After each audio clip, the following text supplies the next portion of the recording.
我父亲杨冰彦先生一开始是从联邦杯的这个国家队的女子选手赞助，那经过了10几年之后，觉得应该要向下扎根，所以从1994年开始举办了我们四维胶带杯学童网球赛。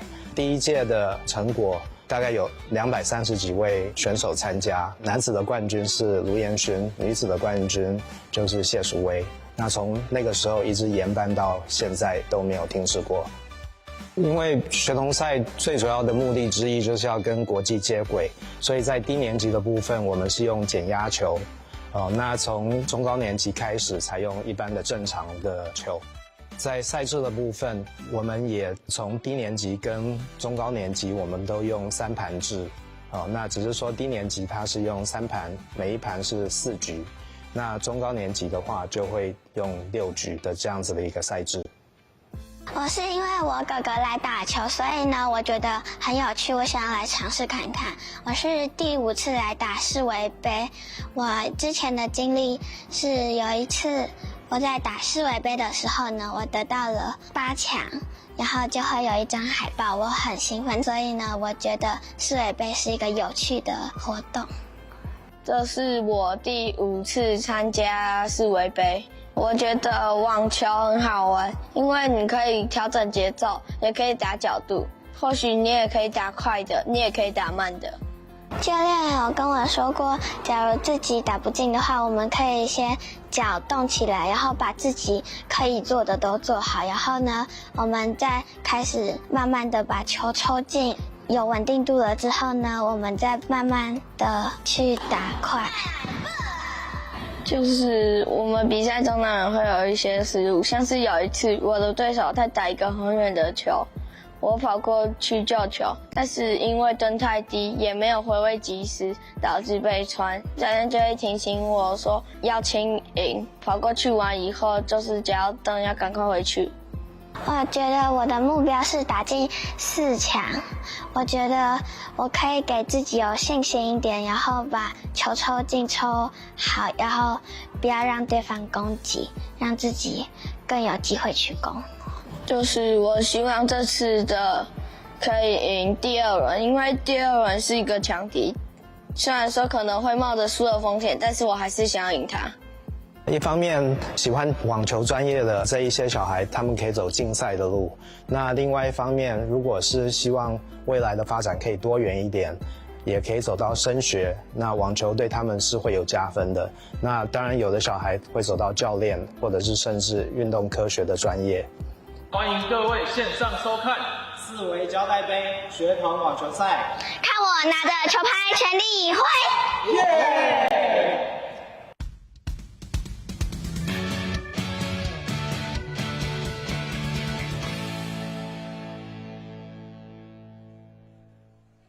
好，看到小朋友呢，非常开心的挥拍啊，大家精神呢是不是特别好哈？今天一早呢，在中立网球场就为您带来四维胶带杯第59届学童网球锦标赛最后520的冠军决赛。那3场呢都是冠军的这个对战的组合。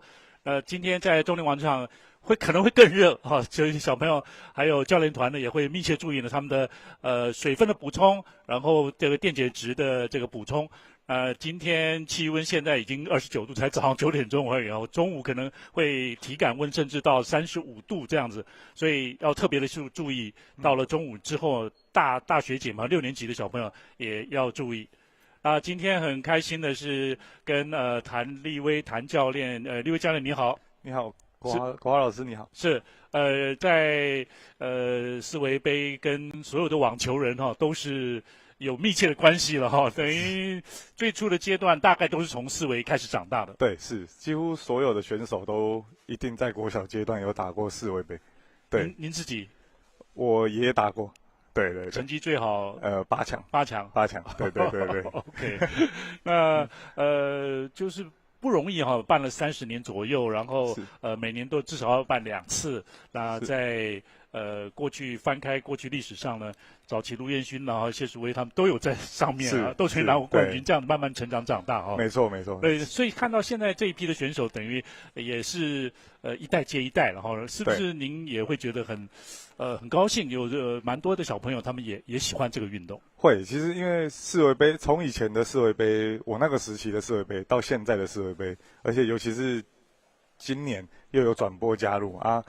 以前的世卫杯其实是没有像现在这样那么多的资源跟环境。那我自己现在到现在看现在的世卫杯，我会觉得就是一年是比一年还进步。对啊，对台湾来说，就是这是一件好事。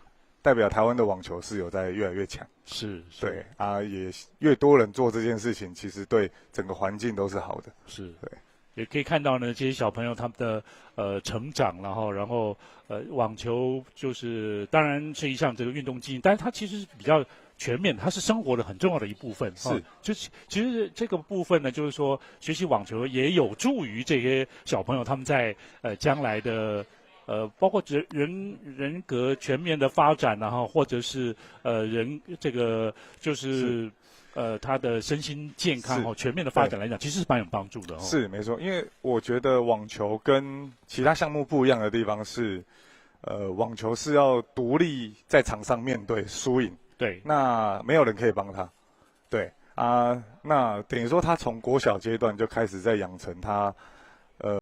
跟大人一样嘛，都要独立面对很多的事情。其实他从国小就在独立面对他的胜负，然后大家都想赢，对，没有人想输。是，所以我觉得是从小就在训练每个小朋友的心理。对，没错，就是也看到这像在有。这个小学6年级哈，假定他有机会呢参加一些国际比赛的话呢，这些选手他可能就要自己。甚至自己去旅行哈，就自己安排行程，或者就是这些自己规划，对，然后但国小是比较还好，会有爸妈或教练陪着，对。但是你到了国中或者高中阶段，其实都是自己一个人要出国，对，因为有时候考量到经费的问题，对啊，你自己规划可能是有爸妈或者教练，可是你出去有可能就2-3个选手约，跟我跟国华老师这样约，然后我们就出去可能埃及或者西班牙、欧洲，对，然后就这样。而且如果你有伴出去还好，假设你自己一个人出去，你没有朋友的时候，你要自己去国外找国外的选手训练，那其实是很辛苦的，对，而且很孤独，对。对，这小朋友们哈，大概也最主要呢，一开始是喜欢这项运动，然后呢，投入之后呢，也会有一群的同样的爱好者啊，大家呢都是很好的朋友，然后一起呢成长，然后茁壮。这条路呢，是可以选择的哦，也是算宽广的，然后就是看自己的程度以及挑战的能力能够到什么层级这样。没错，对，就是有机会开拓一条路出来。对，我觉得网球这条路很好的是它，除了打职业以外，它升学，像美国大学或者是国外的大学，日本、美国，其实你网球打得好，然后你功课当然不要放掉，就是功课就是把基本的顾好，那。其实它的出路都很广，你要走国外或者打职业，或者是其实或者台湾的体制内师大或者是一般的台清交大，其实都很多的路可以走。也是，对，就实际层面的考量来讲的话呢，就是升学这个部分呢，确实，事实上美国大学要提供这个体育奖学金或者是网球的奖学金，其实是没有那么难，没有那么难，对亚洲裔的这个选手呢，反而是一个机会了哈。是。那现在在中立网球场这个决赛的场地哈，现在国小的5年级女子组的决赛的2位选手呢，现在是已经准备要登场。由高雄阳明国小的黄心宁对战了基隆东信国小的邱新乔哈，这个是双子星的竞争了，因为都有星嘛。没错。好，这个看谁是能够成为最高塔。是。小学5年级这个时候，是不是慢慢已经有他的样子出来了？他的球风啦，或者是他的打法的特性跟强项会出来？是，其实都5年级其实大概都出来了。哦，对。那像场上2位选手，像邱新桥，其实他真实只有4年级。对，对，就是其实算是都被大家说是大魔王嘛。OK， 对，所以他现在越级挑战了哈。对，而且他去年也越级挑战，然后也是打到决赛，对，输给黄心宁。对，等于说他这次算是一个再次的挑战。对。然后另外一位黄心宁，其实他的背景，他的姑姑是谢淑薇。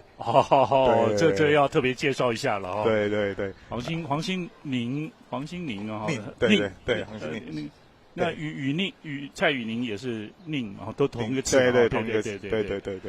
那现在画面上就是看看有没有谢淑薇的样子哦，有那么一点点像哦，包括正拍的这个双手正拍哈。还有你看他等一下的这个场上的这个表现呢，有点像哦。对，是。当然因为爸爸是郑恒，爸爸是双手正拍。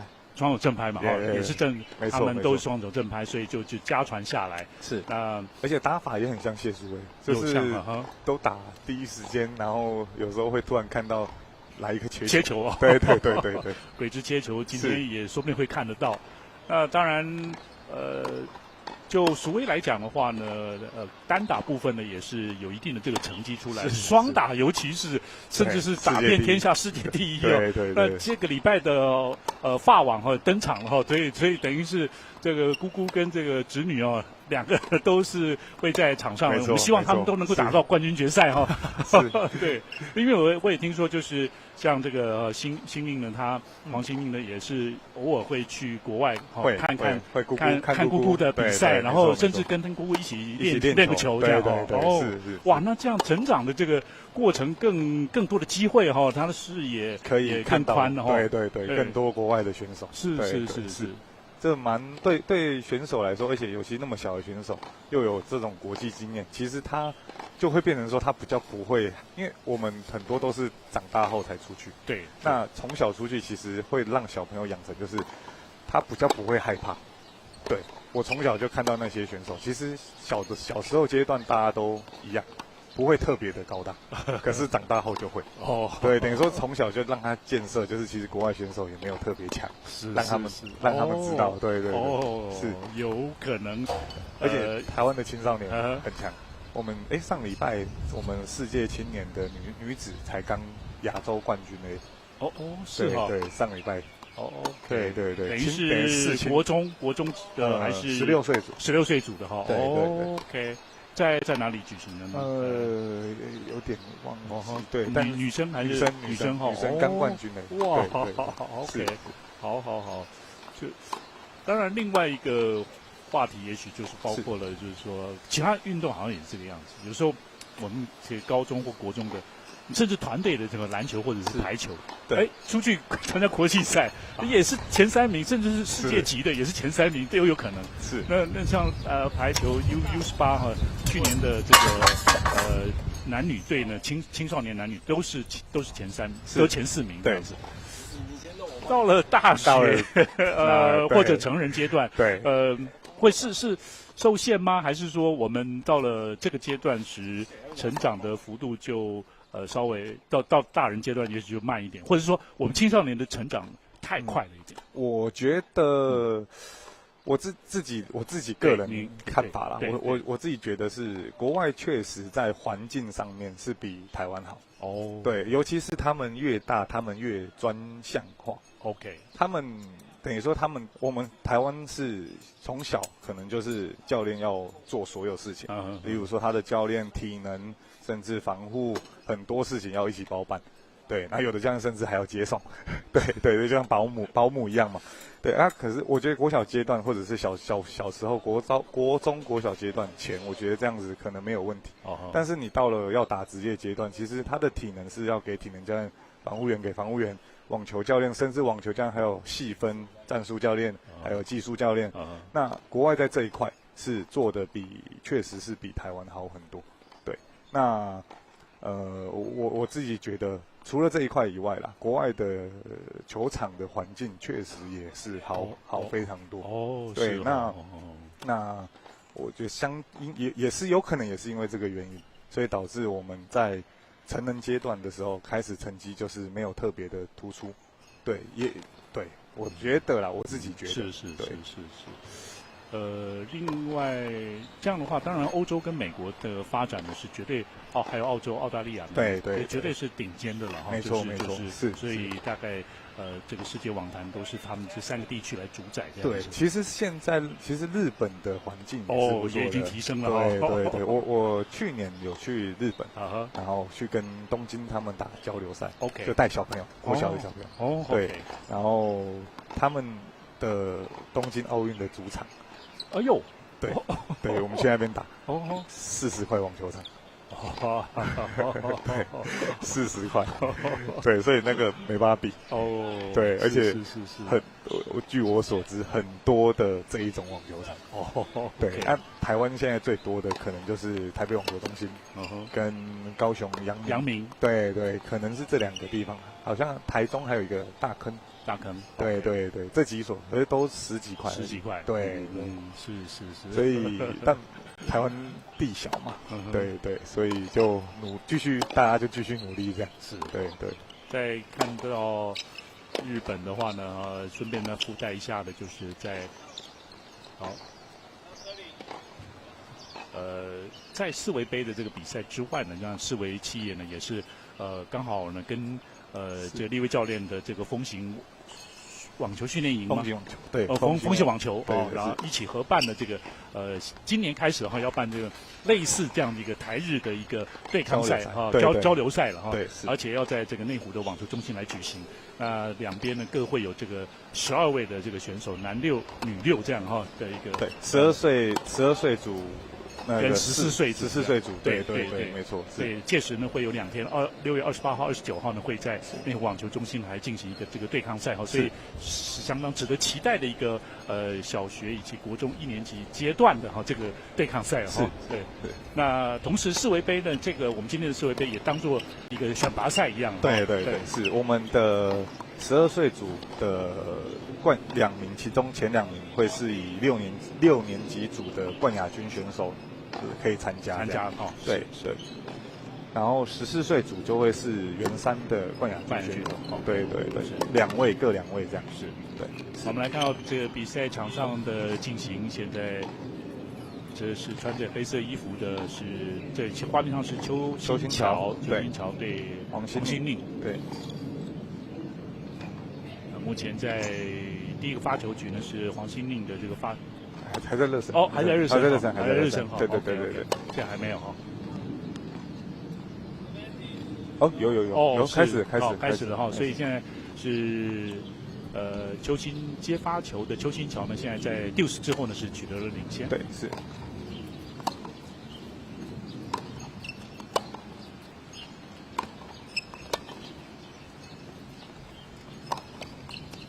哇，很强，是反弹也相当的强势。那在第1局一开始呢，邱新桥是率先的破发，就是有把他的身材优势发挥出来。是，对，才4年级但是确实长得是蛮瘦长的，是也是说他大概小朋友会不会就是甚至幼稚园可能就要开始玩一玩摸一摸，或者是他可能就蛮喜欢的，因为听教练讲的就是他邱新桥也是从幼稚园就开始就想要学网球，然后是他只想学网球，其他的他都不想学。我觉得也有可能，有可能，没错。当然越小开始接触网球，他的球感那些一定会比较好，对，但也没有一定对，因为有时候越早开始打网球的。没有那么好的地方，就是有些小朋友到国中、高中，可能就会疲乏，对，或者一些撞墙期出现，对，是他可能就会开始不想去碰网球，尤其是女生，对，青春期的时候，是，有好有坏，是，对。教练是说这个邱新桥呢，是以前，当然特别是小学3年级以前呢，都是很快乐的打网球了，确实没错。但是现在4年级的时候呢，开始有一些他自己的想法。那这个有想法的时候呢，就会有情绪的一个反应这样子。没错，是。但这都是很正常的一个成长过程。成长过程，没错，是。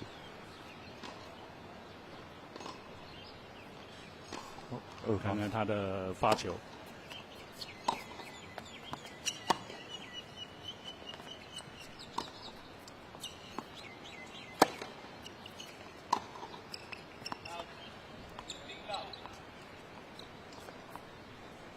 开始双方底线的这个对抽呢，都想要好抽的够深了哈，把对手呢逼到后面。因为邱新桥的球其实是比较重的，所以黄心宁在处理球的时候，有时候会没有那么的好处理。是。虽然这个就黄心宁呢，他有可能跟爸爸一起对练哈，是。那当然，爸爸的球一定是很强的哈，但是。临场在场上还是要能发挥出来。不过这个球擦网进的球呢，该破坏了一点节奏是一个幸运球。是15平。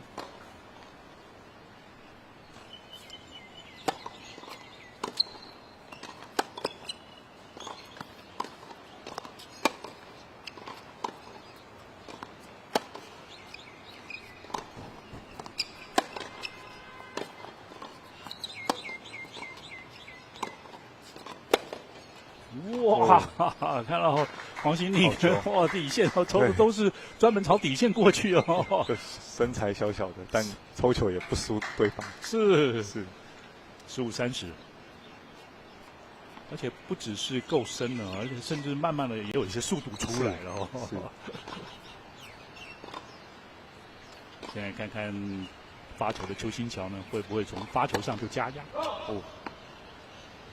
这个发球是有速度哦，是。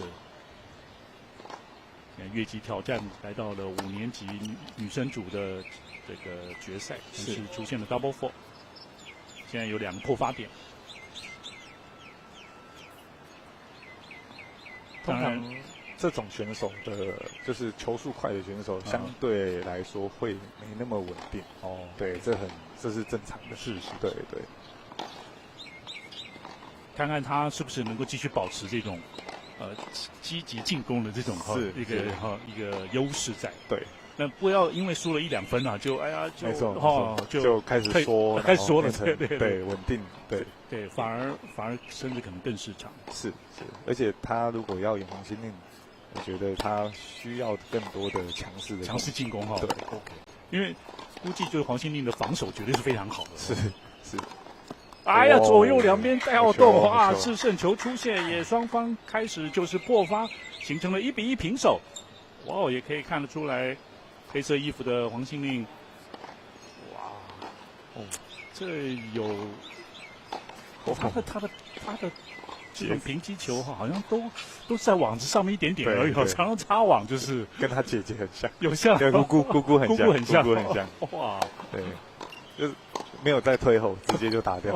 OK， 真的第一时间，哇，没有在退后。这对手要适应哦，要随时注意哦，而且节奏很快，真的很快哦。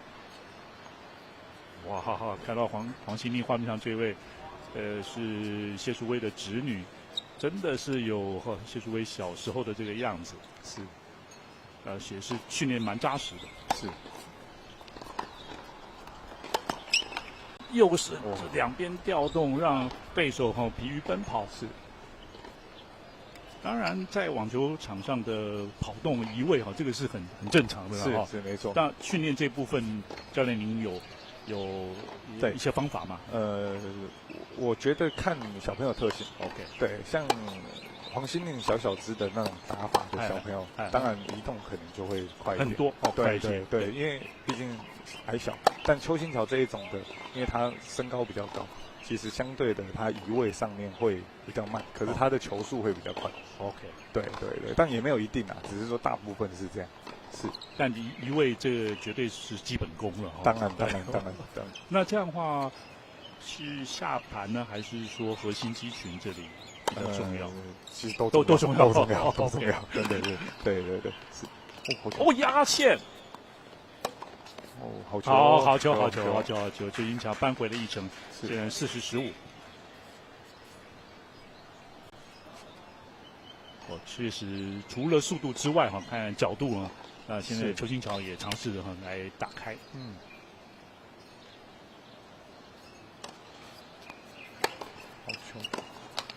好球！二发面对二发就进攻，对，正手拍直接攻击。邱新桥要球速要到一个速度，对黄心宁来说才会有压力。如果没有到的话，可能就很快的第一时间就回位，甚至被反击的这样是。双方现在看起来势均力敌。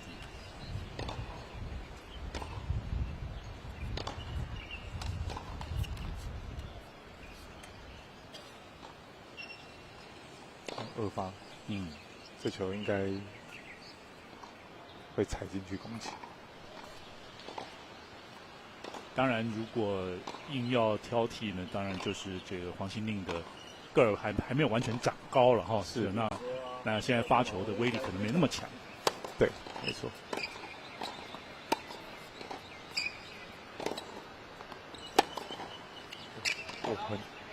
哎呀，这个很可惜对，这意识是还不错的对，因为要对付这防守这么好的黄心宁呢，邱新桥一定要角度了更开一些，球速、角度可能都要出来。对，没错。那现在连拿2局的黄心宁呢是2-1暂时领先，双方各破对手一个发球局。去年就是等于是上学期了也是他们2个人争冠军一样，没错。这邱新桥是越级挑战，对。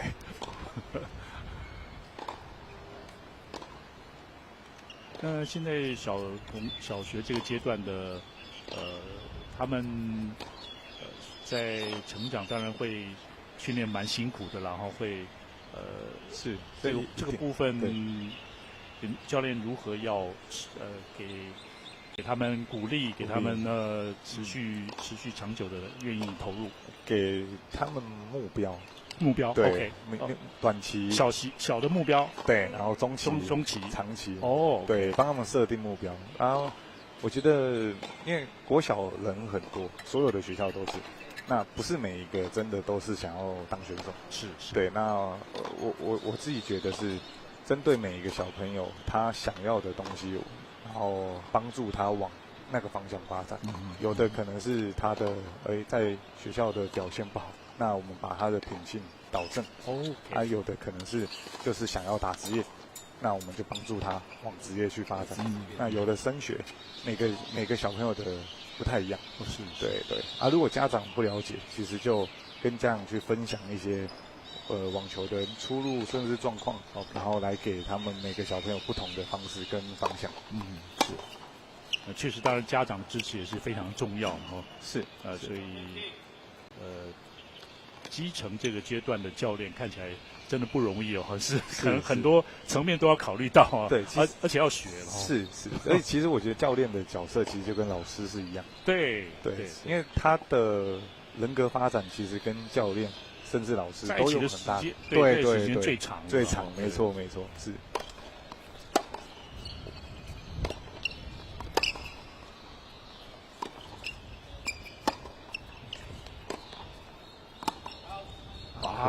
可惜。但这一颗球被黄心宁有一点拉出去。OK， 就这确实，你说像黄心宁他打防守型的第二时间呢也 OK 就是 OK， 是稳稳的先送出去。有时候送了很长的球，对手也很麻烦。是。发球得分。好球 ，Ace， 算是发球得分，对，15-30，刚好在T点。是。这也应该会是这个邱新桥的强项对，要把握就是。没错，是。来，我们看一下。刚好压到一点点，摸到一点点黄心宁的如果要打邱新桥轻松一点，就是要让他移动。他如果有移动，其实相对失误是比较高的。对，这球是加压了而且方向也稍微有点改变。对，是。15-40。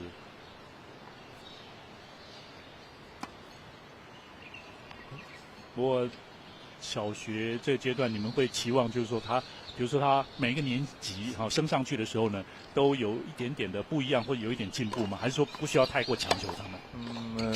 我觉得不用太过强求，因为其实还在国小阶段，其实我觉得开心还有他想不想要是最重要哈。对，当然教练做的就是 push 他们，对，但是有时候太多变成会太早就不想打网球，对，这也不太好，是对，就本末倒置了嘛，对。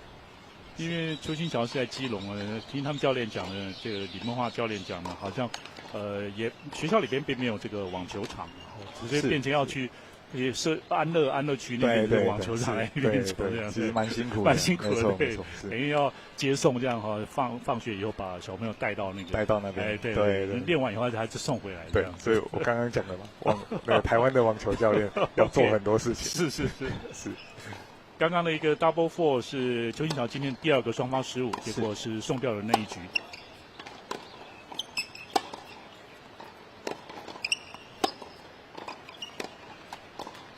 哇，双方都是贴着网子过来这样，但是稳定性还是黄心令占了上风哦。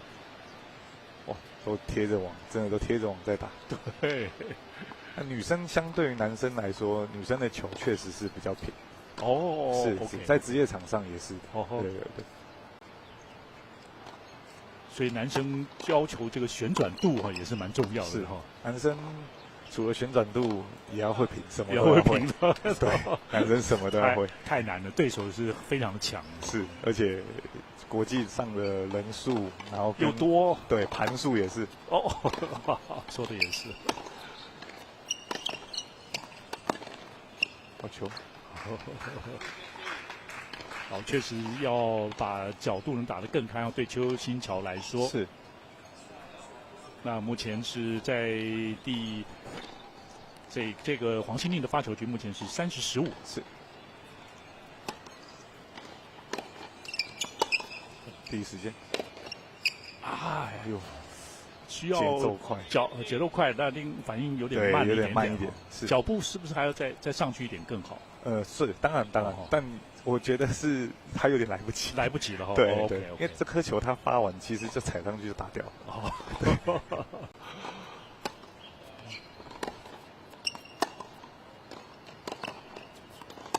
哎呀，又一样的方式，对。所以又相当轻松的黄心令的守住了发球，现在连拿了4局，目前是以4-1领先。哇，真的是很像姑姑，也是常常在电视上看到出现这种球。对。以这样子就是黄心令的发展来讲，当然现在是还早了绝对是小朋友这个阶段是不是还是以单打为主？我觉得不会，不一定。我觉得不会，因为就是不要限制他们的发展。OK， 对，我觉得都打，因为就是还小就是全部都要练，全部都要会，对。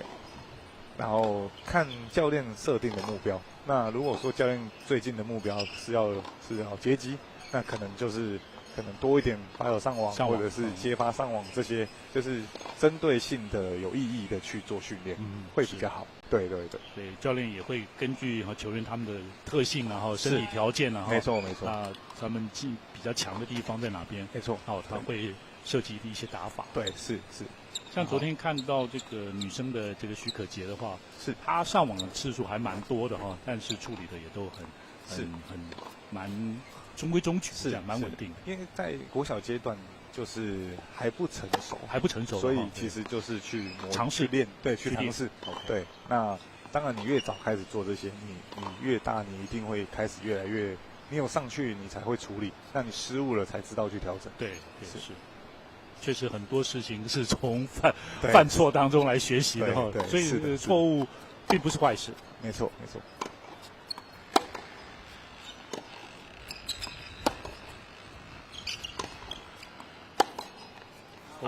可惜没控意识是还不错的是，这一颗球我会觉得他的站位有点后面，那他如果可以更好的选择，应该要选择对角。OK， 对，因为其实对方的球速是有点快，那再来是他的站位又后面，其实变这个直线的话，进的几率不高啊。是，所以确实跟站位也有关系哦，是不是？就是或者是这样的话，是不是邱新桥呢要再多移动一些？就是如果要直线，我觉得再踩进去一点，比较适合这样，比较适合。OK。当然这些细腻之处还是你们专业教练比较好。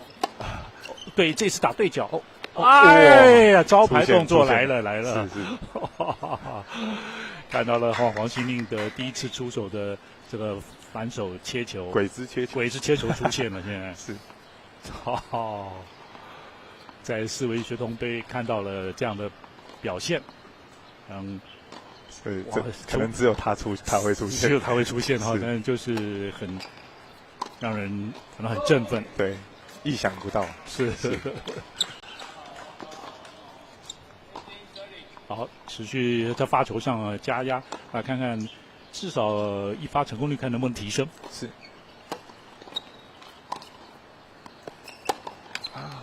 可惜，这一颗球速其实不快啊，有点可惜。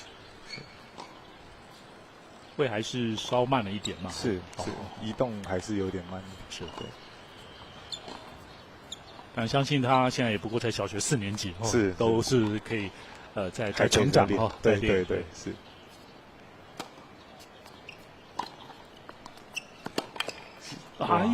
又重复的一个情况，同一颗球是，可以看得出来邱新桥的脚步确实是稍慢一点的，对。当然，腿长了哈，那在肌力的训练部分，你们有一些方法吗？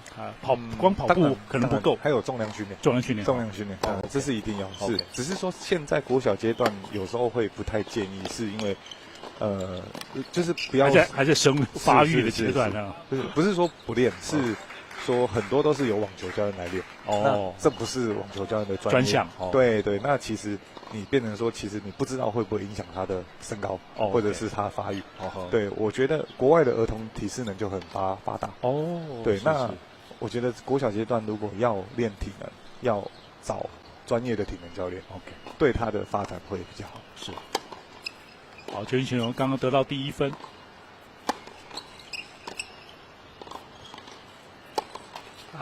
可惜球点有点掉低了哈。是。当然，对邱新桥来讲，要持续的进攻是没错的。是。他的反拍也有一定的能力哈。没错，这颗其实没有问题，只是他上去的时候太慢了一点点，让球点掉低。看起来有多半还是稍慢的哈，是这个1/3步这样。好球！哎呀，可惜出界太长，要不然他正拍可能更强。是，这颗有扫到，哈。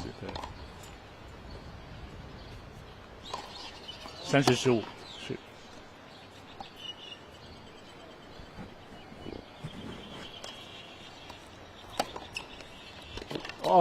把握机会哦。好球！好球！有30平。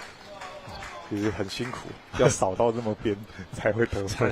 是，有几次了，我觉得邱新桥得分都是先扫到这个对角这样，而且反拍，但是接发还是挂网，是球点掉低。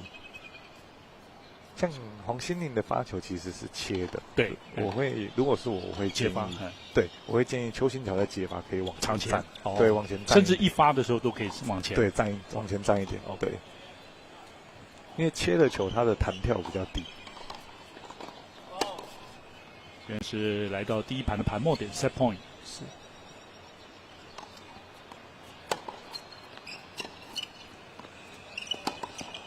球。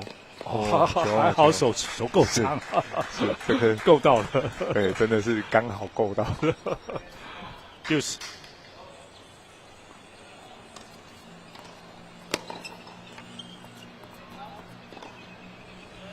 可惜又是同一颗接发失误，就是外角的低球，加一个 set point。当然这样的话，等于他有时候这邱新桥他比较慢的话，就可能手腕用的会有比较多了哦，你去操控这样。没错，是重心其实如果蹲低一点，这种球会好处理更好多哦。是。这也是因为我自己身高也高嘛，所以这也是身高高的经验打那种那个矮小选手的痛苦，因为他的球很低，你每一颗都要蹲低，你不蹲低就会很常失误。OK， 是。所以网球并不是只有上半身，不是只有手的挥拍动作而已。救了2个 set point 哦，接发也蛮好的哦。OK， 慢慢的渐入佳境了，邱新桥。开始进球率开始比较高了。对。也真的踩前一步哎，是有破发成功，这样是追成了2-5。当然，黄心凌还是保持一定的领先。是。邱新桥感觉这局后来有在调整。对。接发站的比较前面，是。那其实相对来说会轻松一点。是。他也不用那么多的移位跑动这样。是。那这样，在小学这个阶段的比赛呢，就是我们看到在大满贯比赛呢，就是已经可以教练可以指点这样。是。对。其实台湾现在也开放可以指导，开放指导。OK。对啊，世维杯也没有特别的规定说限制说不行。对。OK。对，其实尤其国小阶段，其实，在以前就在台湾还没开放的时候，其实大家也都在知道。对，只是说不要太明显。对。是。因为球员一个人在场上呢。一定是第一个要看的可能就是教练哈，是，就是万一打坏了或者这该怎么办的时候，就是看教练了。是。有时候教练的一个眼神，然后甚至一个手势，对选手的信心都差很多。是，而且甚至打不好的时候，教练能不能给他鼓励，然后提醒他就是没关系，这个是 OK 对的，然后让他更确定他刚刚失误，可是他是做对的事情。是。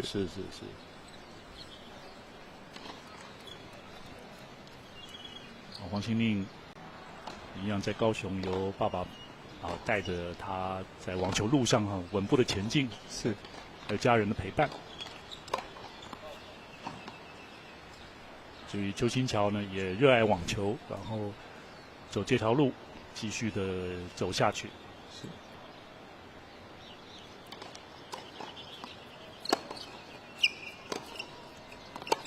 好球，抽的蛮深的好球，这个很深，压在线上。对，邱新桥在自己的发球局先拿下了第1分。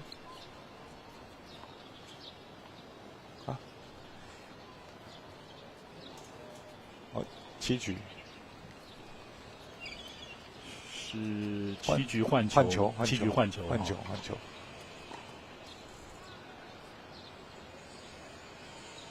换新球对邱新桥比较有优势，因为他球比较快。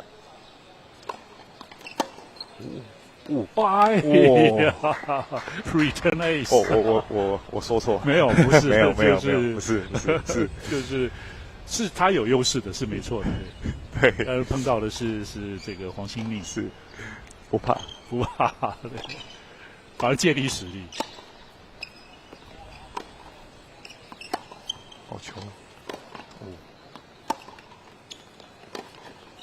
步伐到了邱新桥，哎呀，好球！还有，哇，左右调动它，哇，每一颗角度都很歪。是，当然，你们网球专家呢也会注意这个，他们就是黄心凌的这个持拍法这个握拍法这个部分。是，其实不会啦，我觉得就是毕竟他们有这样的成功经验，那其实对他们来说，这样子其实反而是他们很自然。我说，因为网球其实是蛮特别的，他没有一个自式的动作。那小时候当然会用标准动作去教那个小孩，可是他到了国中甚至高中阶段，其实他会衍生出他自己的一个动作的方式形态。对，所以我们那个时候教练其实不太会去特别的去限制他们。对，限制他们是。是，你看 Medvedev 他的动作也是拉拍很大。对啊。可是他还是有办法达到世界第2。对啊，世界第1。对，世界第1。哦，这样子还是由黄信令拿下了第一盘的比赛。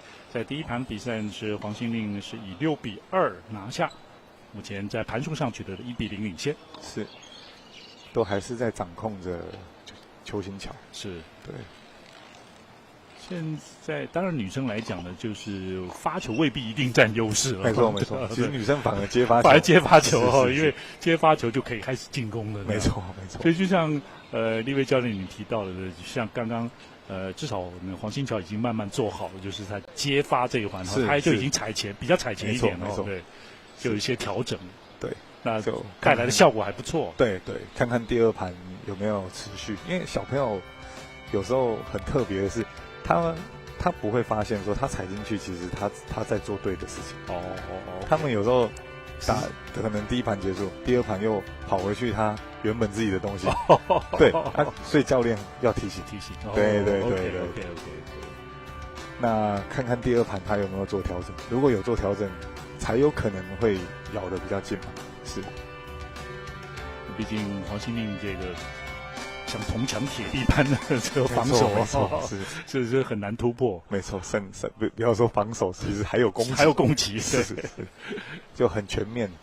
你看切球也有，然后第一时间，然后防守也防得不错。在天热的情况之下，这个冰块是敷哪里比较好？头或者后颈，对。额头这样，额头对，或者是正上方，对，其实有些选手会带很多的冰袋，它其实就是降温，预防，对，同时预防中暑这样，是，甚至运动饮料，然后或者是他们自己的运动饮料调配的，对，调配的，对，然后有一些可能再大一点，可能还会吃那些能量果胶，对，OK。果胶就是比较软质的，是或者是流状的哈，是，玩硬的比较不好，棒的比较不好。也会，但是比较少，也会，对。慢慢的，现在邱新桥，有更加的进攻了哈，而且现在击球点呢也都抓的还蛮不错了，对。又来了切球，赶快好球，对，是。没有看出他要放小球，是又突然来一个放小球，不能用的太多。对，用时机，但他的时机都很好，对。目前大概基本100%的命中率，是得分率，对，得分率，对。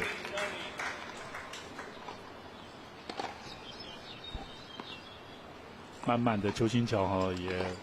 这个深度够哈，然后角度也出来。是，这一颗站太后面。哎呀，真的哇！你看接发球的时候，他就掉低在接。那你掉低，变成说你只能往上拉嘛。那人家相对的，你高起来，人家就是有时间攻击，对，踩上去攻击了。对，是。而且现在小朋友阶段已经正反拍都可以攻击了，基本功都很好。好球！哇！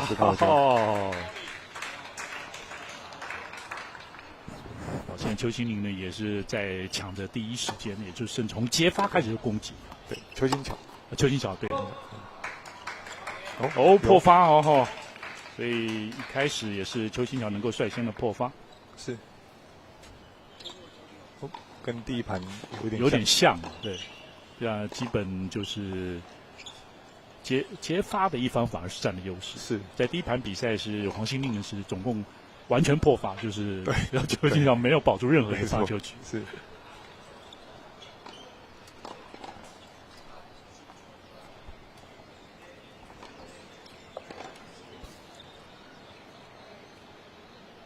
好，大会呢是讲提到了就是这9局换球的情况，所以现在。那刚刚换球，可能是检查还是应该是球救了，还是对 ，OK。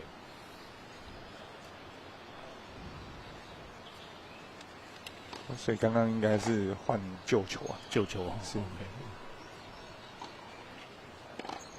现在是新球，OK。可能有时候打一打救球会没气。有可能是这样换，然后换一颗一样的球，原来那个球。对对对，是。换了新球之后，邱新桥速度也是他的优势啊，看看发球上能不能加压。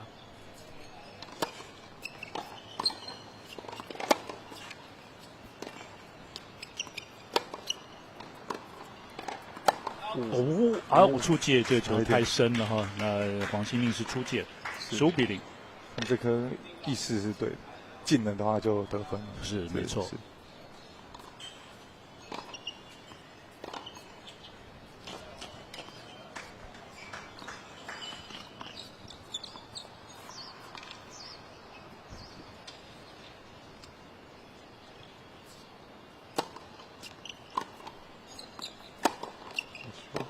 哦，好球！这个加压是到位，还反拍加压。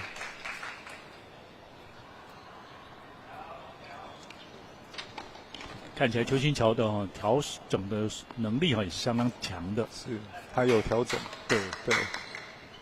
第一盘这种球其实没有像刚刚那一颗那么凶。对，是。发球的近身发球正面过来，让来不及做较好的控制，所以这个发球局目前40比0。是，感觉球速都有提升，但也有可能换新球，因为球速会比较快。是，好球OK， 好球。一个 love game 出现了，邱新桥在第二盘呢变得不一样了，目前取得了2比0领先。有调整了。是。在第二盘目前的10分当中呢，是邱新桥得到8分。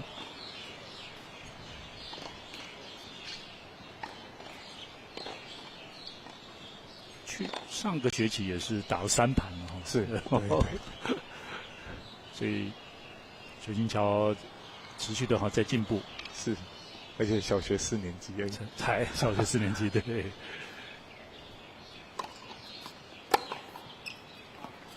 可惜。近身直接接出界，其实近身有时候反而是蛮好用的。发球如果速度不是很快，或者是反而方向正面过来这样，是对手不好接。哎呀，球点掉地。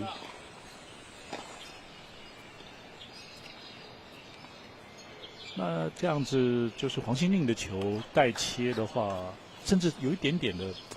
是不是下水？就是怎么讲我们的弹跳的没有很高这样对，侧旋的球，其实它就是落地会往右下方跳。对，往右下方。自己的右下方。如果你右手持拍的话，对，会变得更远。这是。那左撇子的话，就是往左下方。对。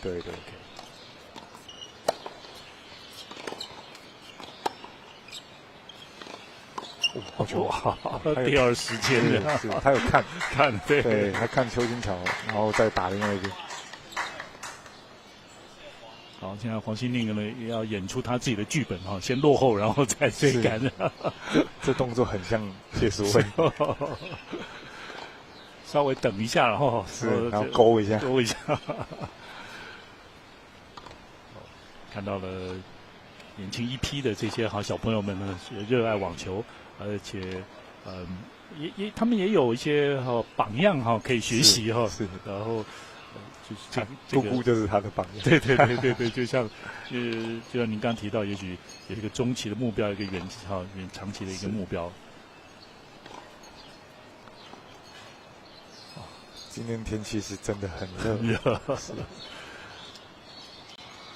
今天比昨天更热，那同时体感温度呢也是蛮高的，还好是有一点点的这个微风，但现在也不过才上午还不到10点。对，像12点比赛的选手应该更辛苦，是。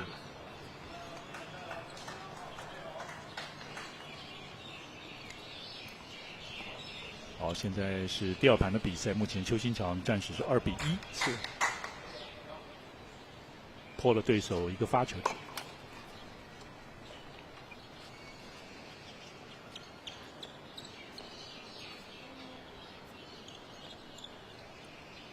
现在国际性的一些比赛，U12或U14的话，也是基本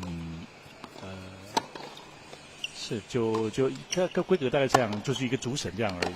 对，或者一个线绳，顶多加一个，应该也没有线绳，也没有线绳的。哦 ，OK，对，那也没有球童，那没有，全是自己处理球。对。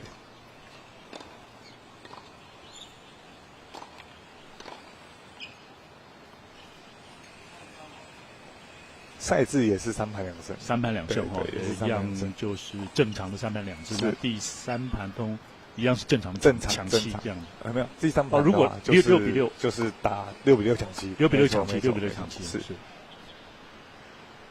现在就是黄心令呢，又是连得5分了。是。哦，压线，有进吗？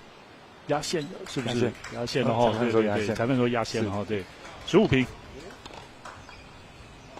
哇，确实要从黄心令手中得分哈，一定是要就是够深。不过这一颗黄心令好像认为说是出界是，但还是以作为裁判哈判定为主。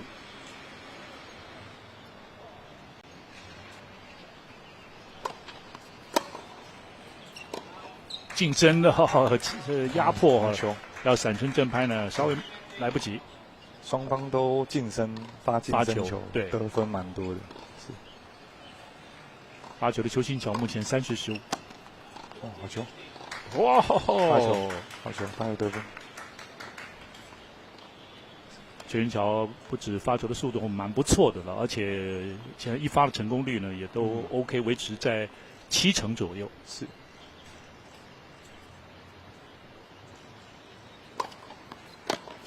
哦，一发又进，对，好球！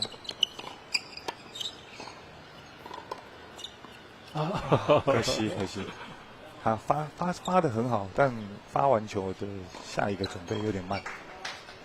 在往前的这个处理这部分呢，选手也不用太早学吗？就是要早点学，所以不限制他3、4年级不上网。不会限制。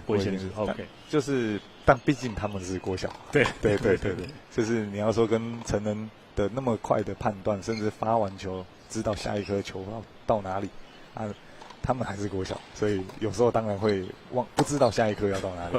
是。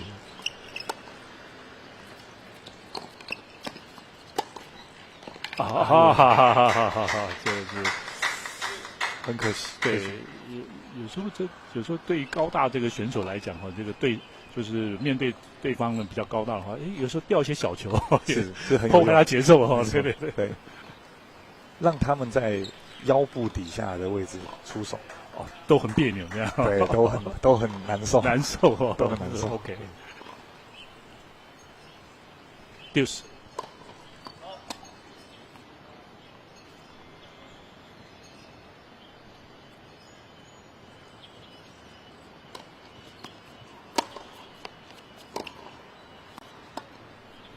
哇！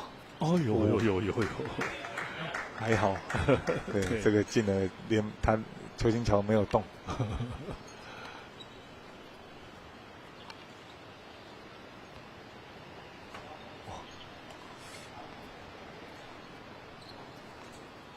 60万。对，邱新桥现在是占优势，是在60之后。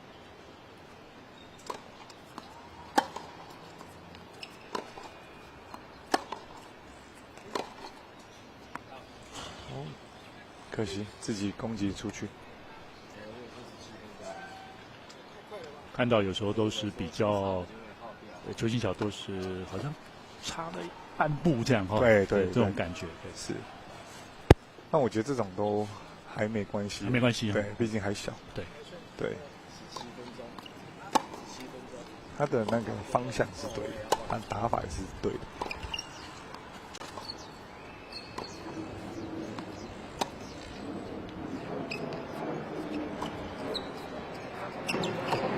第一时间，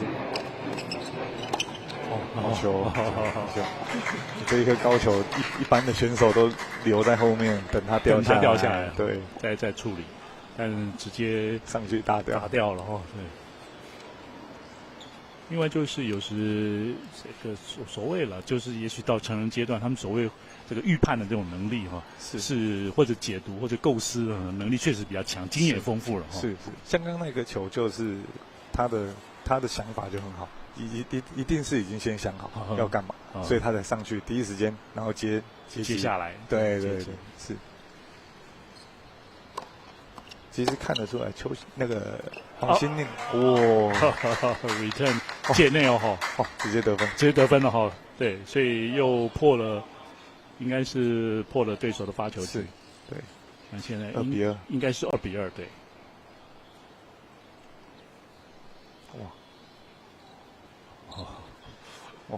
很歪的，这个对方打得好，对角的这个角度呢相当的大，是。有点带着半切的方法，这样对，就是很有姑姑的特色。是。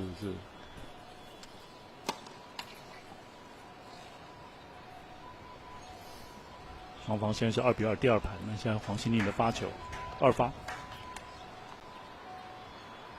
他的双手的这个正拍哈，也就是瞎传呐哈，等于从小就这样子去接触，没错。哎呀，出界一点，是。这颗可惜，2发没有把握住。对。裁判也是看得很准。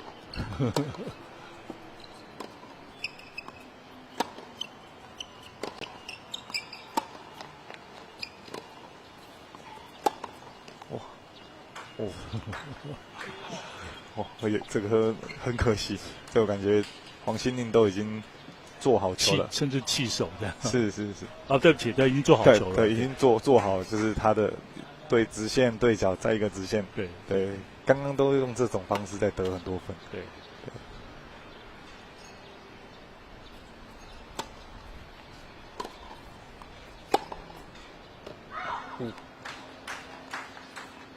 15-30，现在黄心宁邱新桥的这个接发，邱新桥看看有没有机会破发。对，出去了一点。是。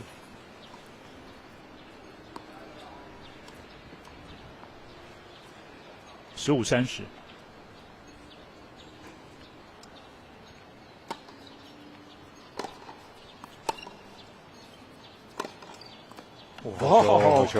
好球！15-40，两个破发点。这2颗球点都很高啊！哇，这踩进去少了，刚好到了他很舒服的一个位置哈，比较高的位置。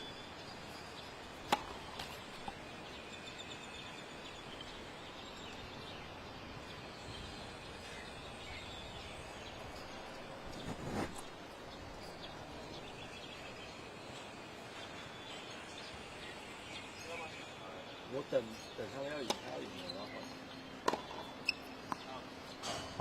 可惜，这颗应该先动作要做完再回位，他有点太急着要离开，太急着准备下一颗就是推到中线或移到中线这样。对，你说你动作没有做完，就急着想要打下一颗嘛？是。这是上来冷静的处理哈，也是能够破发成功。现在是目前3-2，算下来是邱新桥多破了对手一个发球区。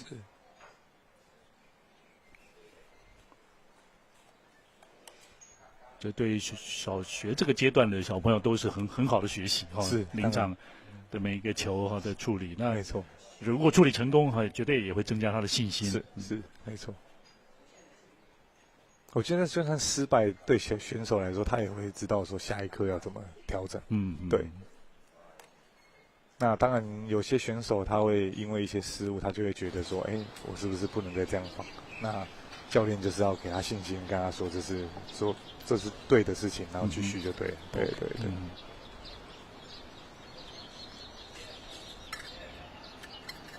这个时候，中立网球场来点微风也是比较好的。在听管理的老师也讲到了说，好像之后呢，世卫杯之后呢，要花大约4000万台币来做一个整修，就是大概是会再重新翻修这样子。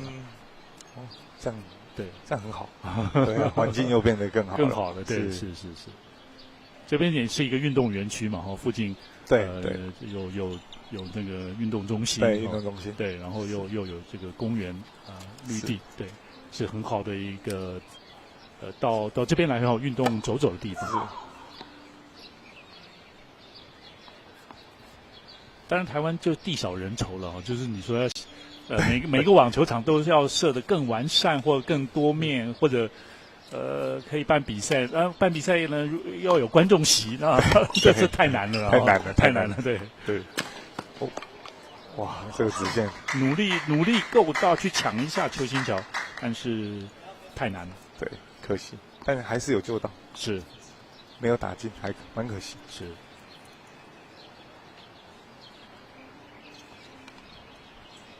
那这样的话，邱新桥会在速度或者爆发力上面呢在提升。那小学这个阶段，就是用就或短冲刺嘛，20-30公尺这种短冲刺嘛来提升。对，短冲刺一定会练。OK， 是当然。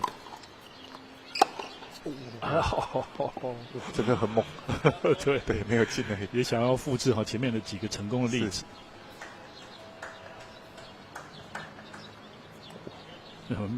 面对黄心令呢，这真的就是攻击再攻击了。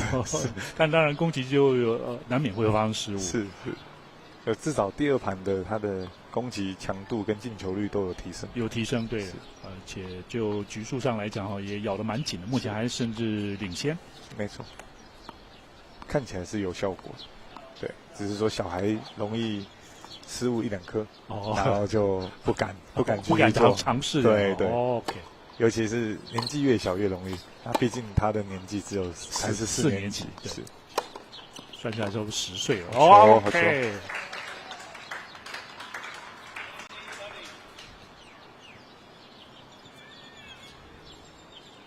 哇，又是这个反拍，很快，现在变成他的这个武器了。武器是。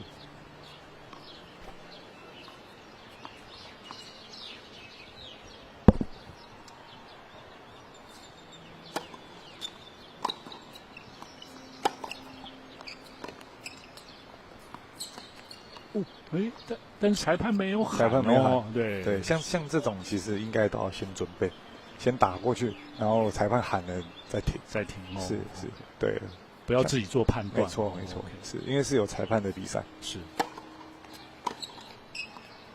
就很可惜，就这样送人家1分，对，而且又出界太长了，也是遭到了破发。对啊，其实差很多。你看刚刚1-2落后嘛，对。那如果那1分不要乱喊，如果拿下2-2的话，对，说不定可以守住那一局。没错，就是这种都是很比较致命的失误啊。有时候来得蛮快的对，就来不及去想的时候就出现了，对，而且就丢了一局。对，很快，你看这样一下子一局就丢掉，对。那也有可能甚至影响到这一盘。没错，其实好的选手就差在他不会让这种失误太多，甚至几乎是没有。对，就是细节嘛，你要越好打越好，你的细节要做得越好。对，当然更到了成人阶段啦，或者顶尖的选手呢，有一些数据呢，比如说是包括抗压力啦还有就是在失掉1分之后的下1分的反弹能力对，这个部分呢，他们都相当出色。没错，他不会让自己失误，然后的情绪影响很久。对，他可能1分马上下1分就重来。是，对。小朋友有时候甚至1盘还没回来。对。15平。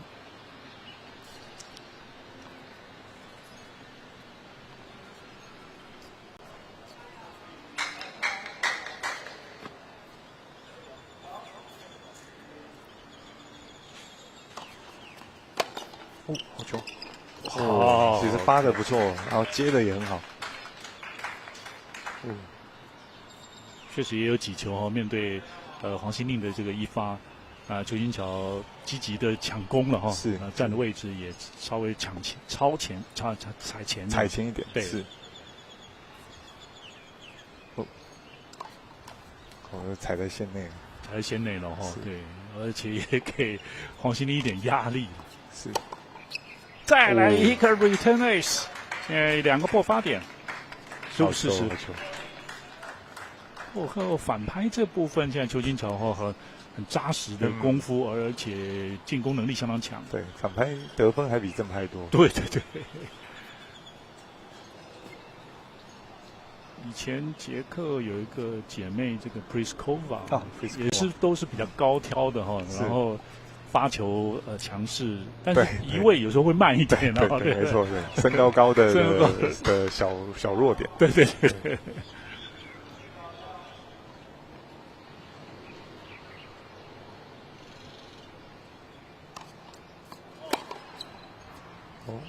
二发。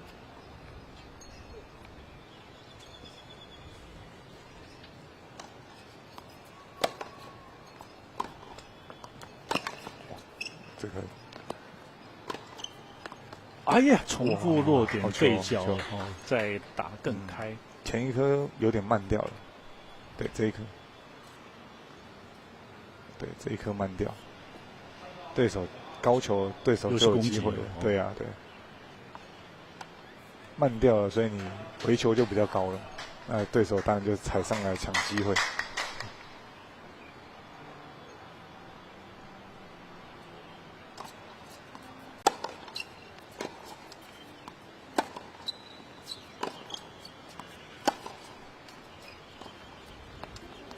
好球！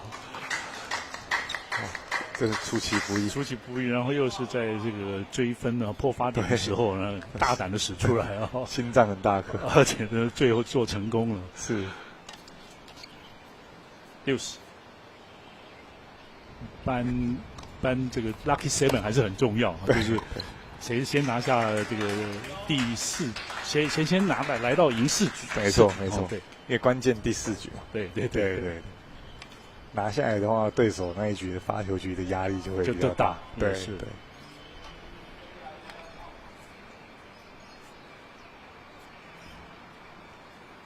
好，邱金桥的破发点。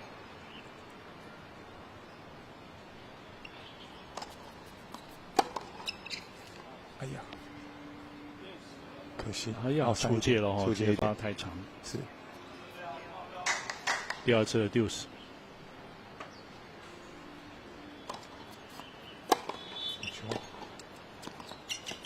好球，反拍是防守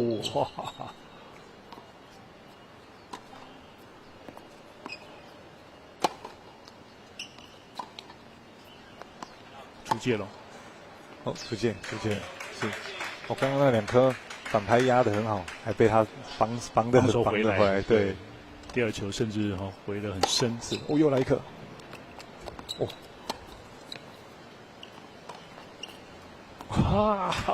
有点可惜。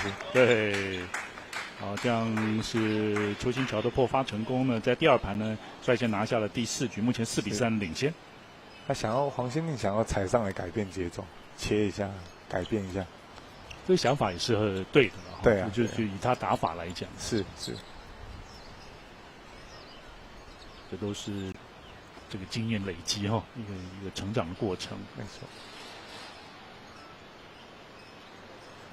4-3，这一局蛮关键。对。通常选手在这一局的心理都会起伏比较大一点。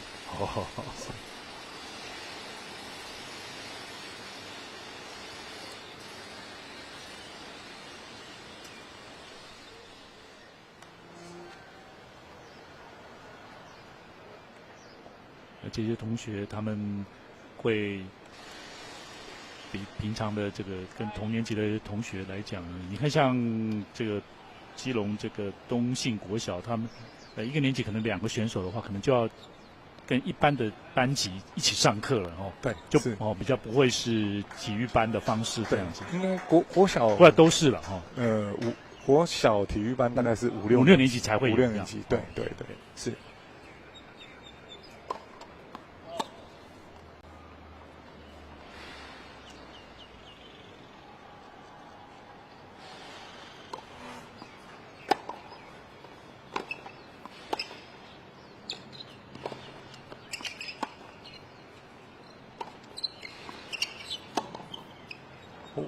出界，哦，开始有一点失误，黄心凌。对，同时邱新桥现在上网之后也比较不会慌张了哈。是。那虽然也许质量还不是很强，但是先求稳。对。反而是黄心凌，突然邱新桥球速变慢，他好像失误变多。哦 ，OK。好球。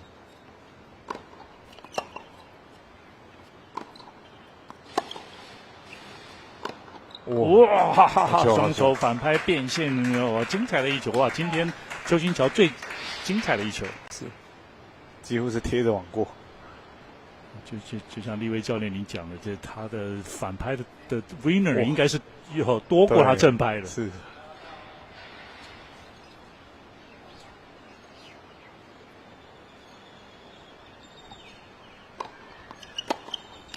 好球，发球得分。连得3分，现在40-0。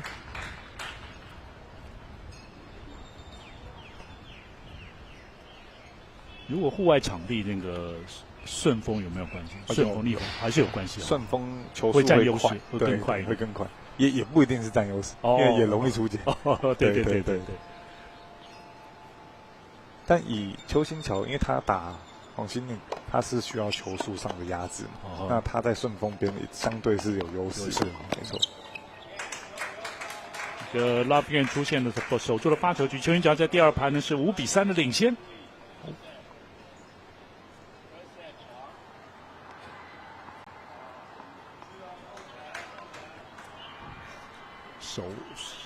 手腕啊，好像是持拍这个还是很哇！又是一个反拍直线，哇！乘胜追击哦！哇，又是反拍直线得分。当然，如果要说起来的话，就变成这个黄心凌的发球或许了哈，算是比较他弱的一环。没错，他算是有被他找到方法。对。往前还是带切的球，吊高，刚好在尴尬的位置，0-30。好，现在黄心凌哈也是备受压力了哈。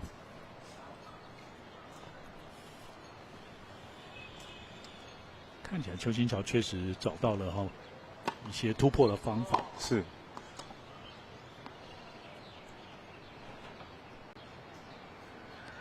他接发球就把握住攻击机会，对，这颗出界，但没关系，因为就是还是要不得不这样打，要这样打，对。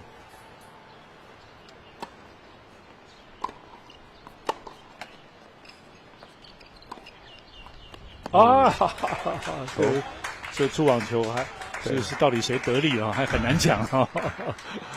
不过处理的就是至少邱新桥处理的很好，对，很好。对。盘末点，第2盘盘末，然后同时第2盘拿下，现在要进入到了第3盘，在第2盘的比赛，邱新桥是扳回了一城，以6-3扳回了一城，双方盘数上1-1。等一下要进入到这决胜盘，决胜盘抢10，决胜盘在5年级呢是这个抢10，对。就 Super Tiebreak 就等于直接抢10分就对了。是 OK， 对。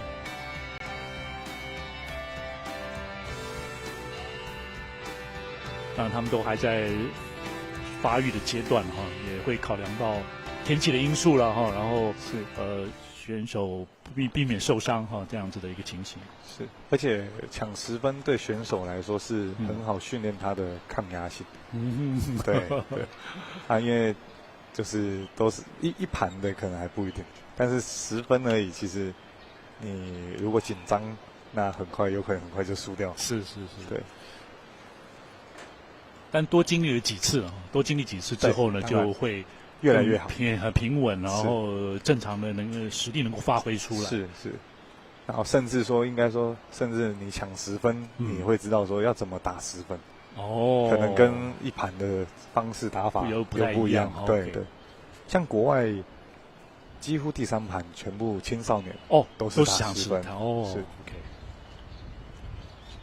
所以甚至到13、14岁的时候，也还是抢10分这样。只有 ITF， 我记得 ITF 的会外赛也是抢10分。ITF 目前是满13岁可以参加。是，没错。对，我前年有带选手去美国橘子杯。哦 ，OK。对，他们蛮大的比赛。对，他们几乎所有的比赛，然后不管大小，因为我们提早去嘛，然后所以有先打一些美国 USTA 当地的比赛，几乎所有的比赛都3盘。哦，对，再小的比赛连10岁的那种也是4局3盘的。哦 ，OK。很凶很凶，对。看起来邱新桥虽然4年级而已，可是他抢10分，他没有因为这样而缩手，对，这是他的打法。而且或许教练也给予鼓励了，就是胜负了是教练的事情，是。那选手在场上就是发挥你应有的。当然攻击就是有一点偏差，会有一些失误。但他第2盘就是这样赢的，是，所以他要继续做。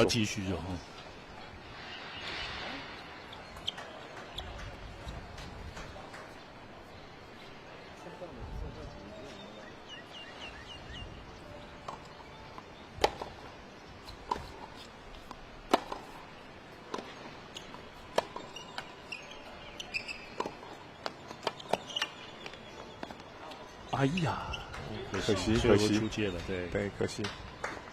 在 Super Tie Break 现在3-0，由黄心令暂时领先。是，感觉得出来黄心令的心态还是感觉会给人家比较沉稳哦。对，面对这种大场面，他至少呼吸是正常的。是，然后身体动作都很正常，对。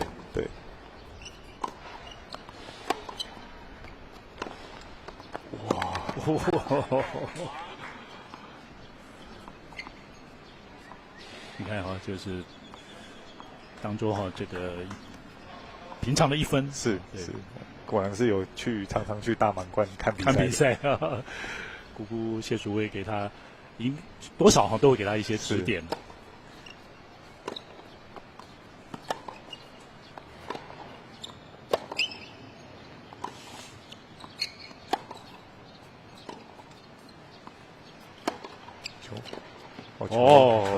这是邱新桥的第1分，是正拍压上去得分。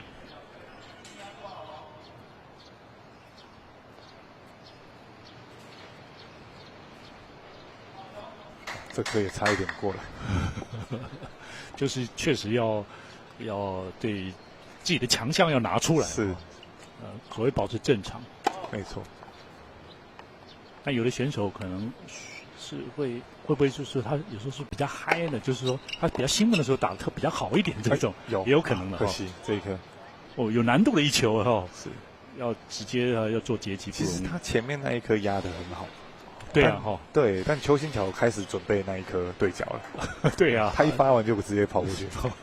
对，那就变成说对方有准备了，变成说你要再多1颗球的攻击机会。对，他的邱新桥的下一颗球应该跑得更快一点，然后上去打掉。对，有一点慢掉。慢的是。会不会要甚至有点预判这样？要，其实打下去你就要提早做下一步。对。可能前面他打下去就得分了，对，就比较顺的。对。OK。可是毕竟抢10，大家每1分都很重要，是都一定会准备好。对。那当然，超级 tie break 呢，这个抢10分，跟这个抢7又不完全一样，不一样。对，是。因为抢7你7分，你反而是前3分很重要。对，好前面的是。那个10分的话是9，好久。10分你0-3落后还有机会，还有机会。反正中段那里中间那几分比较重要。是，没错。OK。但抢7你前面没把握住，你就可能来不及了。对，也没有一定，可是就赢的几率就很低了。是。好，现在这算来到了这个 Super Tie Break 的中间这个阶段的时候。这个现在邱新桥的这2个发球分都能够得得到哈，现在追成了3比5。发球优势，要把握好他的发球。对。刚刚第一个发球的得分，现在还是邱新桥的发球。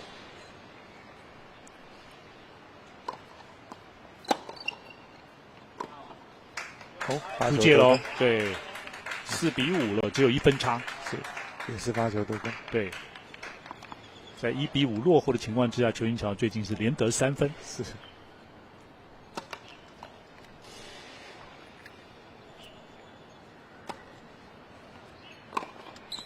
哇，又是这个反拍，对，哇，好球，好球！这个反拍得了很多分。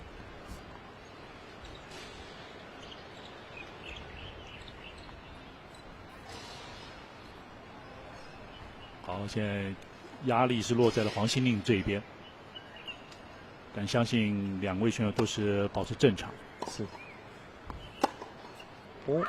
也发生了失误。是。现在是反而邱新桥领先了。是。连拿5分了。对。有可能哦，就是超级 tie break 先拿下7分的那个选手，可能吧，占一点点心理上的优势。没错，没错，都跟7有关系。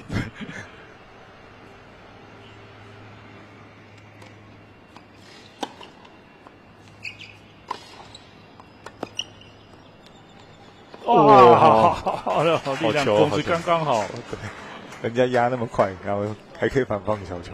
哇，这个没办法，对手打他。是，而且就黄心令常会在关键分的时候，对，使出这一招，对，效果非常的好。对，而且都会进，成功率之后将近90%。是。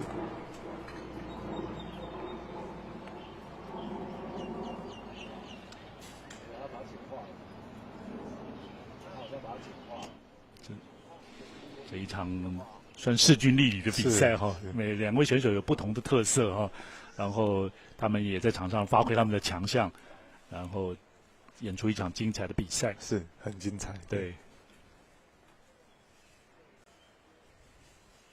如果是抢7的话，你看5比1要开始追，那个心态就不一样。就不一样哦，有道理，对，确实。可是抢10 5比1好像就还有可能。对。那事实上，对，邱新桥现在已经追成平手。是。虽然黄心令也一度落后，但他也仍然稳中这个球险哈，就是马上就追回1分了。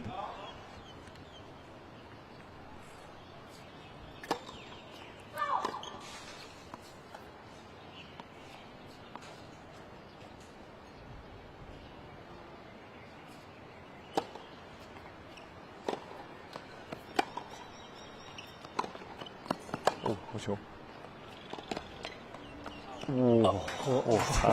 差一点哈，这球切出界，所以是邱新桥先来到了7分，目前7比6。这个球真的是，就是关键的时候又来一下，对，很接近。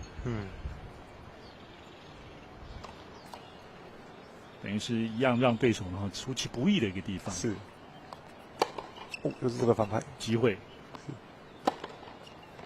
再战拍加压，现在是来到了8比6，由邱新桥取得领先。是，其实黄心令没有发现他的反拍一直在压攻击对方，对他其实应该要发一些精神，对，因为其实被他的反拍对角这一颗吃了非常多个。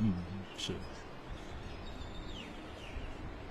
但他在第2罚球区那里呢，要发正拍，其实晋升应该还是有机会了，还是发得到，靠近中线这里这样的话，对，通常小朋友都是想法没有到，对他没有想到这件事情，对，很正常，在打的时候会看不到一些状况，对，尤其现在又是强势。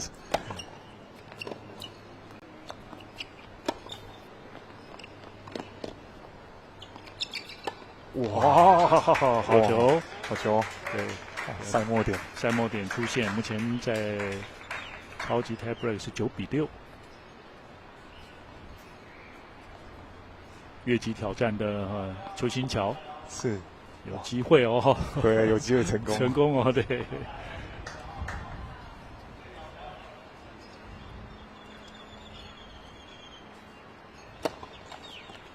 但往往这个时候，选手的压力最大。哦，是。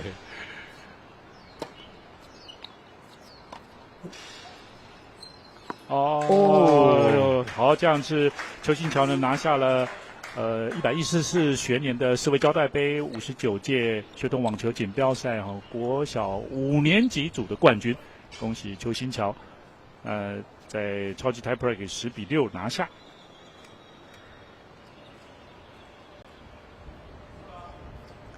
同时黄信令呢则是获得了亚军，是，也呈现了就是一个不同风格的选手之间的这个对抗都有各自的这个长处了没错没错。临场呢也会从中学习从中反应做一些变化调整。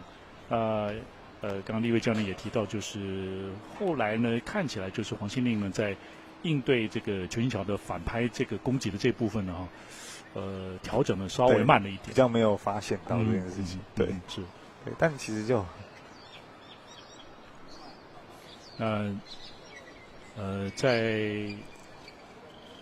就是国小5年级女子组的冠军呢是来自基隆东信国小的邱新桥，决赛击败了高雄阳明国小的黄新令，邱新桥也算报仇成功。那稍后呢将会举行颁奖典礼，我们稍微休息一下。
Drop, yo.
Naja Tennis 最舒适亮眼的网球战袍。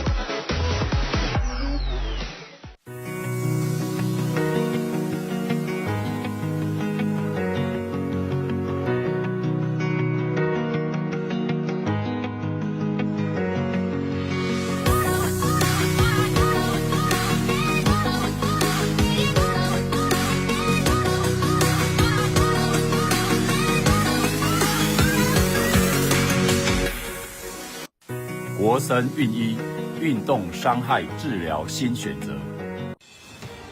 传紧低周波治疗器能改善末梢神经麻痹，促进血液循环，国家认证卫福部核准传紧低周波治疗器。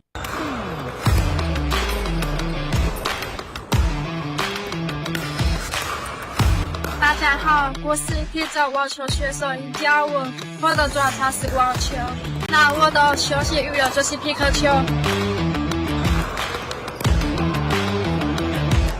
我有兴趣的话，欢迎来找我，大家一起来玩皮克球。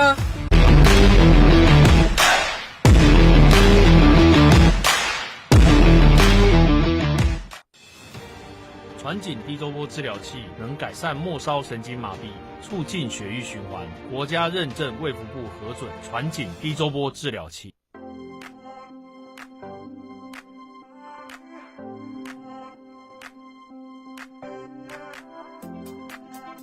双打有趣的地方就是两个人的默契要配合得很好，相较来说真的蛮有那个依靠性。对，就是我觉得好像他在旁边，我做什么都不怕。他的球风也是那种机动性比较强，然后比较灵活，然后在前台有很多的梦啊，或者是帮我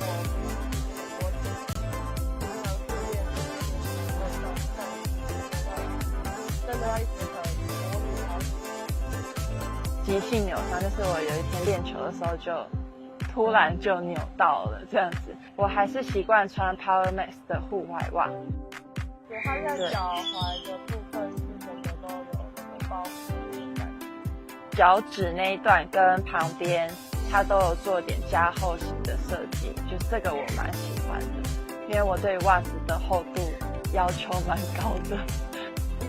它的袜子，平常的这些运动袜很少会在脚趾上做很多的袜子也有好的止滑效果，它会在冲撞前往前的冲撞，那听起来我们之前就是希望我们牌子可以到150去参加 WTA 的巡回赛事，2028年能够拿到参加奥运。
Stop me now.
Naja Tennis 最舒适亮眼的网球战袍。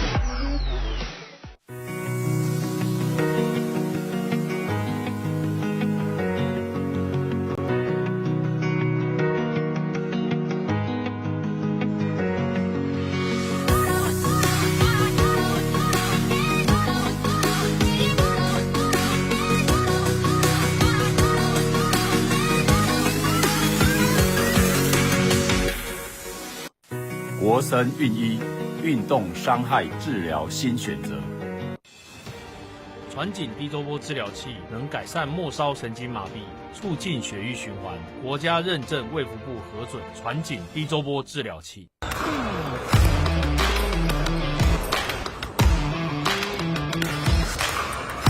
大家好，我是比赛网球选手尹嘉文，我的专长是网球，那我的休闲娱乐就是皮克球。我有兴趣的话，欢迎来找我们大家一起来玩皮克球。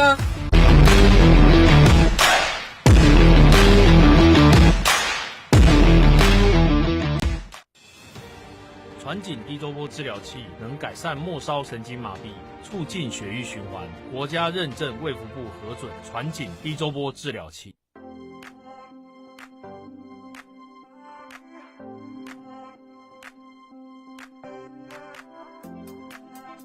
双打有趣的地方就是两个人的默契要配合得很好，相较来说真的蛮有那个依靠性。对，就是我觉得好像他在旁边，我做什么都不怕。他的球风也是那种机动性比较强，然后比较灵活，然后在前台我的梦啊，或者是帮我很多次常训练真的要一直很急性扭伤，就是我有一天练球的时候就突然就扭到了这样子。我还是习惯穿 Power Max 的户外袜。对，它在脚踝的部分是整个都有包覆的感觉，脚趾那一段跟旁边它都有做点加厚型的设计，就是这个我蛮喜欢的，因为我对袜子的厚度要求蛮高的。其实它的袜子平常的那些运动袜很少会在脚趾上做很多的袜子也有好的止滑效果的话，可能会在冲撞前往前的冲撞到起来的。我们今年就是希望我们牌子可以到150去争取参加 WTA 的巡回赛事，2028年能够拿到参加奥运。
stop me now.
Drop, yo.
，Naja Tennis， 最舒适亮眼的网球战袍。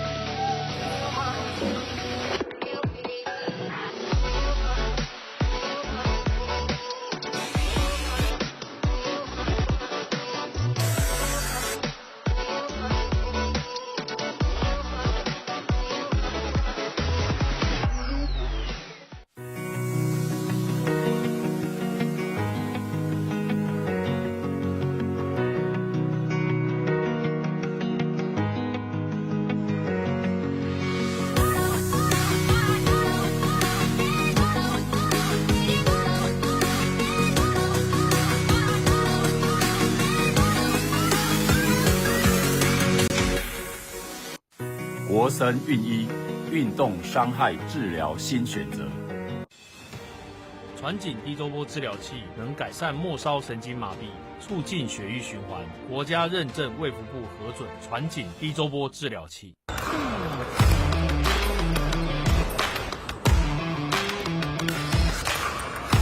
大家好，我是一个网球选手尹嘉文，我的专长是网球，那我的休闲娱乐就是皮克球。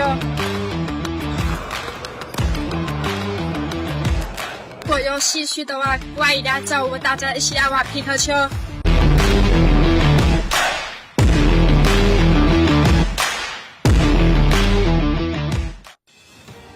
传紧低周波治疗器能改善末梢神经麻痹，促进血液循环，国家认证卫福部核准传紧低周波治疗器。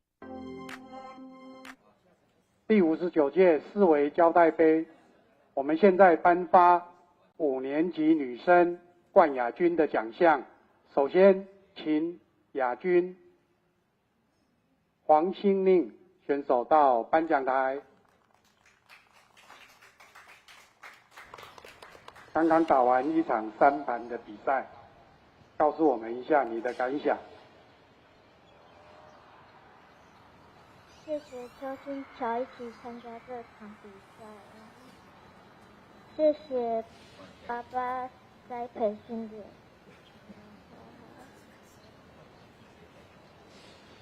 我希望下次有更好的成绩。好，我们来颁发亚军的奖项。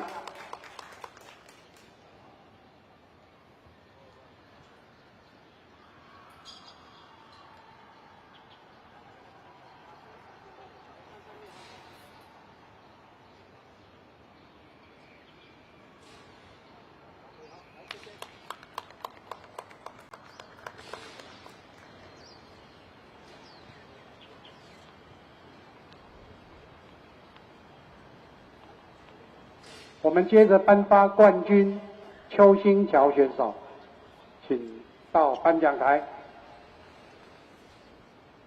3盘的比赛，第一盘让对方，第2盘、第3盘都赢了。告诉我们你怎么办到的？我要谢谢我的对手黄心丽，让我有一场精彩的比赛。还要谢谢世维企业举办这场比赛。我要谢谢爸爸妈妈还有教练支持我打网球。我还要谢谢TED赞助我球拍让我比赛。我下次还会再继续来，谢谢。好，我们现在恭请世维基金会杨董事来颁发冠军的奖项。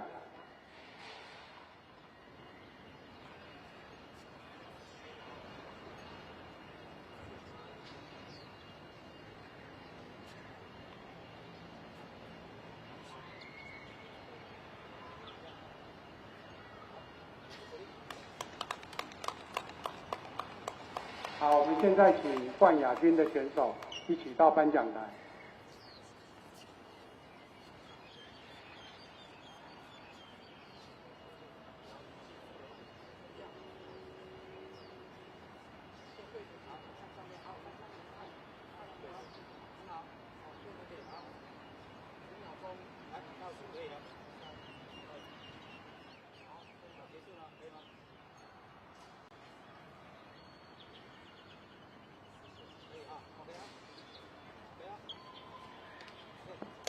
好，谢谢各位。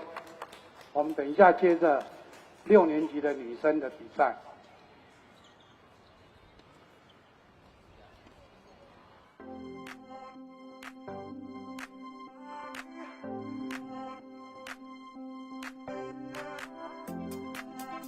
双打有趣的地方就是2个人的默契要配合得很好，相较来说真的蛮有那个依靠性。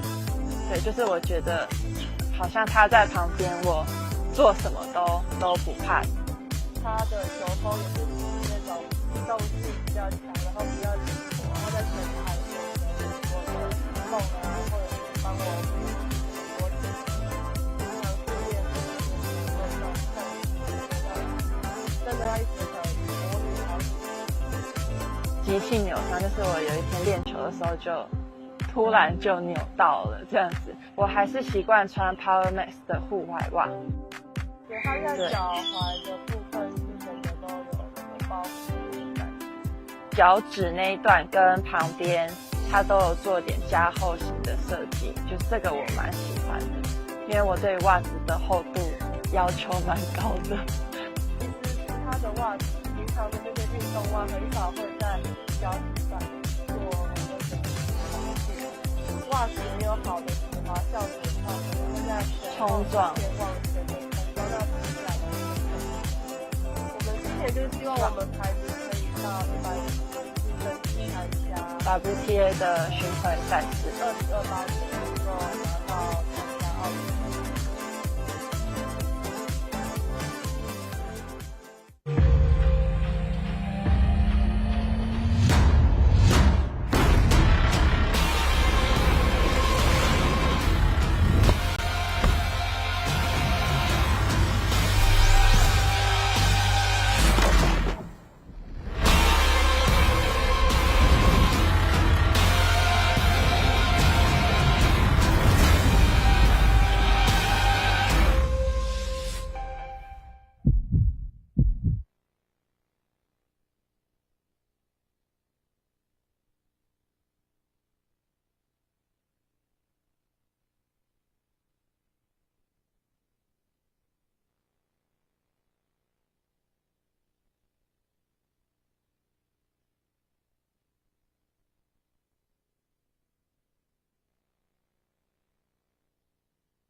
好，非常欢迎您回来，在中立网球场进行的114年的四维胶带杯第59届的学童网球锦标赛，继续要进行520决战的，就是场场都是最后的冠军赛。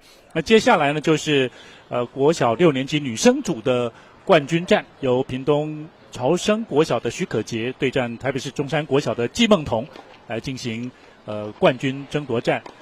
也会呈现也许以后不同的球风，那同时在场上呢来展现他们训练的一些成果哈，但当然是有输有赢了哈，不过就是选手们在场上尽情的发挥就好。是。一样的哈，是跟谭立威教练哈来跟大家一起欣赏比赛。立威教练你好。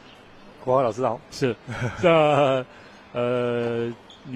到了6年级了哈，可能更稳定了哈，更成熟了哈。是，没错，也打出了他们的一些风格出来了。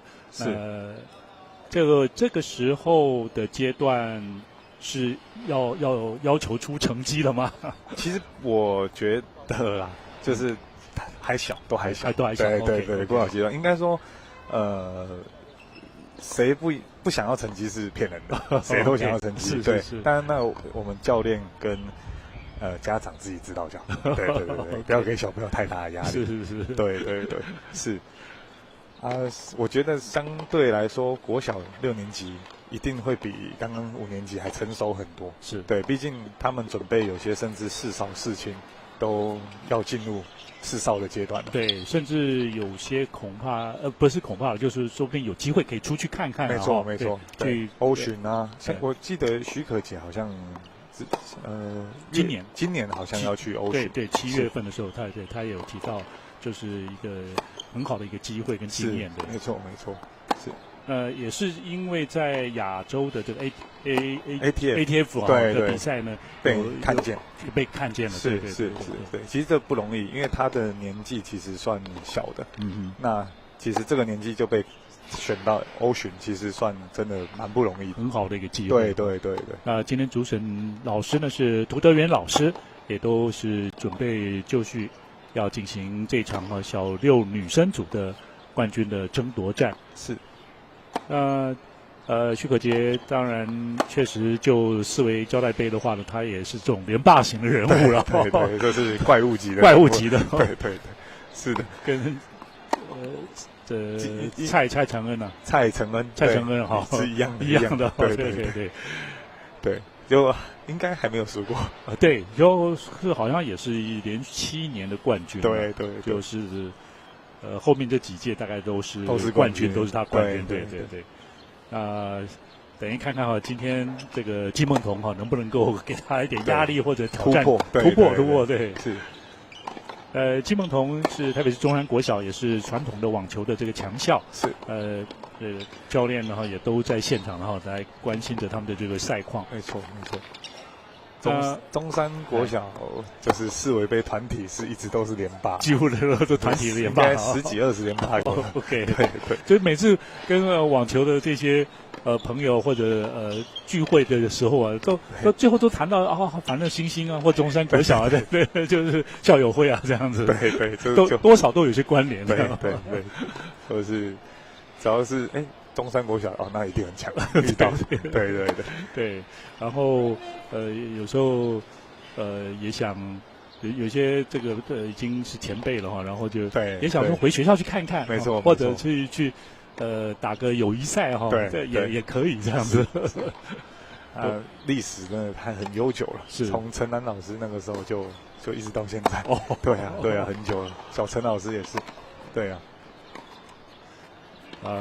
这等于跟我们4维胶带杯的历史也是可以接近的那4维胶带杯也是有这个快要30年的这个历史，已经59届，那每年办2届这样子。是从1994年开始第一届，对，到现在，对。看翻开那个冠军名单，就第一届的，我看到卢彦勋呢拿到了这个小6男生组的冠军。是。后来呢，谢淑薇他们好像都是有在这个名单上面，没错，得奖名单上面是。在接着这个持续的支持这个小朋友这个阶段呢，确实也很感谢世维交代了哈，真的是感谢他们这样。而且他们应该说，连从以前的联邦杯跟金恩杯，其实也都是他们在协助跟举办，就是帮忙带队，然后跟统整这些东西。对啊，从以前的王诗婷，然后甚至谢淑薇、张永南，还有温教练温秋专，然后跟何秋美，对，那个时期其实就有在世维就已经是投入在这方面金恩杯跟联邦杯上面，是等于一个国际女子最顶级的这个赛事对团体赛事，对，那也比较呢能够跟国际接轨了哈，或者争取我们在国际舞台，甚至不只是运动舞台哈，那把台湾的这个来走出去哈，让大家看到这样子。对，世维真的在台湾女子网球跟青少年跟儿童阶段，其实算是做了很大的贡献。是，对。将来世维交代杯，当然一步一步来了哈，就是办成一个国际赛这样子哈，就是比如说5、6年级的阶段呢，就变成一个国际赛，当然更需要这个庞大的经费了，还有更或者甚至更好的场地这样。没错，这都不容易。没错，当然应该都会希望，对，这是目标嘛。是，对啊，但你要先有想法，有想法才有可能达成。是，对，就是在先前呢，我们也提到了，就是一位教练呢，你们跟这个世维呢合作呢，现在6月28号、29号一个台日的一个交流的这个对抗赛，哇，也是真的是非常让人期待了。是，好，对，这场比赛正式展开。好，可以。许可杰2发。没有。还没开始。还在热身，还在练习发球，还没开始。对。那这个台日交流的比赛呢，将会也由这个，他基本上如果是小6女生的话，他们2个就已经入选了。对，他们2个入选，没错，对。冠亚军选手会入选，一定入选。对。除非可能，因为像许可杰有可能要去打欧巡嘛。对，如果卡到的话，对，可能就是我们就往第3名替补。OK，对，看他的 schedule 安排怎么样。对，选手通常还是会先以 ITF 就是国际赛还是优先哈，因为机会还是比较难得。对，是的。12岁的话，像小6可能还好，可是到14岁就是会，因为13岁以上就可以打 ITF 的哈。对，所以比赛机会就是多了很多。对，而且 ITF 的1分是台湾的7分，比照台湾的排名的7分。真的。对。就国内排名来讲的话，也把 ITF 也纳进来。对。也确实跟国际接轨。对，第1分。好，现在正式展开。发球是季梦彤。对。15比0的领先呢，许可杰的出界。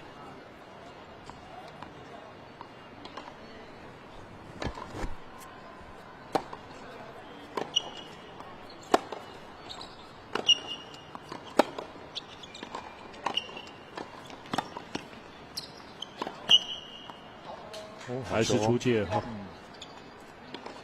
要攻击呢，这个重复回马枪。对，那许可杰这一球其实是准备想要上网的，他的意识是好的。你看季梦彤救了球，救起来攻完，他其实本来是打算要上去，只是有点被挤到。是，正面过来的发球。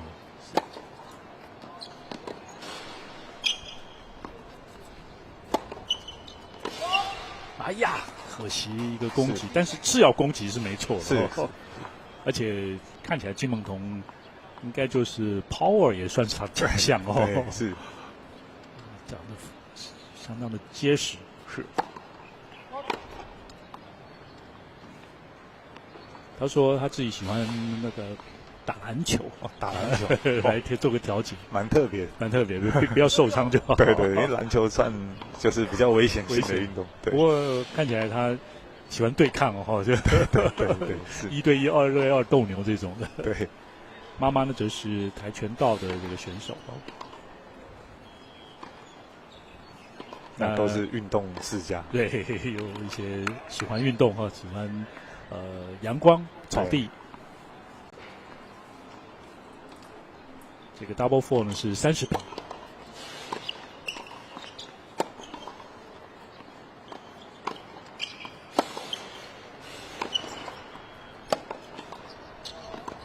哦，可惜出界一点。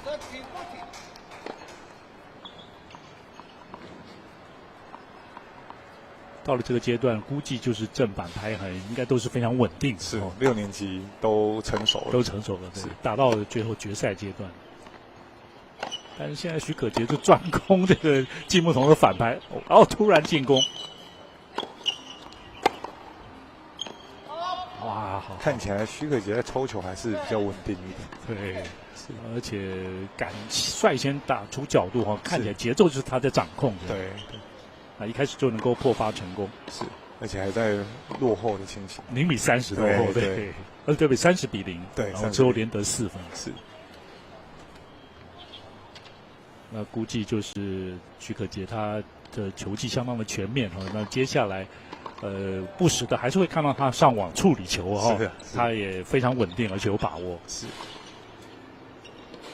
当然，就年岁上来讲，他是。就是也稍微大一点点，好像年尾出生。那许可杰是他是说有专任的这个教练在带他，是的，就是黄恩佩，这一个女教练在带他，是应该是黄恩佩教练，黄恩佩教练没错哈，黄恩佩教练对，等于在高雄那边有场地是。应该是在屏东啊，屏东好，在屏东哦，OK， 屏东。差一点，这颗很可惜。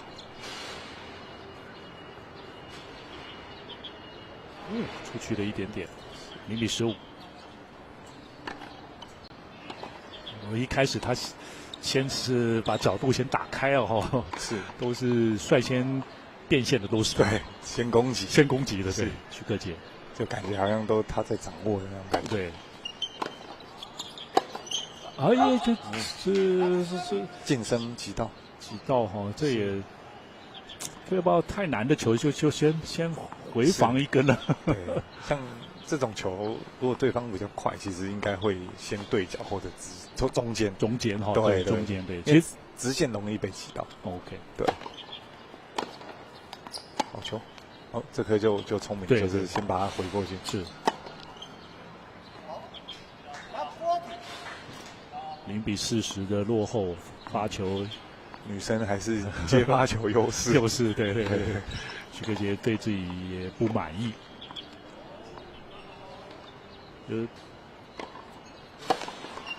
发球好球，确实。还蛮全面的哈，连发球这一环呢，这个许可杰也是，开始加压哈，一发也是蛮歪的，没错。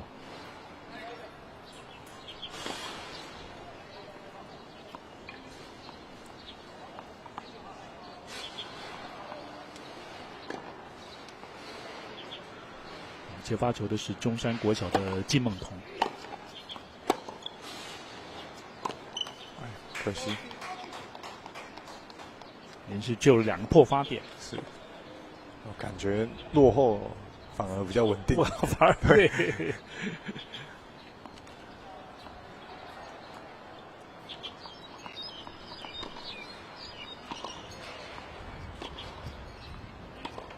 一发。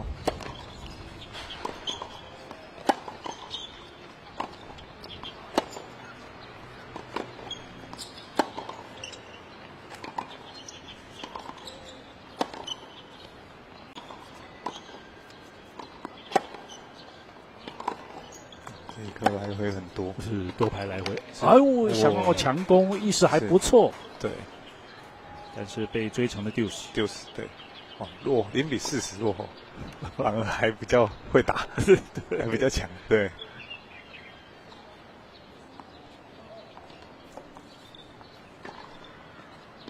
中山国小的这个总教练，他是说他是叫童宇成教练，是童宇教练哈，对，就是童教练。童教练在网球界大概都看过他了哈。对，就他改了名是不是？对，改名。之前是姓朱，哦，对，朱伟豪，朱教练，对。哦，连4分。对金门同来讲比较可惜哈，就是他敢于做进攻哈，变现这也蛮积极的。是。像我会觉得，像这一颗球其实站得很后面，那其实它的角度不太容易打了，对，刁钻这样。你离底线后面，那其实你可以多做一些球，等球短你再进攻。对，其实上1分的失误也是一样的状况。所以倒并不是说我下一球一定要攻击，没有，就没有，要看因应情况。对，应该说你可以你可以加压，可是不是说要把它打死。对，小选手很常会就是会攻守分不太清楚。对。许可杰最后又是连得5分，对。第一局0-2，第二局0-3，对，然后但都拿下来了。对。也现在在局数上是2-0，在第一盘比赛许可杰领先。那到了6年级，就是如果要打第3盘的话呢，就是一个正常的抢七了哈。是。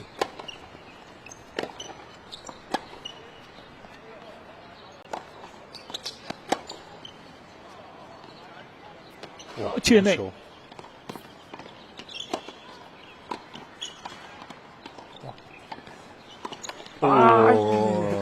可惜，对，金门同有机会处理，是，这一颗其实运气了，对，运气，因为许可杰没有算是攻击没有处理好，然后结果对方攻击球又没处理，又送给人家1分，对，是，就2个都没有处理好，金门同的发球2发，今天妈妈也来到现场，是。妈妈其实每次比赛都来哈，都会跟。可惜第2个 double four 出现，0-30。其实打到5、6年级，像决赛的这些选手的家长，其实都很投入。对，因为毕竟小朋友都决赛4强嘛，对都会常常看到他们家长出现在任何的比赛上面。OK， 对。就一起，全家一起参与了然后也对分享或者甚至会跟教练讨论自己小孩的一个状况。OK， 可以理解，因为要用心嘛。对。像我常常都会，我自己会觉得，就是最重要的是小朋友选手自己，然后第2个就是家长。因为家长你要投入，教练还排到第3，教练是第3。对，一定是对。那会不会常听到家长的抱怨？我觉得，多少一定会有，有好的也有不好的。OK， 对。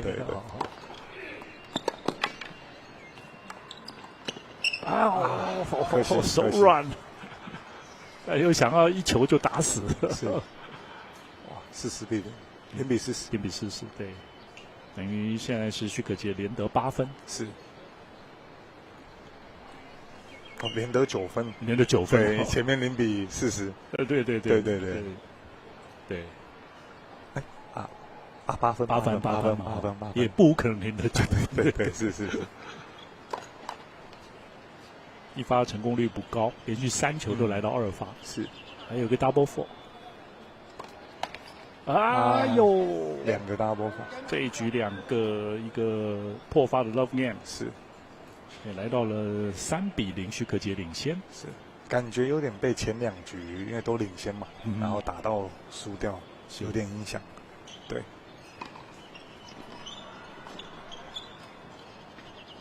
金梦彤的妈妈，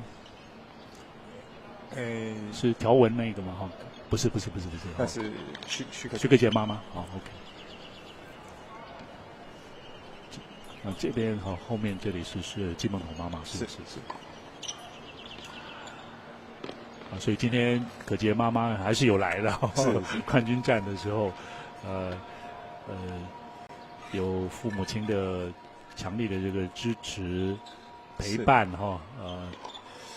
让小朋友没有后顾之忧。徐可杰看起来是更成熟，他去欧洲也是准备一个人去了，就可能有教练带着啦，但父母亲是不会跟着去的。是，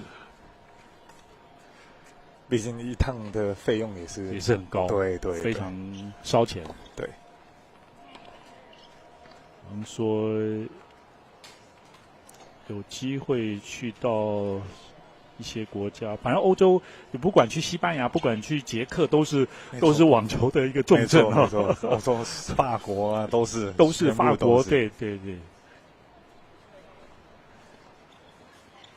即使到意大利哈，也都是很好，就是很盛行，整个欧洲都很盛行。对。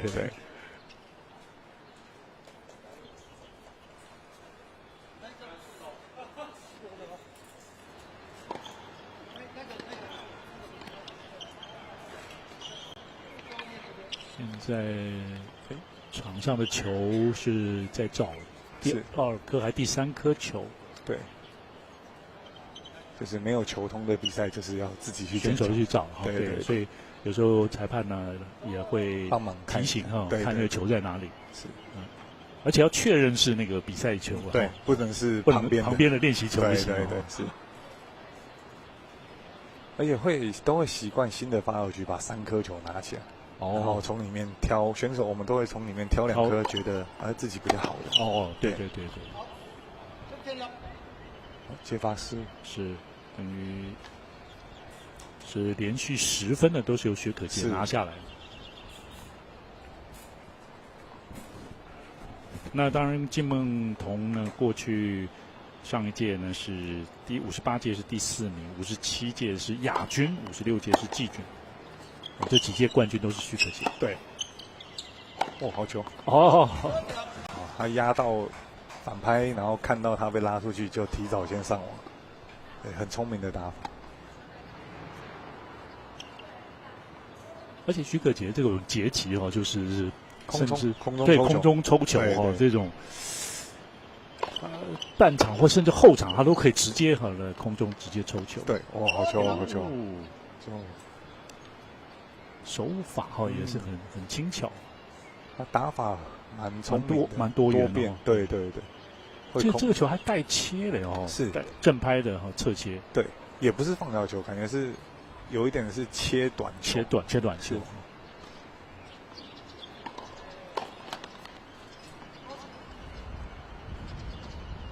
感觉金梦彤情绪有点影响，要赶快调整回来。对。真的受影响了。对啊，面对2发想要强攻。对。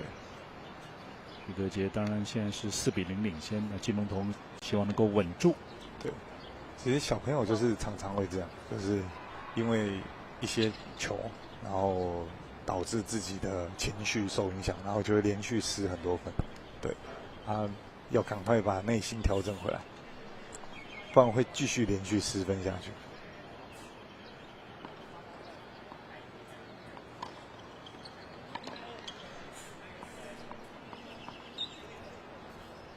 当然，讲是容易了，比如说专注在当下这一球就好。之前发生了尽量要让他忘记。对，不再去想它。其实有一些方法是可以，例如说你现在连续10分，那你把节奏放慢一点，你走到后面擦个汗，然后或者是转球。我们有时候选手拍球会转球。让你的眼睛去盯着那个球的 logo。那这样logo， 你专注力就会到那上面去，到那上面，然后或者是调线，这些小细节都可以让选手，对，就是把专注力放在上面，而不是说在刚刚的10分。OK。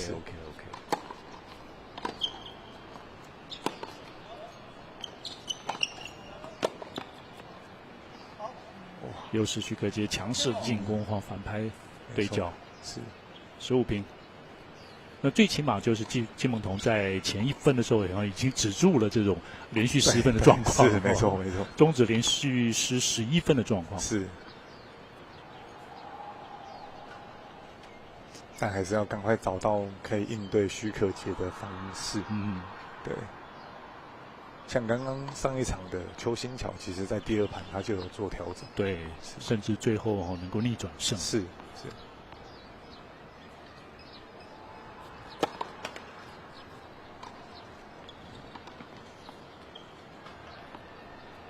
是这样的话，就金门同是多一点耐心吗？就是多拍来回吗？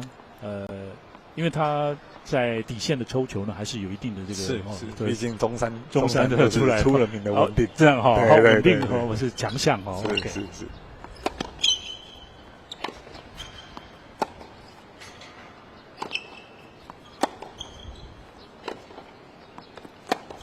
好球。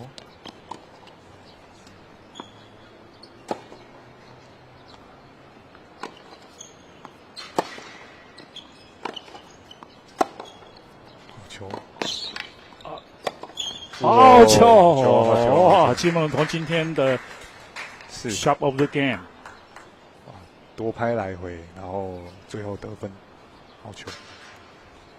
把中山的这个强项发挥出来哈，也就有机会哦，对，没错。光底线的抽球就有可能得分，是。这就是他们的强项，就是要发挥你的优势，对。因为每所学校的打法跟特性，小朋友的特性都还是会有点不一样。是。但是金门同，你看他就是很结实这样哈，所以估计他就是来回奔跑，然后或者要打耐力战哈，绝对是没问题的。是，没错。所以多拍来回后，或许他是有机会的，对。Lucky ball， 终于拿下了一局哦，现在追成了1比4。这一季的插网进的 ace 是。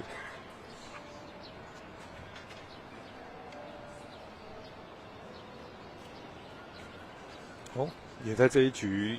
那个终止失分，连续失分，对，然后又拿下这一局了，对。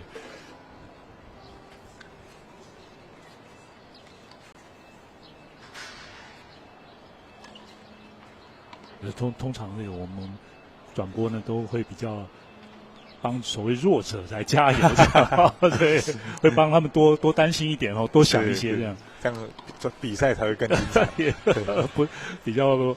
没那么快结束是，不过当然，慢慢小选手们成长茁壮是都很开心的哈，是对，所以其实都是为2位选手加油，对，期待着网球也是一代有一代的这个接班人出现越来越好，对。不过这2位选手的。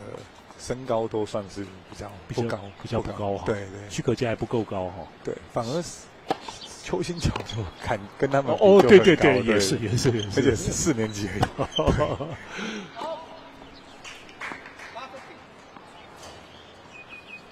反拍加压挑战底线还是出界，0比15。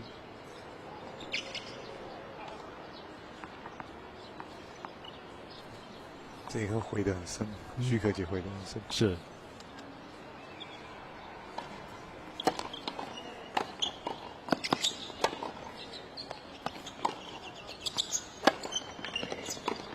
好球！其实是可杰这一球等于是在防守这样哈，是，但是他都防守防守反击哈，就是吊球的这种。威力啊，不是，就是深度是够的。对。然后这一颗球，最后那一颗球就反而去有一点加压了哈。对，虽然季梦彤先加压，可是最后他还是找机会就反击过去。对，这就是许可杰的强项啊，算是。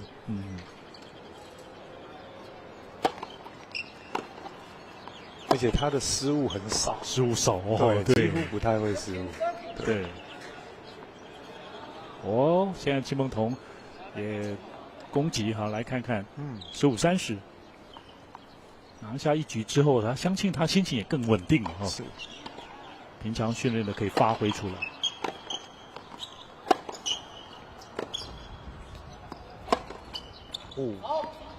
出界，太长15-40。这球蛮好的，有点可惜，又踩进去进攻，然后奥塞一点点。他练球，妈妈就在前面。对，是。给他打毛巾是就是挂在这里。对对。通常挂毛巾就是我刚刚有讲的，对，就是他如果连续失误的时候慢一点，擦个汗，想一下，对，然后同时因为你连续失误有可能对手在顺，那你同时也是可以影响一下对手节奏，对对对。哎，打到拍光，40-30，确实就是这个时候金梦彤想的可能就是抢攻了哈，是两分嘛，追击了，对对对。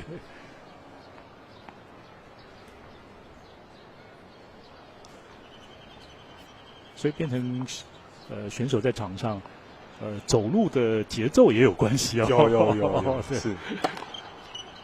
就反而是你连续失分，你要慢一点。OK， 对，那你赢了，当然你就照着原本的节奏继续嘛。对对。爆发并且破发，现在追成了2-4，金梦彤。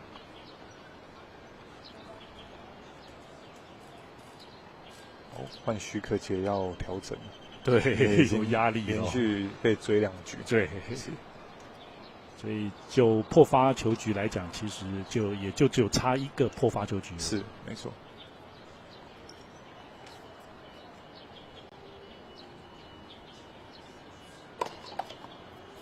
继续打。对，青少年是触网是要继续打了。对。但是一直到 U14 嘛。没有到职业赛。职业赛哦，是哦。对 ，ITF 的话，触网也都是继续。OK。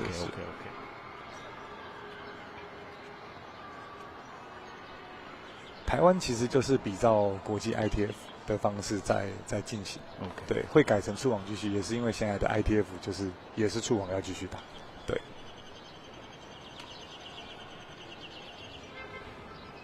好，徐可杰看起来也很快的保持专注哦。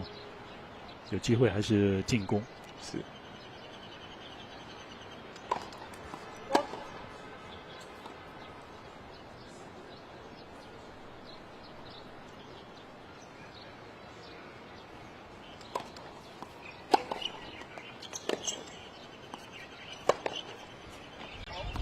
有点可惜这一分。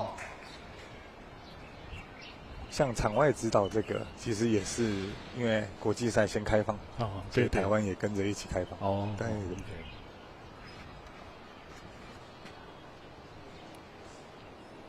所以他如果回去妈妈旁边的话，其实妈妈可以跟他聊几句。没错，是可以讲话，是可以讲话。对。但是都有规定，就是说，如果你的选手在对面的时候，你是不能言语指导，你只能说可能比手画脚，但你不能讲话，因为你太大声会影响到这边的对手。对。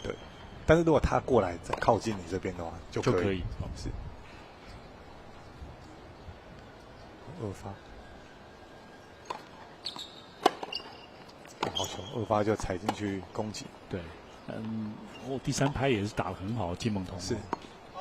哎呀，吊球出界，15-30。其实球速跟身高还是有关系。你看邱心乔的2发，他在打的时候就很快，对啊，身高高嘛，就是等于说从上面直接压下去。对，就是你在网子上面往下压嘛。对。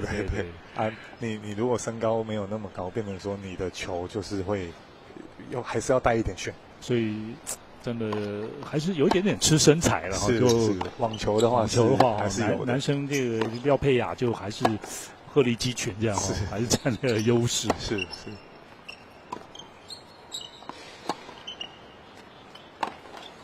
哎呀，可惜。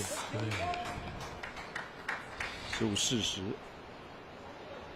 金梦彤想要加压了进攻了。对。意识是不错，对这一颗其实也 OK， 因为踩在线上了，只是没有进而已。OK， 基本上是踩在线上或者在线内的话都可以进攻。对，但有时候也要看，有些球它是很炫的，很炫。对，只是说你大方向的话是可以。对。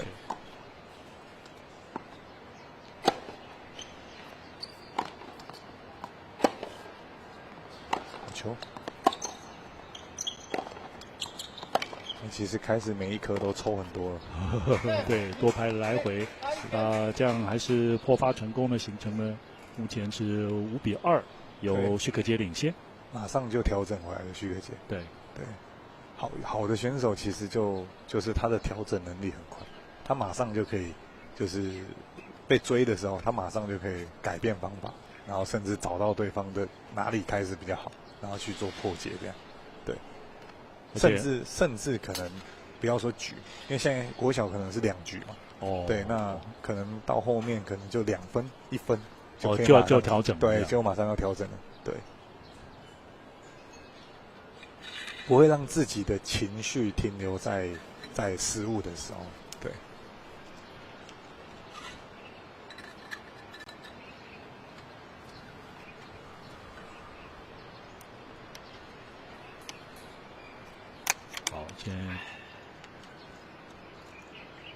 就是后面几个局数呢，这个确实就是多拍来回也比较多了哈。然后金梦彤也采取这种这个稳定的这个击球方式，对，也还是会给这个许可杰带来压力了。对，压力开始有对抗，然后没有掉的那么快。没错。对。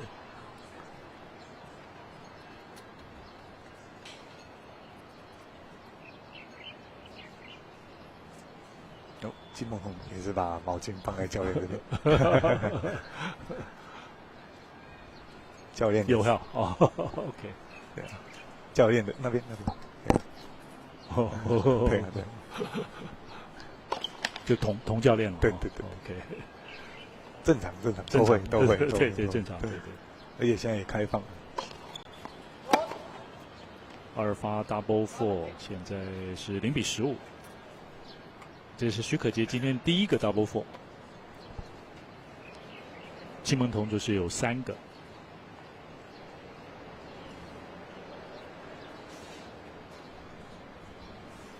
要到了 WTA 成绩才会有鹰眼啊？对，也没有，要不一定看赛事，红土就不会有。哦 ，OK， 对，OK， 红土可能是比较明显，他看球印嘛，对，看球印。对，但也有一些选手在说，就是鹰眼其实有时候会误判，有点误判。对。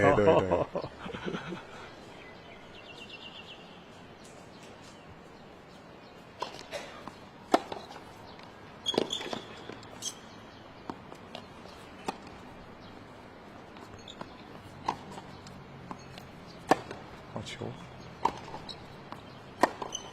又是多拍来回，对，底线对峙哦，是。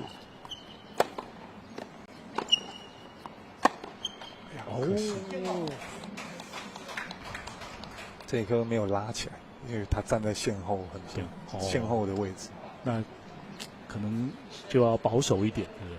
就是要有一点过往高度，对，往上拉多一点。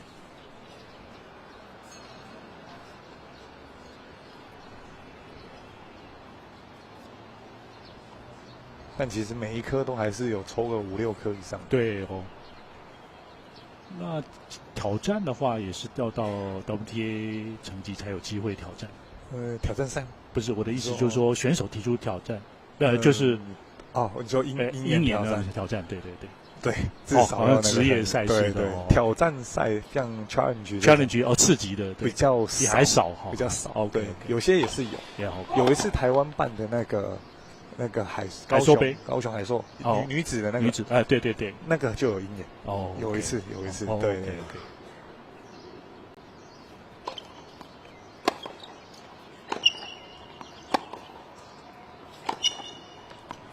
还长了一些出去，但后来因为好像疫情吧，对，就没有再办。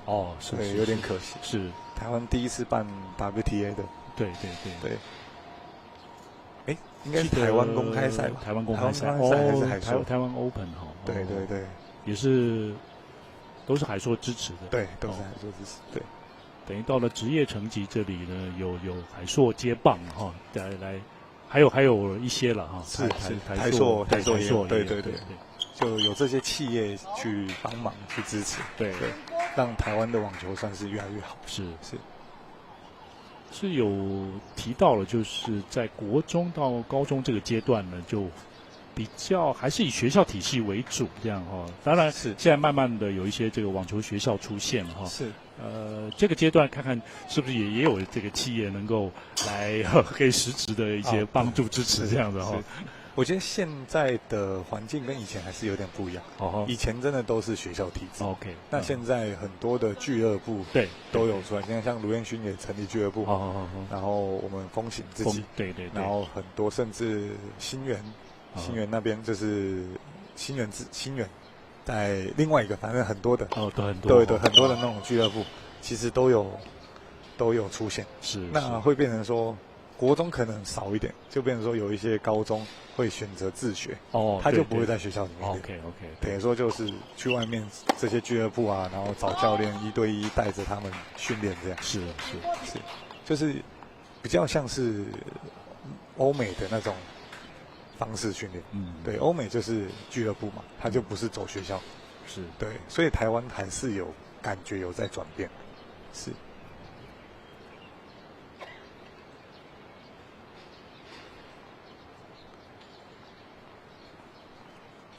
这个球，看看现在在场上，刚刚听到裁判是喊30-40，对，是季梦彤的破发点，对。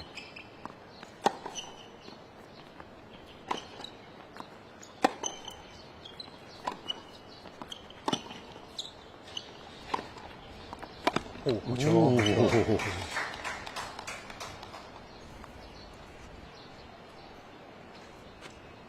这个闪正拍了哈，然后接近对角，但是哇，在这个直线地方也很快。对。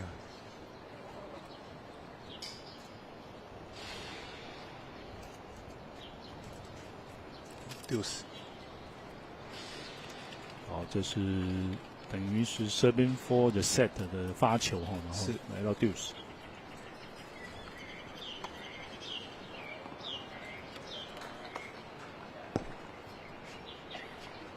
会不会有的选手他这个成熟的稍微太早了一点，然后就是说到高中或者大学的时候就会有一点瓶颈出现？会多少一定会，对，就是即使国小阶段也是会出现瓶颈。对啊，那能不能度过？然后这就是教练跟家长能帮他的嘛。对，应该是家长跟教练。对。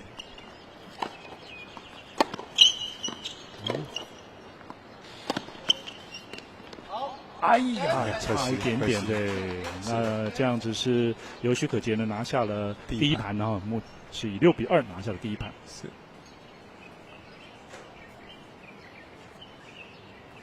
像我会觉得说，为什么我把家长摆在前面？因为。家长也要投入之后，因为教练有时候还是会有误判的时候，对。那教练如果不小心判断错误的时候，家长有没有发现？这很重要。所以什么阶段，甚至说教练是阶段性人物，你什么阶段要换什么教练，这都很重要。对。那教练，我如果在带我的选手，我不会，我很难知道说，我什么阶段说他要换。对，那有的这样可能会，有的这样不会。那所以家长投入，他才会知道说这个阶段的时候我应该需要什么，那跟教练去讨论。那我这个环境可能没办法满足这个选手的状况，那其实可能就也是需要换教练。对，所以职业选手很常在换教练。对，所以这很正常。这很正常。对。就是怎么样对选手的发展最好的才是第一优先。对。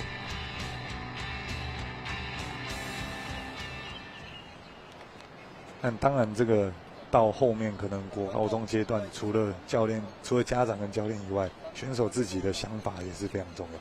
对，他要知道他自己要的是什么，那再跟教练家长先跟他家长去沟通，然后再跟教练沟通，就3方面的去讨论，然后去规划，对，才可以更好，没错。所以确实，这个网球选手、运动选手啊，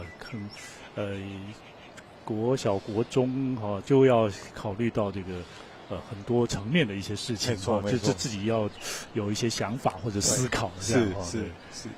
国小我会说，就是你还可以开心打。OK， 对。叫我防护员。现在这时候请了防护员，有伤停吗？是。有伤停时间了看起来脚趾头吗？指甲吗？还是？2分钟。2分钟，OK。伤停时间是5分钟休息。5分钟。对，可以治疗5分钟。起水泡的了起水泡。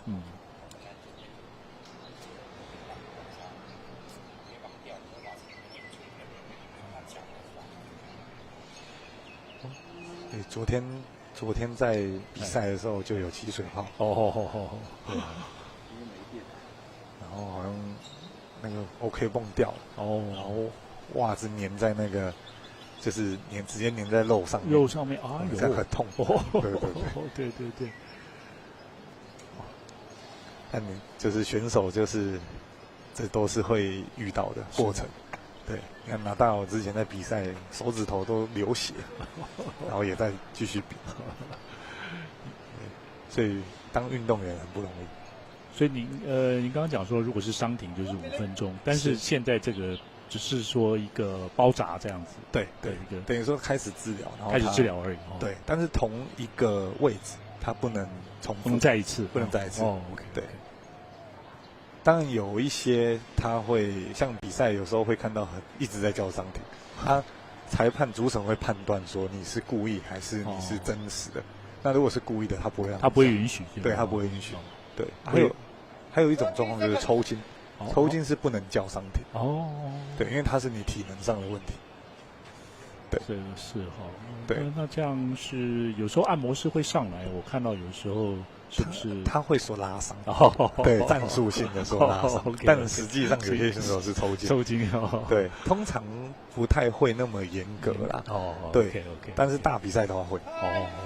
对，所以等于变成主审裁判这一方面呢，也要有一定的专业的考量。不会给，因为防护员会防护员来上来，然后防护员来跟主审说，大会的防护员。对，没错，他会跟主审说，这个是抽筋还是这个是拉伤？那如果判断是抽筋，他就可能只有换边时间可以治疗，也是可以治疗，就是换边90秒，正常的90秒。对。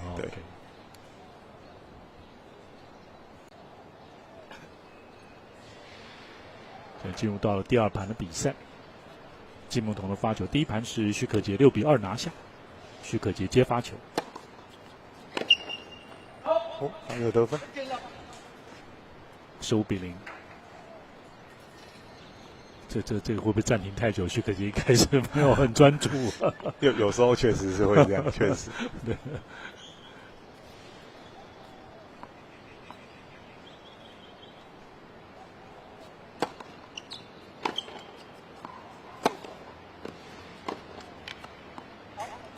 有好像真的有一点专注力跑掉。30比0。这2颗其实都是非受迫性失误，看起来是这样是，这也不满意。是。刚第一盘的时候有许可杰其实还是很有所谓礼貌了，就是说，当这个金木童打出好球的时候他也是为金木童拍手这样。对。代表他的心态是很好的，对，因为有些人就是如果可能被直接得分，他就会可能就直接转头，或者是水头上气，对，或者生气，对。可是那是对手打好啊，那对手打好球，你拍手，代表他认为这一颗球没关系，所以他才会有这个动作。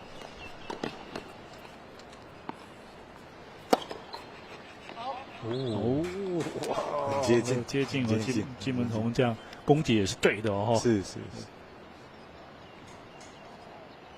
有时候有透过我们来看一下，出界，对。当透过电视转播也是另外一种的学习了，对选手来讲而且他们比完赛，他们可以自己回去看对。好球！我接那个，对啊，好球！他还等得到第2拍的时候才出手，特别等一下再出手。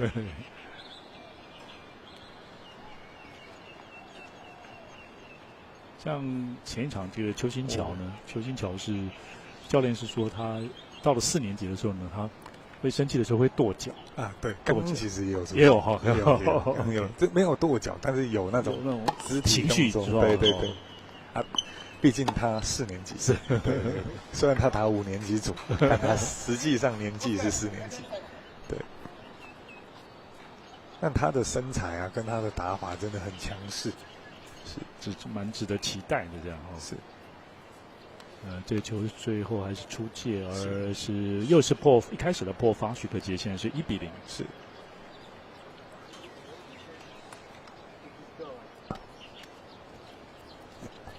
我本来想说这个邱新桥已经算比较收敛了一点这样哈，因为冠军赛嘛，然后又是有转播嘛，所以他大概有控制了一点。我还是有了哈，你有看到？有，还是有。OK， 对，我有看到了。对，但没有那么严重。OK， 代表还是有进步，有进步是。还有就是他能够这个演出一个逆转的一个表现，我觉得这不容易，这真的是对4年级的选手来说。他的心智是相对5年级是比较晚熟的，对，那还可以逆转胜，对，这其实真的蛮不容易的，对，而且对手又是黄清宁，对啊，对手是看过很多的大赛的选手，对。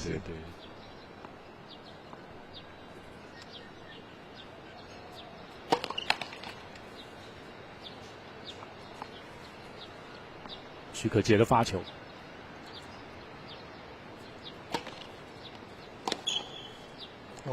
2发得分，哇，带切了哈，而且很深的一个角落，是，这个2发算发的很有威力，哦。是。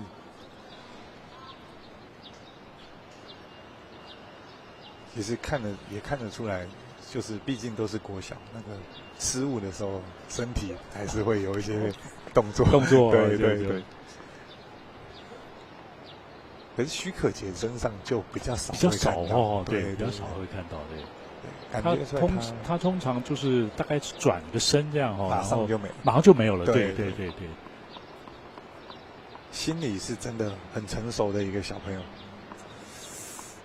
很多事情他现在已经开始要独立自己处理哈，但是他似乎哇，近身强势发球，是，这发球很快，30-0，是。贴网哦，虽然不是说击球点很高哦，但是刚刚好，角度力量哦，刚好。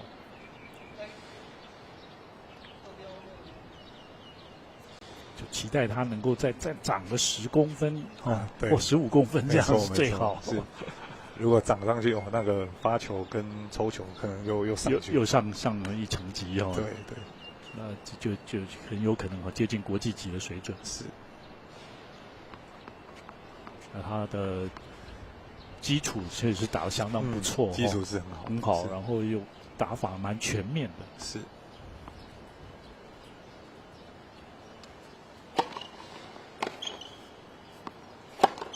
好球！哎呦，哇！球一高就踩上去进攻。是。而且其实这个球弹跳还蛮高的，而且几乎在已经是底线后还在线上，对。就是这个球，他可以选择在底线后方打，也可以选择踩进去。踩线上的，对。但好的选手就是会选择踩进去，对。通常踩进去就是够攻击了。没错。就是只是差在说，有些选手他的掌握度，他对那种慢球，有些人判断可能就是他会留在后面，但有的大部分如果越好的选手，他的一有机会出现，他马上就抓住机会踩上去打。打第一时间的话，这个时间点是不容易抓的。没错。但是有那个信心可以赢前来进攻。是，你看上一场邱新桥的第一盘失误非常多，对，可是他最后还是拿下胜利。对，但是他就是一样继续做他的，然后甚至第2盘还比第1盘更凶。是，对。攻击还是他的武器，是，就持续的把握。没错。本来要领先的时候了，现在情绪有点被影响。看下来是第4个 double four， 整场比赛。其实还是要多给自己一些鼓励啊，内心的对话。选手在场上当然会失误，但就是你要提醒自己，一直正面的提醒，可能说，没关系，我下一颗再来之类的，这种言语上自我的提醒是。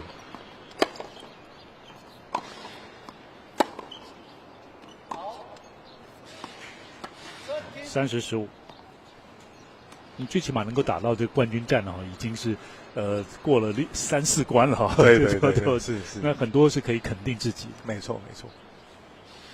但在比赛的当下不容易，就是想要赢了哈。是。但这个可以训练，就是你有刻意的去想这些事情，其实它会越来越好。OK， 对，就是要比赛中你要想到。对，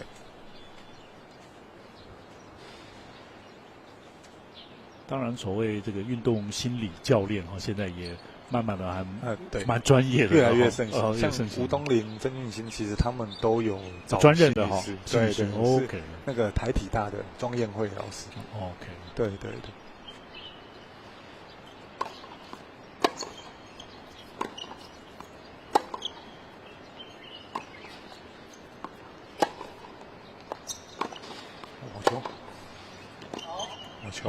确实加压了以后呢，能够顺利保住了这个发球局，在第2盘有分数挂上去，现在追成了1-2。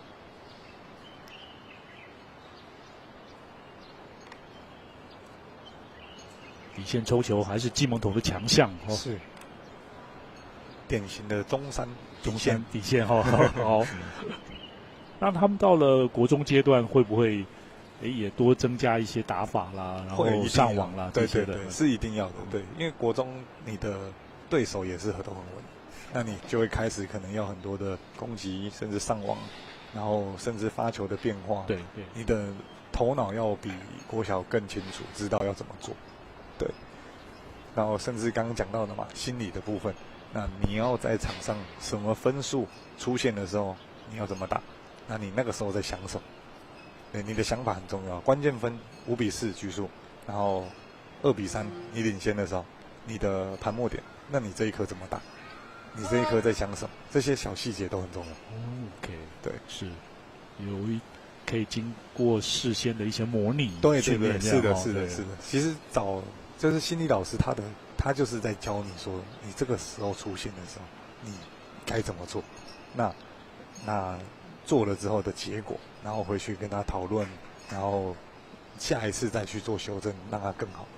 是。你会发现会找到一个就是赢球率最高的方式。是。那最起码就是说，你事前有准备的话呢，在面对当下那个状况的时候呢，比较不会慌张哈，不知道该怎么办这样。对。但起码先用原来学的那一套来做看。对。2发，许可杰2发。哎呀，出界15-0，这颗太急着回位，就是动作没有做完，就想要急着回到中间。对，是。所以有的时候是说，原则上当然动作是要完成最好，整个都完成。是。因为应该说，如果是来不及的状态下，你当然是没办法了哈。对，但这一颗球其实2发，然后他在面前而已，那就是自己太想要赶快回去造成的失误。OK， 对。因为如果说他是慢球，那你就不太应该，就是不需要啊。对。是。还有1发好球。30-0。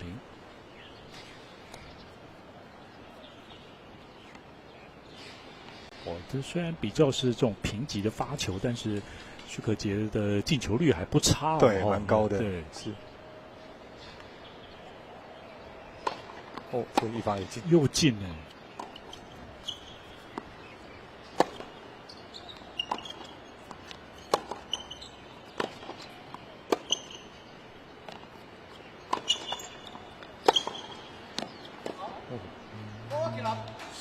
当然是插网了一点点了哈。对。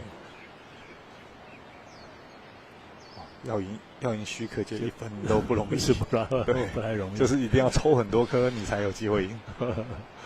目前就说第2盘呢，在这个许可杰的发球局，他的发球局来讲，他没有丢到任何1分。对，就是当然这是他第2个发球局了，第2盘第2个发球，连拿7分。哦，这一发要进，哎，这一局就3个1发进，对，都得分哈，那也是一个 love game 呢，所以现在是3-1，许可杰领先第2盘。哇，是边边角角，角度很大。接发球那一环，那方就还是专注在如何接发球了。应该说1发，如果是1发的话，对，通常会叫选手先接近，因为1发都是快的，那2发才会是站里面加压。对。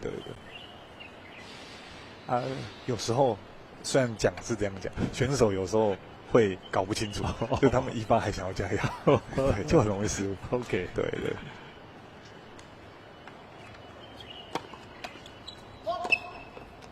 但他们决赛的选手不太会发生这种失误啊，对。哇，又出现一个双发失误。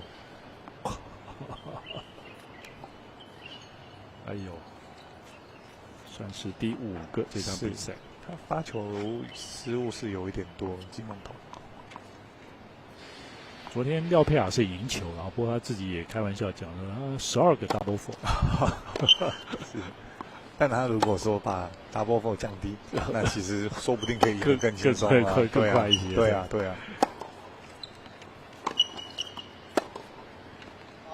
哎，也是。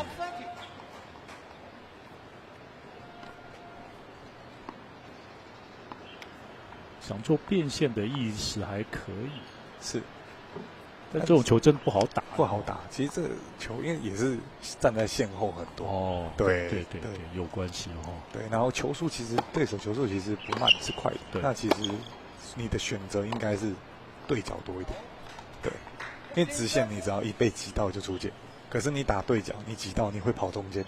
哦，对，最起码还有空间呢。对，还有空间让你慢掉，稍微慢一点。对。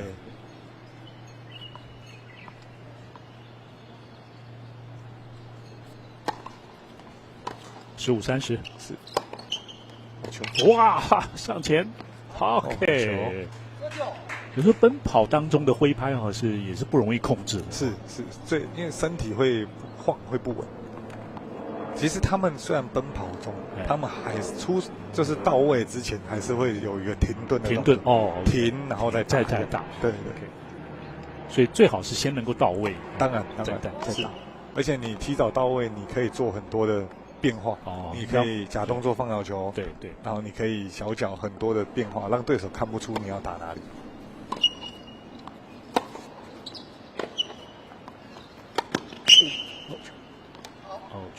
出界，34是破发点，所以这个当然顶级的比赛呢，常讲说这个所谓 running forehand 这可能是最高层级的选手才能够不减速不停，然后又出拍，然后又打出好球。对，没有其实他们还是有停的，只是他们是在跑动的过程中，身体歪掉的过程中停一下再出手。对。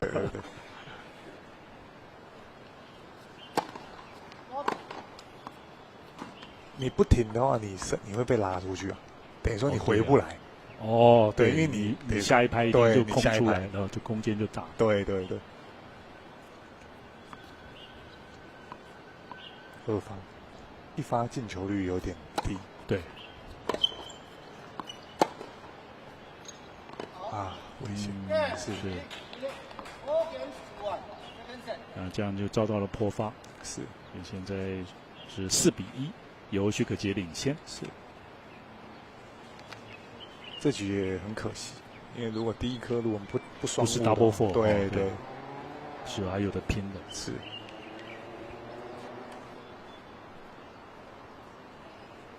其实遇到像这种魔王级的选手，就是在那一岁数，其实比数要尽量让他咬紧一点对，让他有压力，因为其实我们是挑战者啊。他是被挑战，那你想要保住冠军的选手，其实压力是比较大的，尤其又是联霸，对。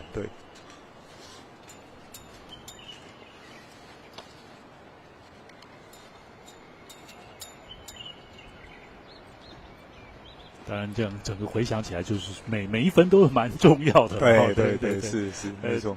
特别这个关键分的时候，还有现在，其实，在第一盘这个金梦彤也曾经破过许可杰一个发球局，是，所以就是尝试着来突破看看。就是那一个这个，也许当初那个破发的那一局呢，也看到了，就是说金梦彤他底线的这个稳定性的先出来然后开始找机会这样子，对手就开始有一点失误，对，就耐心度是呈现出来，没错。其实到后面，其实季梦彤开始比较稳定了，比如说最后可能还是有一些球太急，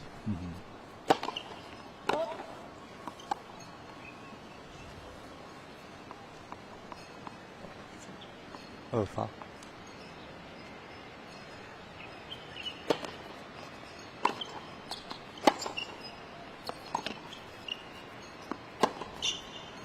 好球！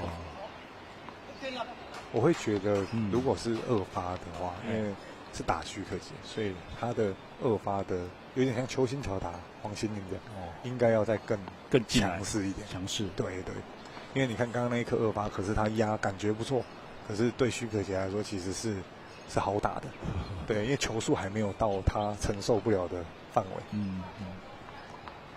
因为而且你现在1-4落后了，其实你就放开了，对啊，你没什么好损失了，对啊。好，现在看看二发这次的回应情况怎么样？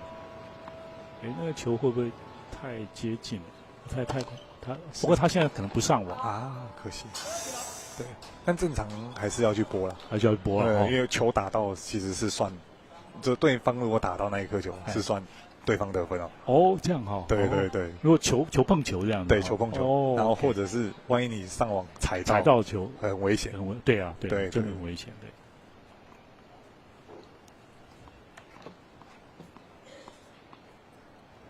就选手最重要的就是不要受伤，对。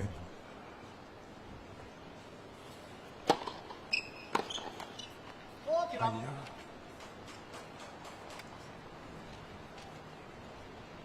许可杰这个确实蛮全面的是发球还是有相当的威力，对。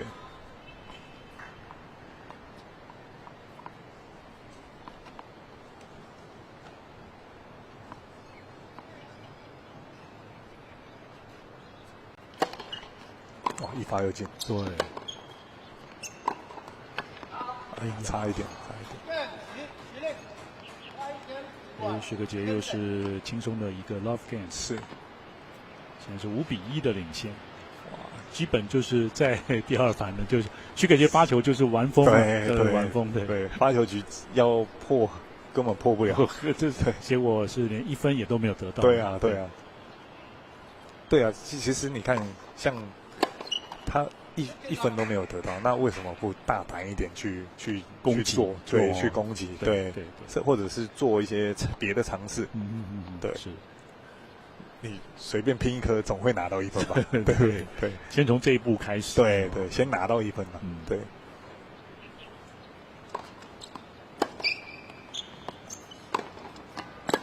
好球金梦彤，哎呦，被猜到了。哎呀，真的被猜到，这截击截对角或者截直线有难度差别吗？对角还是比较容易。对，截对角比较容易。截对角比较容易。对应该说这颗球被许可杰猜到了。对，但季梦彤也有提早去准备直线。对，因为打对角，通常人家会跟截击的人会跟直线。OK。因为反拍被攻击嘛，攻击打对角。你挤到就跑直线，你打直线挤到就奥赛。对，所以大部分的选择都会是先对角。就是如果来不及就直线。对，来不及就直线。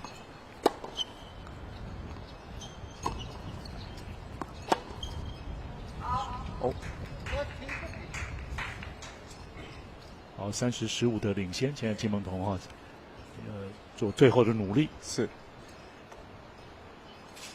有一些高弹跳球对女生来讲还是构成一定的就是不好打的。对，尤其是反拍。OK， 对，因为双手。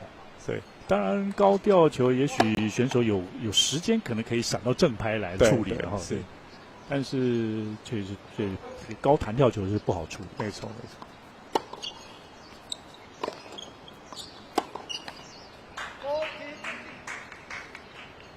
好，40-15哈，现在金梦彤。就是两个哈，就是爆发点，对，也就是他先深呼吸哈，沉住气，再打1分算1分，是，先拿下这一局再说。对。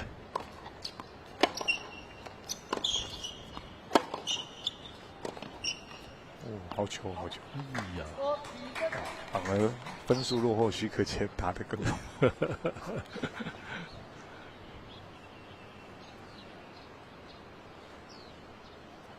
哇，现在像许可杰了哈，这些球员他们不是很害怕这种平击球这样，对，他回击能力还是很强，对。像这一局，其实金梦彤就可以强势一点，因为他就领先2分嘛。2分可以，所谓拼1颗这样子。好球。那这样是守住了发球局了哈，一发也进，追成了2-5。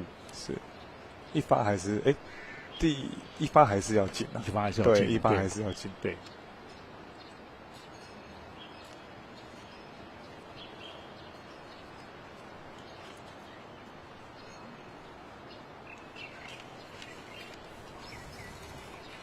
好，这是四维胶带杯的第59届学童网球锦标赛在中立球场，有小学6年级的女生的冠军战，那么稍后还有小学6年级男生的这个冠军战，都欢迎大家来关注哈，然后看到这些小选手们他们的努力，他们喜欢网球这项运动啊，对，所以在球场上呢已经有点他们的一个雏形和一个未来性已经出来了哈，对，值得大家给予关心支持，未来之星真的是未来之星，对。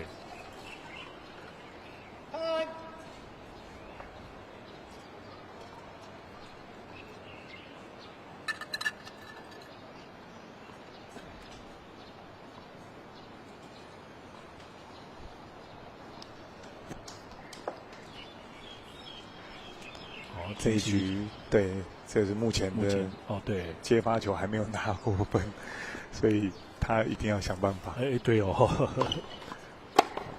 算是所谓 serving for the match。是。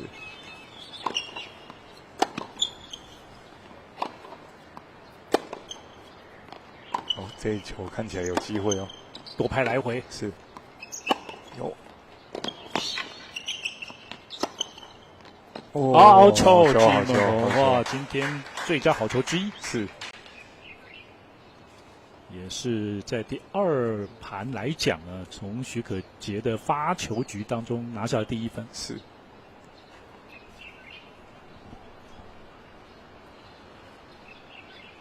哇，其实金梦彤还是。他那个球质还是所谓很重的哦。对，没错，这1分就可以看得出来，他球质有加压，就加压，对，再不加压就恐怕来不及。对。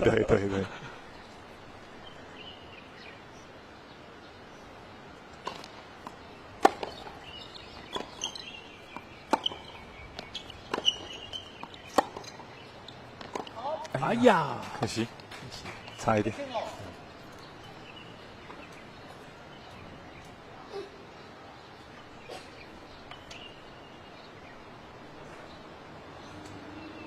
连续的攻击先送到这个许可杰反拍位置，对，但又想要就逼退他，对，但还可以，我觉得还可以哈，对，内容上是好的，对。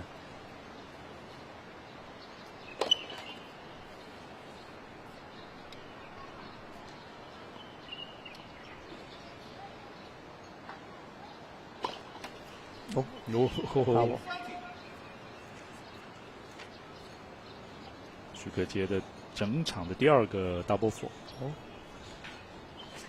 这一局的一发也稍微进球率比较低一点，连2球都是2发。对。当然，许可杰看他过程当中调整能力是蛮快的。对，是。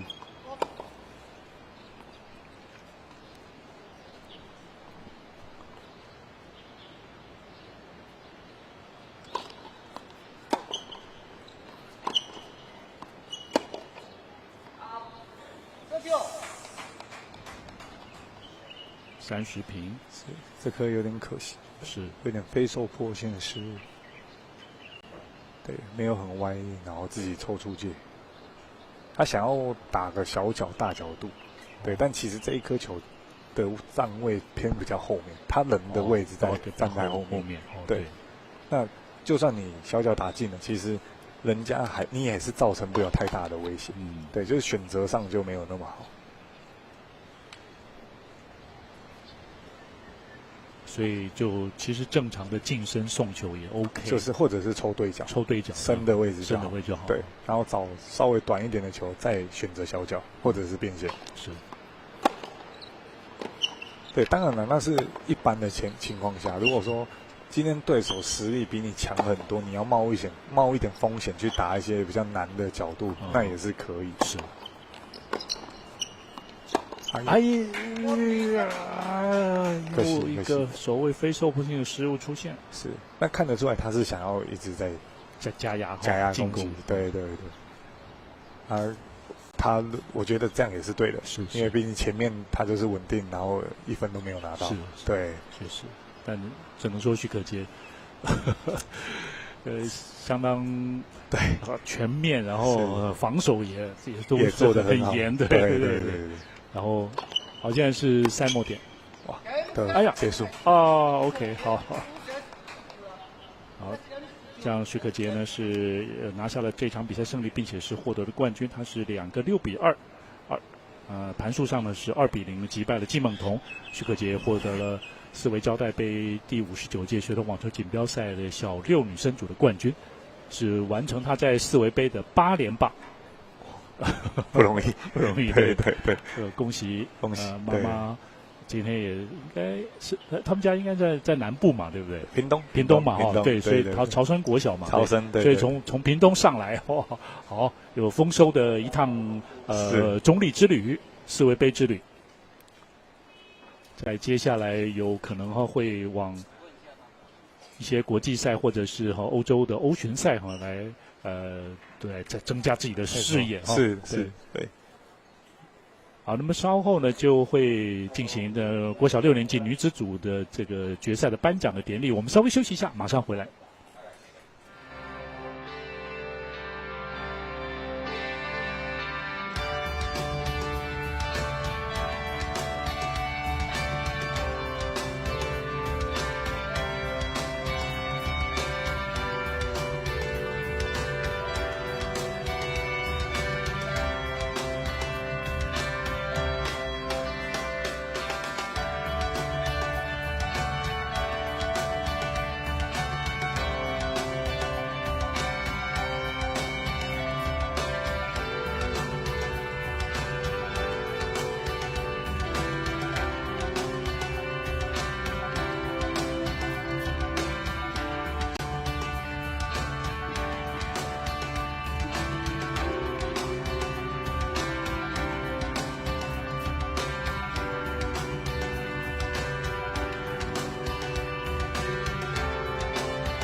Who's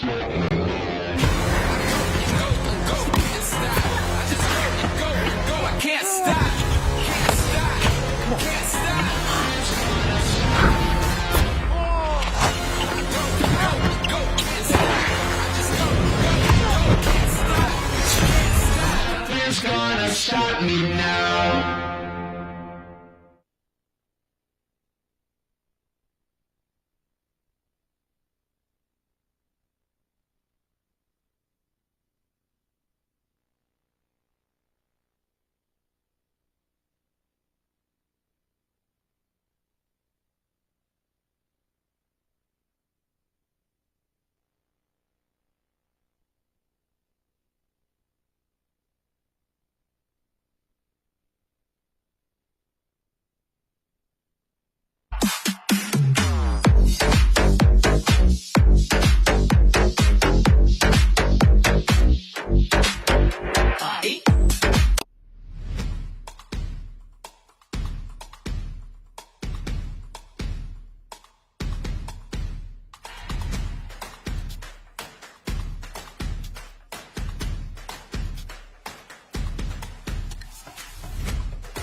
Drop, yo.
Naja Tennis 最舒适亮眼的网球战袍。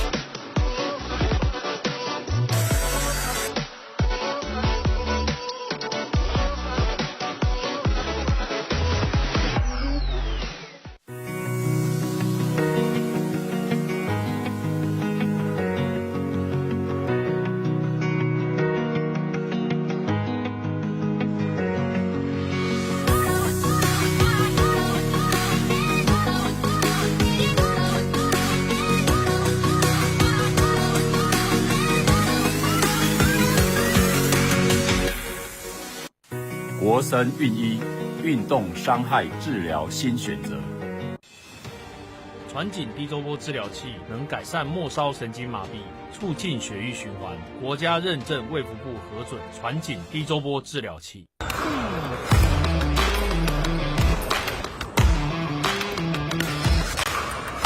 大家好，我是地州网球选手尹嘉文，我的专长是网球，那我的休闲娱乐就是皮克球。我有兴趣的话，晚一点找我，大家一起来玩皮克球。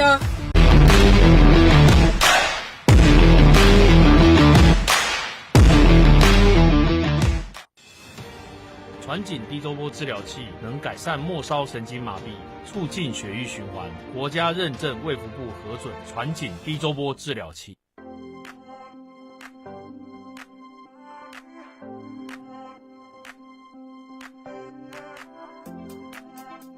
双打有趣的地方就是两个人的默契要配合得很好，相较来说真的蛮有那个依靠性。对，就是我觉得好像他在旁边，我做什么都不怕。他的球风也是那种机动性比较强，然后比较灵活，然后在前台我的动啊，或者是帮我我经常训练的那种看，真的要一直很模拟他。急性扭伤就是我有一天练球的时候就突然就扭到了这样子，我还是习惯穿 Power Max 的户外袜。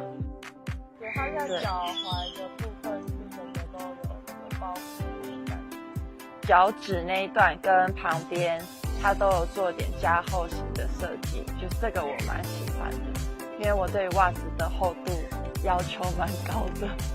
其实它的袜子平常的那些运动袜很少会在脚趾上做很多的袜子没有好的止滑效果的话，可能会在冲撞往前的冲撞到指甲的部分。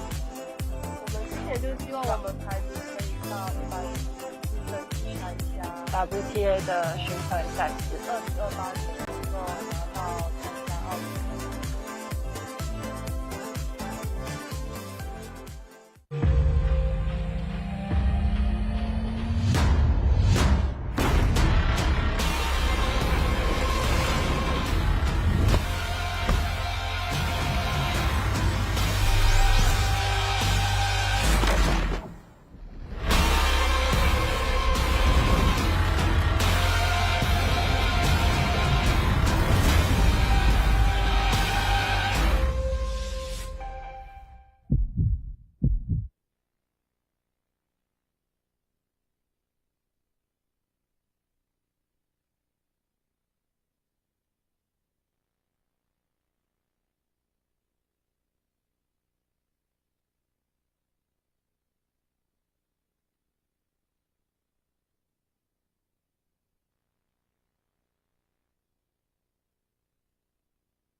在颁发第59届四维胶带杯6年级女生组的颁奖奖项。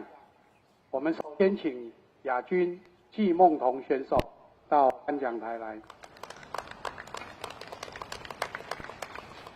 好，梦彤，说说你这一场的比赛的感想。我要先谢谢对手许可杰，让我打一场很好的比赛。再来谢谢杨董事长举办四维杯，让我长很多。这是我最后一次打四维杯了。再谢谢中山国小的教练和新兴国中的教练帮我练球。谢谢巴菲的赞助。再来谢谢爸爸妈妈一路支持，谢谢。好，我们请四维基金会杨董事长来颁发亚军的奖项。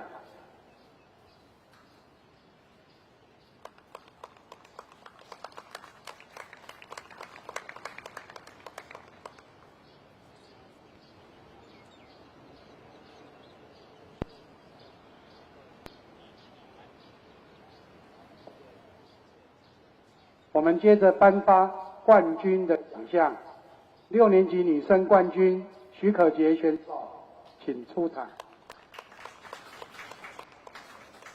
恭喜，打赢了这场比赛，获得冠军，也要说说你的感想。先要感谢我的对手季梦彤，带来一场精彩的比赛，也谢谢四维杨董事长举办这么好的比赛，让我从1年级打到6年级，是很不错的经验，也提供这么好的场地，让我们可以尽情的发挥。再来谢谢我的教练平常的指导，还有父母的支持，也谢谢 Head 的赞助，谢谢大家。好，我们请四维基金会杨董事长来颁发冠军的奖项。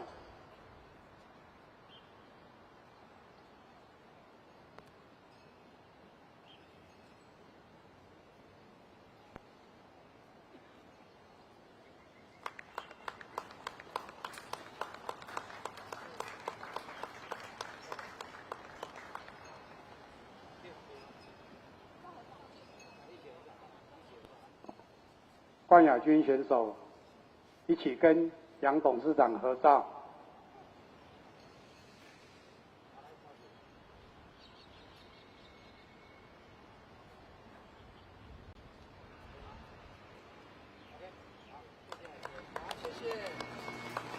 谢谢大家。我们接着进行下一场6年级男生的决赛。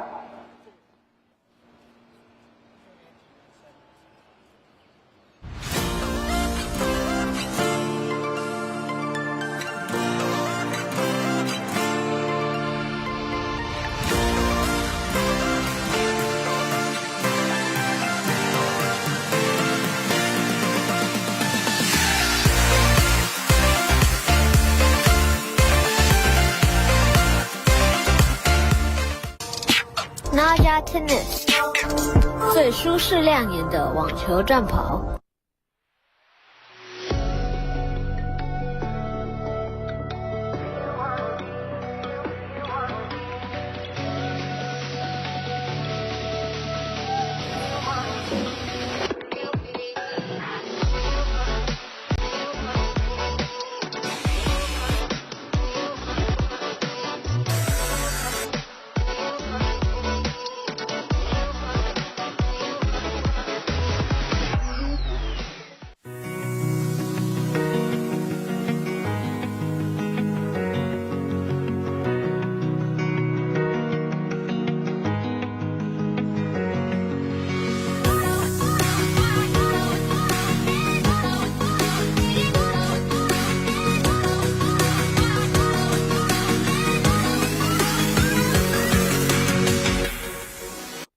国森运一运动伤害治疗新选择。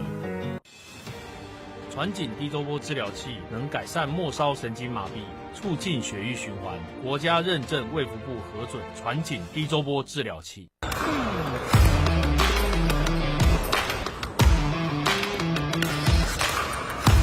大家好，我是非洲网球选手尹嘉文，我的专长是网球，那我的休闲娱乐就是皮克球。我有兴趣的话，我一定要找我大家一起来玩皮克球。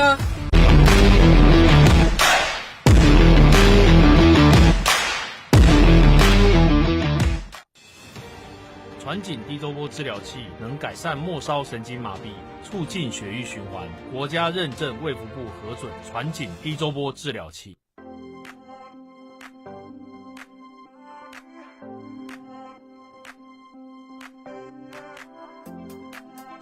双打有趣的地方就是两个人的默契要配合得很好，相较来说真的蛮有那个依靠性。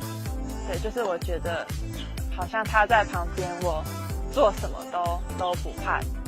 他的球风也是那种机动性比较强，然后比较灵活，然后在前台有很多的动啊，或者是帮我我经常训练那种真的要一直很模拟好。急性扭伤就是我有一天练球的时候就突然就扭到了这样子，我还是习惯穿 Power Max 的户外袜。对，它在脚踝的部分是整个都有包覆的感觉，脚趾那一段跟旁边它都有做点加厚型的设计，就是这个我蛮喜欢的，因为我对袜子的厚度要求蛮高的。其实它的袜子平常的那些运动袜很少会在脚趾上做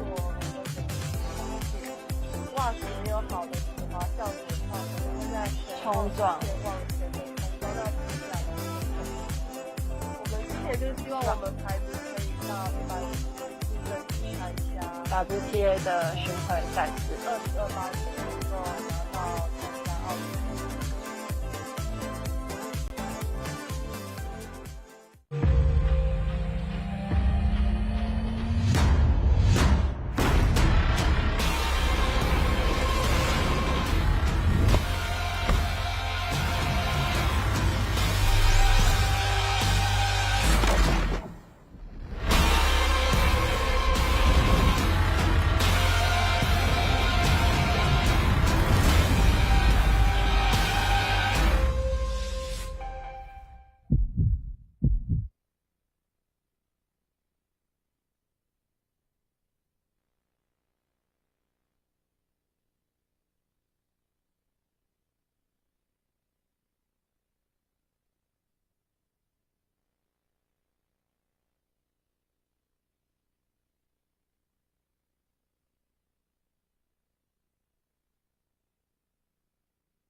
Yoga Tennis， 最舒适亮眼的网球战袍。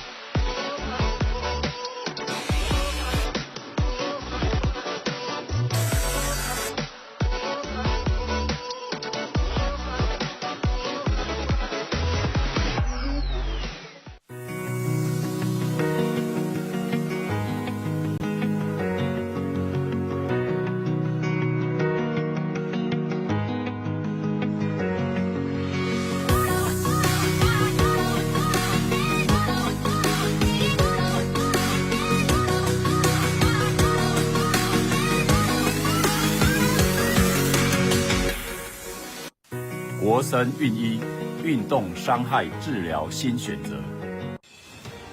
传紧低周波治疗器能改善末梢神经麻痹，促进血液循环。国家认证卫福部核准传紧低周波治疗器。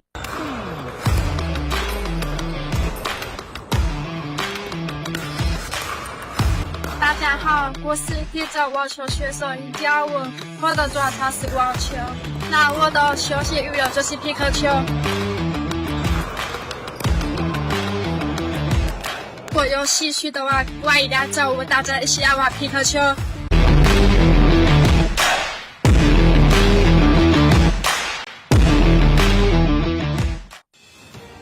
传紧低周波治疗器能改善末梢神经麻痹，促进血液循环。国家认证卫福部核准传紧低周波治疗器。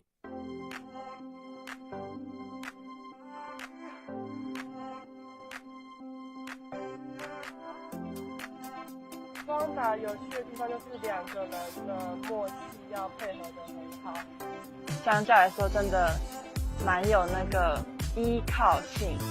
对，就是我觉得好像他在旁边，我做什么都不怕。他的球风也是那种机动性比较强，然后比较灵活，然后在球台上我的碰啊，或者是帮我我常训练真的要一直很模拟好。急性扭伤就是我有一天练球的时候就突然就扭到了这样子，我还是习惯穿 Power Max 的户外袜。对，它在脚踝的部分是整个都有包覆感，脚趾那一段跟旁边它都有做点加厚型的设计，就这个我蛮喜欢的，因为我对袜子的厚度要求蛮高的。其实它的袜子，平常的这些运动袜很少会在脚趾上做很多的袜子没有好的止滑效果的话，可能会在冲撞前往前的冲撞，那听起来我们之前就是希望我们牌子可以到150竞争去参加 WTA 的巡回赛事，2028年能够拿到参加奥运。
gonna stop me now?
Drop, yo.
，Naja Tennis， 最舒适亮眼的网球战袍。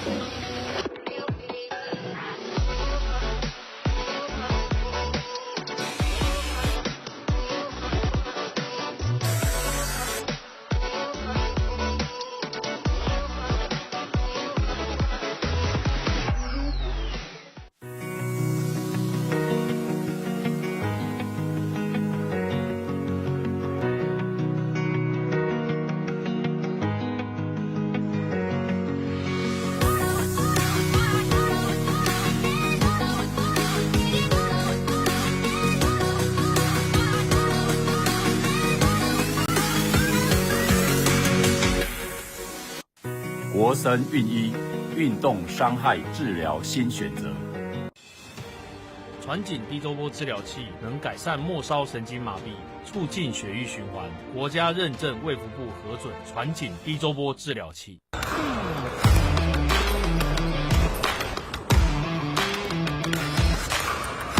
大家好，我是皮特网球选手尹嘉文，我的专长是网球，那我的休闲娱乐就是皮克球。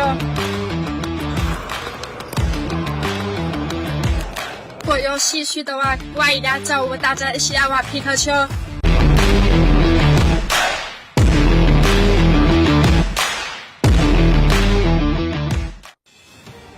传紧低周波治疗器能改善末梢神经麻痹，促进血液循环，国家认证卫福部核准传紧低周波治疗器。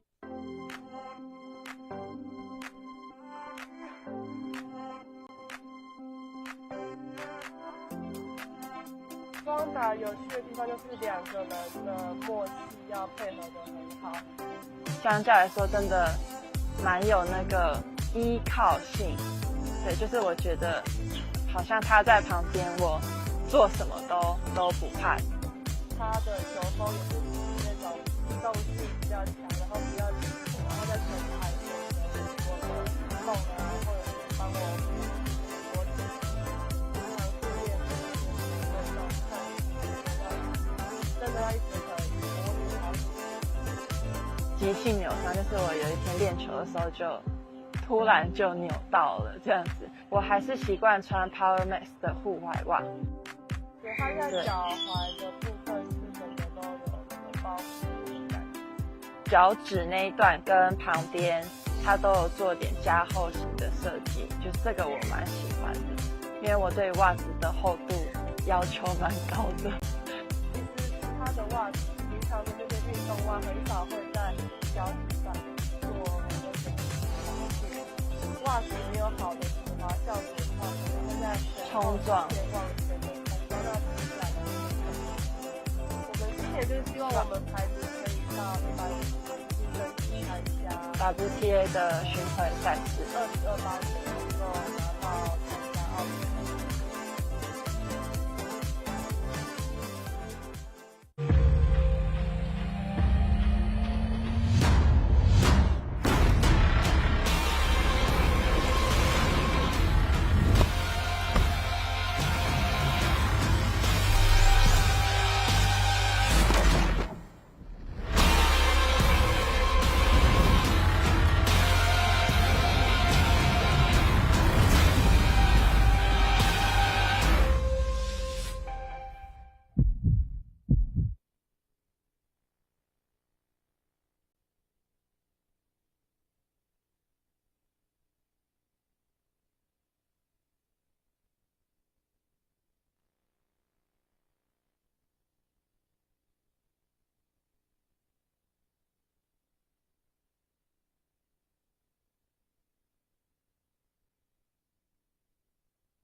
好，非常欢迎您回来。114年世卫胶带杯第59届学童网球锦标赛在中立网球场，今天最后压轴是小学6年级男子组的决赛，由屏东县朝生国小的廖佩雅对战呢台北市中山国小的郑凯希。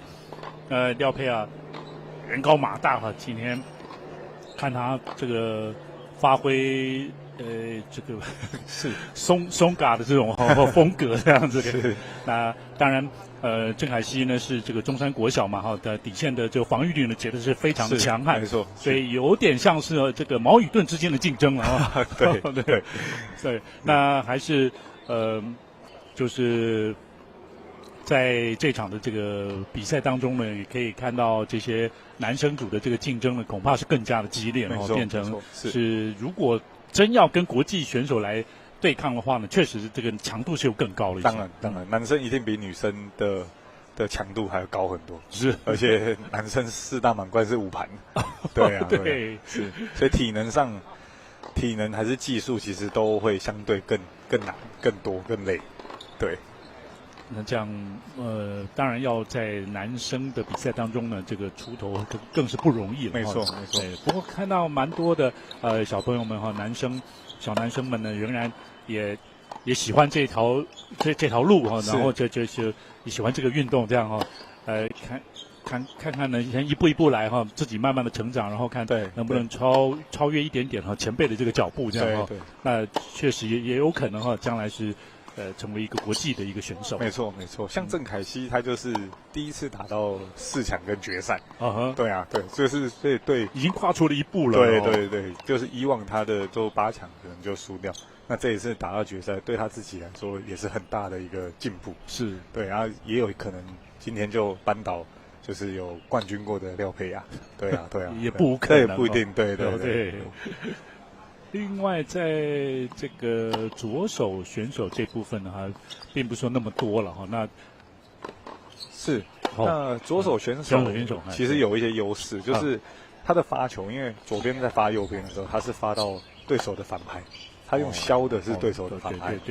对，所以其实人家都说左手选手就是比较少，然后比较有优势，就是这样。的原因。对，而且左手对角正拍对角是人家的反拍，对手右手，因为大部分的选手都右撇子嘛。对，他的正拍这对角这里。对，刚好球对角的话，刚好右撇子的反拍，因为大部分还是80%的选手都是右撇子。对，所以甚至有些选手他会右撇子，然后在国小阶段刻意改左手去练，之前是有的。像现在那个屏东至正国中的那个教练林鑫，他小时候就是右撇子，然后他后来就是改成左手，然后现在是左撇子。对，但他是右撇子，特别改成左手去练，这样就是为了左手优势。对，就算蛮特别的。对。好，这场的冠军战呢，在等于日正当中来准备要进行了，大约中午的1点钟的时候来进行，但这是正常的话，这是比赛的一部分。是。而对面的廖佩雅，其实他体能蛮好的。他平常除了打网球，他还有在踢足球哈。对，因为爸爸这个瑞典人呢也是足球教练。没错。这场比赛的主审呢是陈志平老师。接下来就要进行呢国小6年级男生组的冠军决赛。那廖佩雅也已经是多次的都获得了这个世卫杯的冠军了。是。发球啦，还有正拍啦，是他的强项。没错，还有他的脚步，他跑得非常的快。是哦。对，因为毕竟踢足球嘛。OK。对。又高大，然后又能够跑得快，这样比较少，这比较少哦。对，没错。这个部分倒不能够以一般的高个儿来看他了。是。大部分高个跑的其实都会相对慢一点，对，但他其实跑得蛮快的。对，因为大直国小的白玉哲，他是我的学生嘛，其实他常常在世卫杯就是遇到廖佩雅，他就是以往他们就是看谁赢谁就冠军了。对，是这样。对，所以就是算很熟了。对，我很熟，他们就是老对手。OK。对。那在球场上呢，就是廖佩雅在球场上也，好像还蛮沉稳的但对，有的时候他因为高嘛，所以虽然有些会低下头来这样的，然后但其实他不太会影响到比赛，对，他只是投低，可是他的打球的反应是还好。对，有人投低他就会影响好几分，他倒是不会。对。那也有。听他的教练呢，这个等于是郑鹏教练，那个谢教练，谢正营教练呢，也有提到了，就是这个廖佩雅呢，其实他是称赞廖佩雅是一个蛮聪明的选手，就是包括解读比赛啦、临场应变这部分啦，应该也还是相当出色的一环所以小学6年级就有这样的能力呢，的运动天分还是蛮不错的。对，是。所以来看看他在球场上的这个表现。而且我相信谢正颖教练应该是有把谢淑薇那些招式教给他。OK。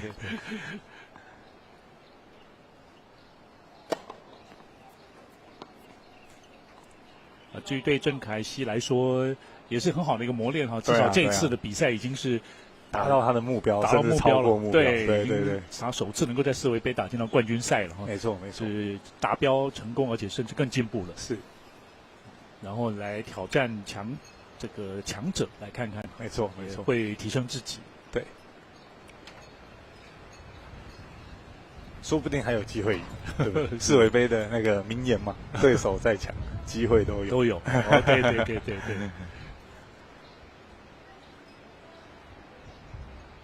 在准备开始。对，没有放弃的时候呢，其实都有机会的。是。郑凯熙先发。一般抽签选手会选先发球，男生会先发，对，男生。女生的话就不一定，对，有时候会看对手先接发。对对，女生破发其实很容易。是，对。郑凯熙发球没错。比赛正式展开，国小6年级男生组的冠军决赛。打到框第一颗。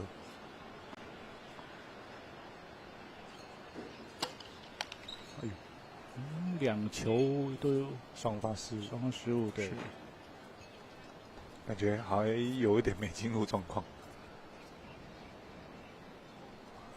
可能第一次转播，选手多少会紧张。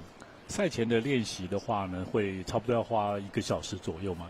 看选手，每个选手的他的热身的状况不一样，有的可能30分钟就够了，对，有的可能要1个小时，对。就其实看他的教练，就是教练会了解选手自己那个选手需要多少时间热身。对，是。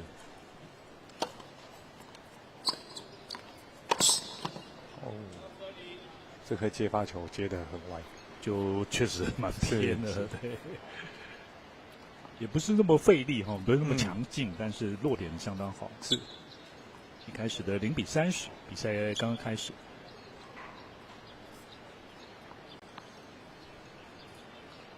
当然，在大热天之下哈，真的蛮辛苦的，对，是，就会要知道如何调节，对，然后容易中暑哈，补充水分啊这些，擦汗，而且比早上太阳又更大，对。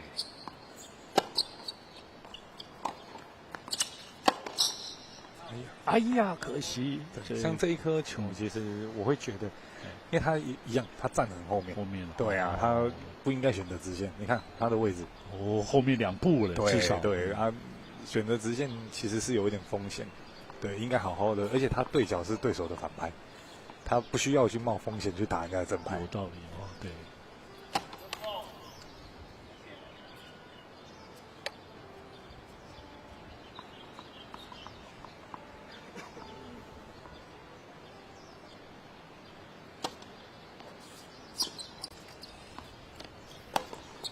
哎呦，这个有一些比较短的球，大家脚没有动，对。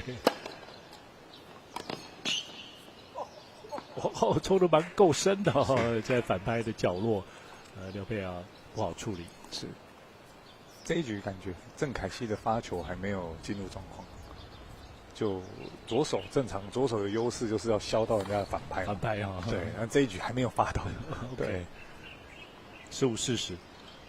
这一局，现在郑凯熙的发球是有3球来到了2发。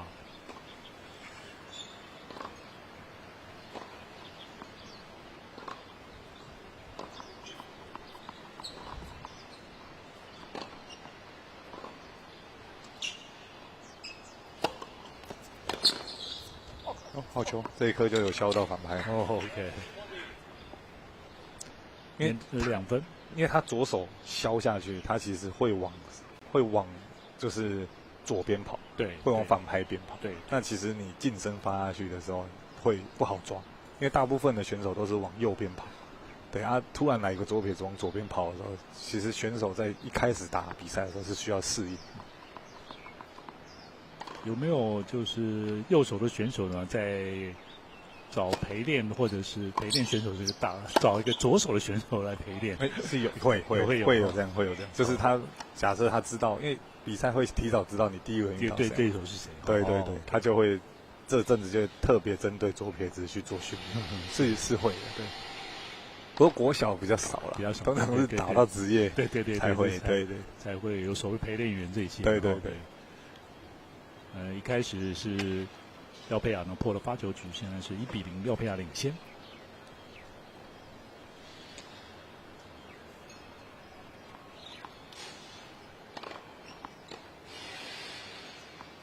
那现在廖佩雅呢，虽然是在潮生国小呢，不过他一个礼拜呢，大概会有3次到4次呢，会到这个阳明网球中心了哈，等于高雄的一个网球重镇。那谢正英老师呢是在那里有一定的时段是那来指导这个廖佩雅。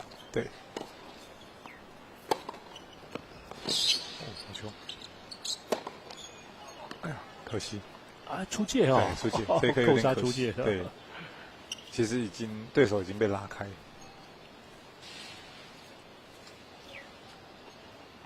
而且这一颗对手郑凯西其实也掉得蛮高，那可以更好的处理，就是先把它扣进，然后再准备下一颗。对，因为其实也没那么好处理。通常高大选手，尤其男生来讲呢，尤其当然不一定是美国选手了，特别美国选手，他们上网截击的还蛮多的了。对，是没错，因为你的天空不太容易被掉过。对啊，对，因为身高高嘛，身高高啊，对。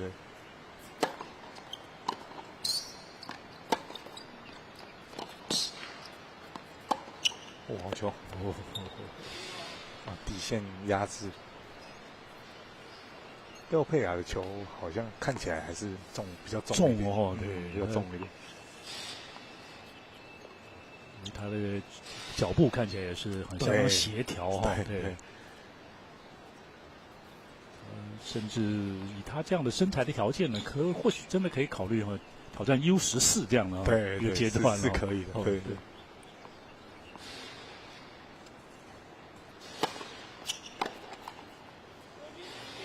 发球进了哦，一发进了近身，然后又是近身，是发球也会是廖佩雅的强项。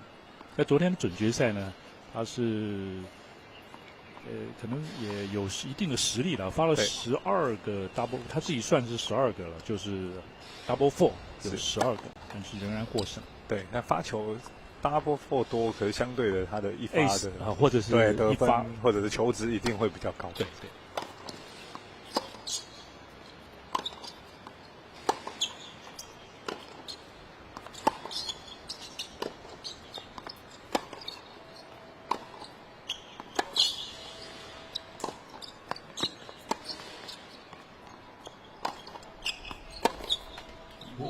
底线来回多拍哈，中山国小的强项是。最后相当稳定的，对，就是有点挤到廖佩雅正拍。对，郑凯西拿下了这一分，30平。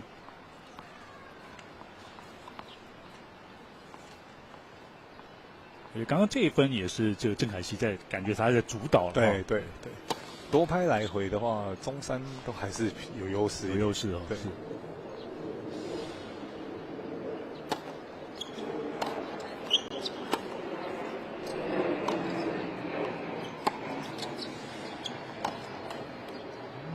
可惜这一分非受迫限失。像这一分，他的站位也是偏后面。那偏后面，其实你应该往高度高一点，对。因为你那么后面，你压了，其实效果也不好。确实也是容易挂网。对。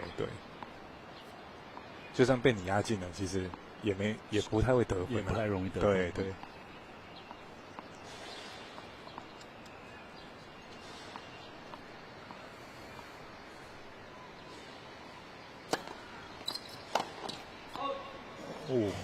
发球的得分了哈，是发球很快，对，然后又快，然后又有角度，对啊，点呢又发得很好，发球是真的他的优势。现在是取得2比0的领先，第一盘比赛是郑凯西发球，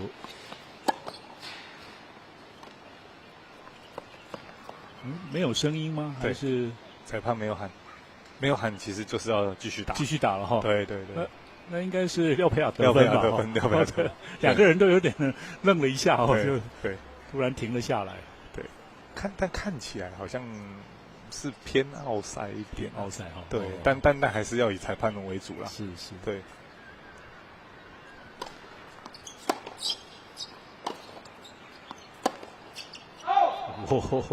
好球！这如果练一下反拍，对。这一颗其实虽然凹一点，但其实蛮有质量。是，对。踩进去，踩在线内去加压，当成是一个国际赛来打的。那这样，反正冠亚军的话呢，就会进到28号、29号的那个台日的这个交流赛。对，没错。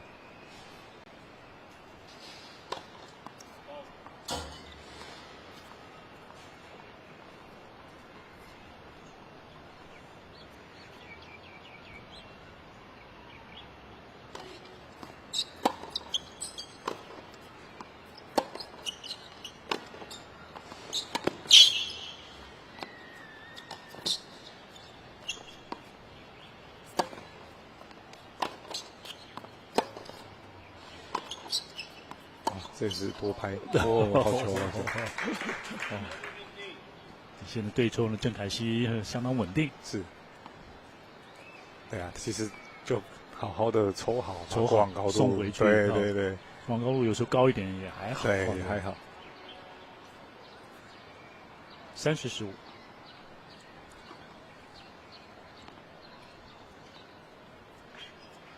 看起来先发动进攻的通常是廖佩雅这边的。对，没错。他会有一定的成功率，但是也会有失败的可能。是。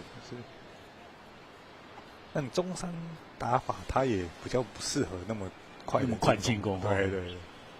等到最好的时机啊。没错，就会相对于其他学校会抽的更多一点。对。哇，这底线这都是贴网而过的球啊，高水准的表现呢。有点打到网子。对，也是有点运气。对，有点运气。对，但是蛮强势的。是。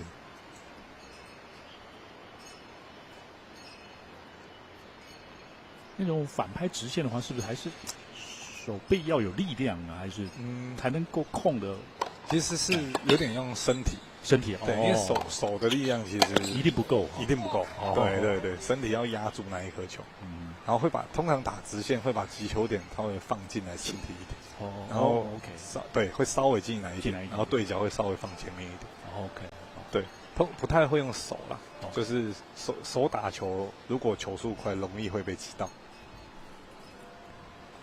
对，但不是说手不重要。对，就是手是用来控制球，但你的力量啊那些是下半身跟你的身体。好，郑凯熙的发球局限40-30一个局点。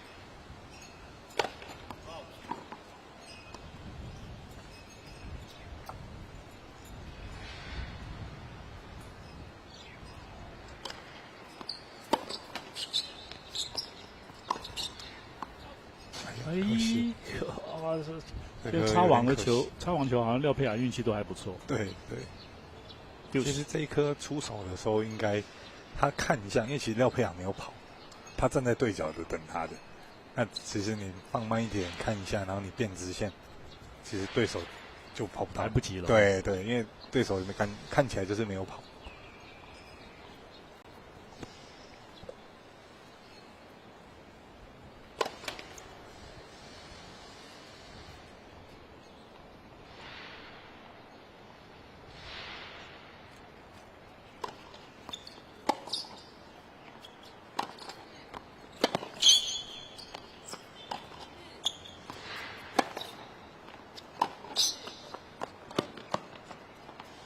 奥赛，哎呀，是出界，对，所以是目前是廖佩雅领先，是。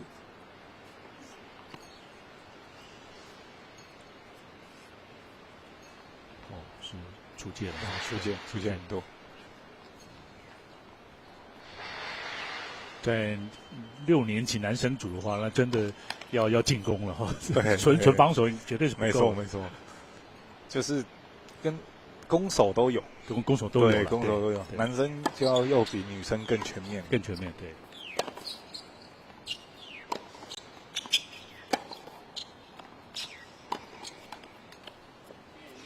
哇，好，这样又破了郑凯熙的发球局哈，等于廖佩雅现在是3-0领先。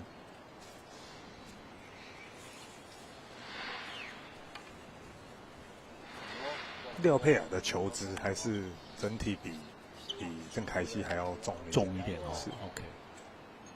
那他也他也慢慢的熟悉了这个左手持拍的打法，然后所以知道对手反拍在哪里，大概是对，也都有注意了哈，反正反拍在哪里。是，那我觉得郑凯熙如果想要就是突破，我觉得需要多打一些他的优势，左手的优势可以多一点，哈。对，现在看起来好像就没有特别去用正拍去打人家的反拍，对。但是或许可能是廖佩雅的反拍比较好，可能他觉得啦，有可能，对，有可能，对。之前女生的这个5年级、4年级那个哈，等于邱新巧，他的反拍哈也是相当的强，是，对。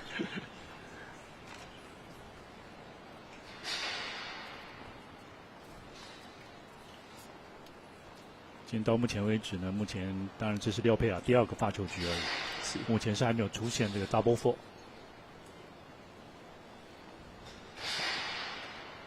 经过昨天的比赛，可能今天有调整一下。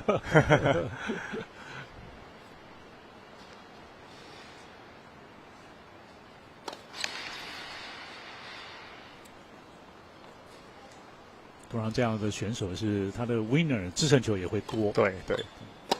非受分失误可能也多这个2发应该要攻击对，积极一点，对，但感觉他是往上拉起来，所以要踩前，然后打第一时间。就他是变成用接1发的打法再接2发，对，因为他重心向后，就从接发球开始就已经比较被动一点，对，比较被动，对。但也没有不对，因为中山的打法其实就是偏比较防守多，对。但好球，是角度不够吗？还是深度不够？就是对他来说球质不够，好，对，就很顺的就拨对角，对。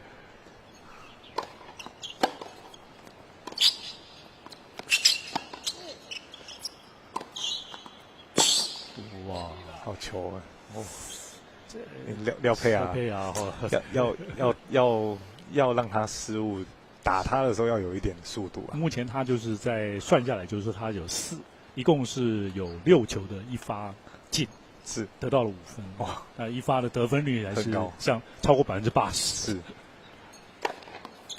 这个有进，接发不错哦。这个接发不错。对了，先来这样子。对，好 ，OK， 好球。还是要有一点速度压到廖佩雅，需要对，有点像，就是刚刚季梦彤那一场，如果不压到，好像没机会，对。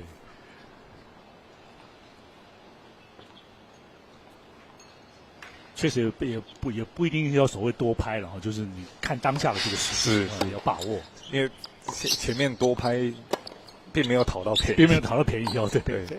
是有赢几分，可是局数都拿不下来，是。又是很快的，是廖佩雅又拿下了这一局了，是。对角还是出去了，对。现在已经是4-0，在局数上第一盘的比赛廖佩雅领先，轮到了郑凯熙的发球。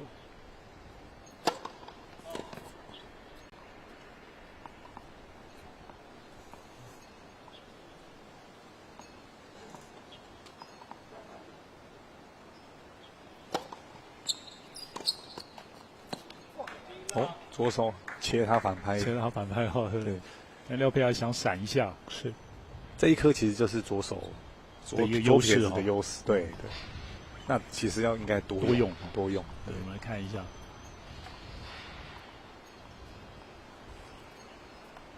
就最后变成有点挤压到他了，对。好，这是郑凯熙3个发球局当中首次能够在这一局领先，就第1分拿下。连得2分，30-0，也是小反拍。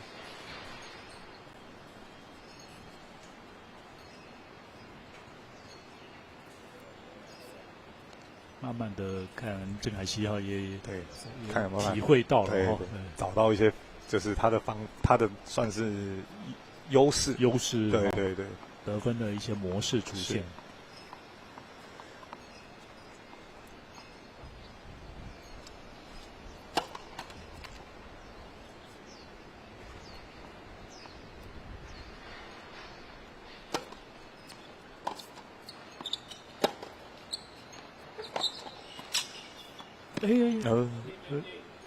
是廖佩雅没有打到拍框吗？不是，没有打得很扎实吗？还是有点判断的？他感觉判断错误，判断错误，对，突然变得很短了。对，30-15。另外，小学这个阶段，就是说在发球的时候，他们抛球的这个高度不用抛太高。我也没有一定，这个看他习惯，看他习惯哈。对对，但是不就是抛球的位置啊，一定会在斜前方。斜前方。对。OK。因为你抛前面，你重心才会是跳进去。OK。不会是发完球留在原地。是。40-15后往前的一个对峙的情况之下，那至少郑凯希步伐还是跑到。是。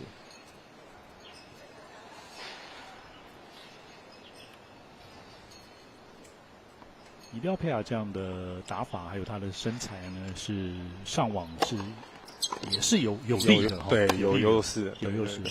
但他现在4-0领先，所以如果我是他，我也会维持就好，不需要改变。对，也有道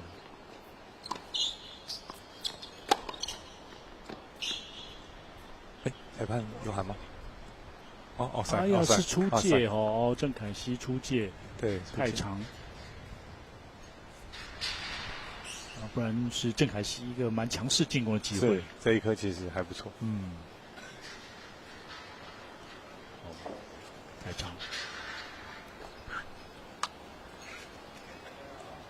好，40-30郑凯希，因为高抛发球还是比较难的就是抛得很高这种的。对，没错。所以他削这一颗，有点改变。对，2发，有点可惜，没削进。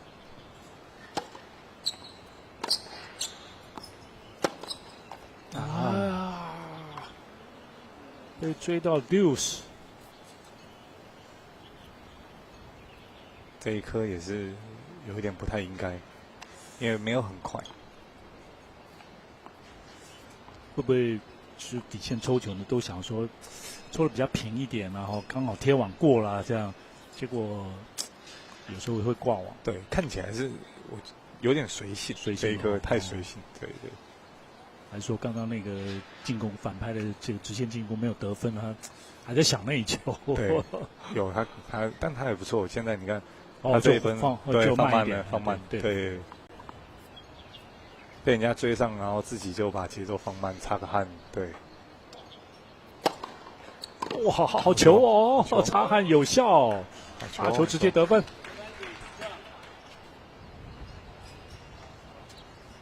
他其实这一颗切球，这一颗如果有发进，效果都还不错。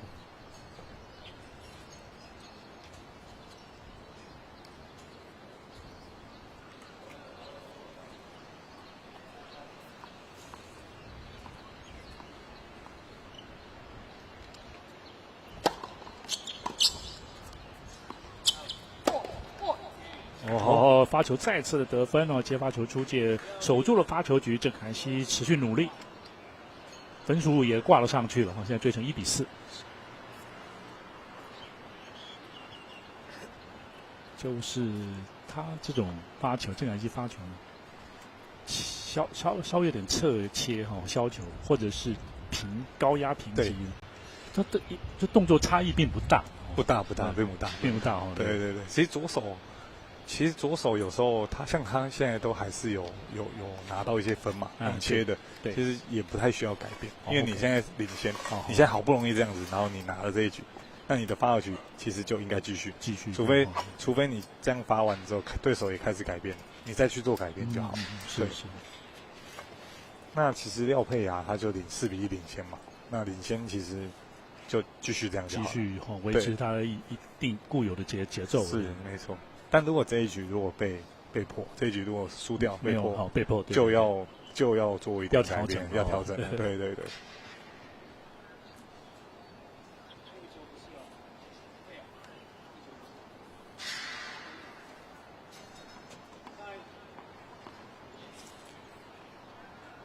廖佩雅的脚也是有受伤。有伤哦，是左膝盖下方一点点这里。对啊，对，其实还是要注意，因为国小就受伤，其实长大后容易更严重。对，还是要好好的去做治疗，或者是按摩放松。是。刚也是听到谢正营教练是有提到，就是哥哥也是最近受伤，而且是需要动手术的这个受伤。对，他是好像上一次比赛扭到。哦。对，那个蛮严重的。所以变成要多陪伴这个哥哥。是，所以这段时间大部分留在台湾。对，其实选手最怕的就是真的就是受伤。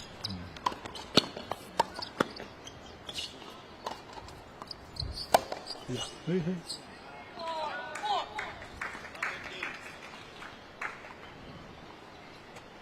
发泄一下是吧？还好了哈，还好，对啊。其实这个是被郑凯西比较主动一点，对。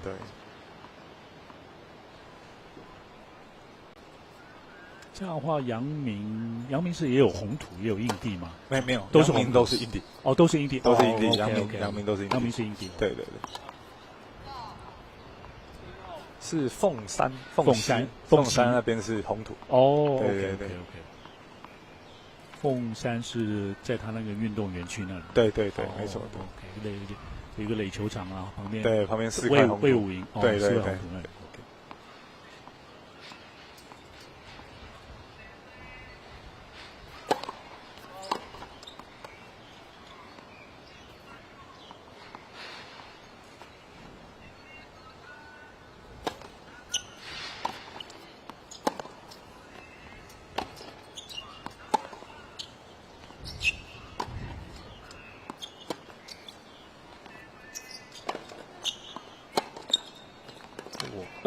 还有，跑得很快。好球！这个是好球，漂亮啊！一记的一个截击和对角，是这好球。这颗你看廖佩雅也很早就跑，对，跑很快，还跑到了，对啊。他真的是脚步很快的高个子，对。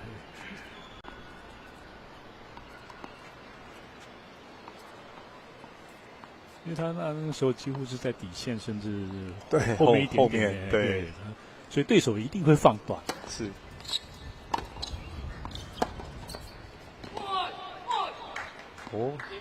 又还是太长出界哦，就是这样子连续丢分，现在是有2个破发点哦，哇，有可能出现被郑凯西逼近的一个情况。是。这时候就考验着廖佩雅个人的情绪的控管。这次能够发球得分，不管什么方式了，反正对手送分也好，稳住。没错。他的发球很重要，他一发要进，他一发进，其实对手的压力很大。是。目前今天这场比赛，他的一发成功率也是比较高的。是。好球！哎呦，差一点。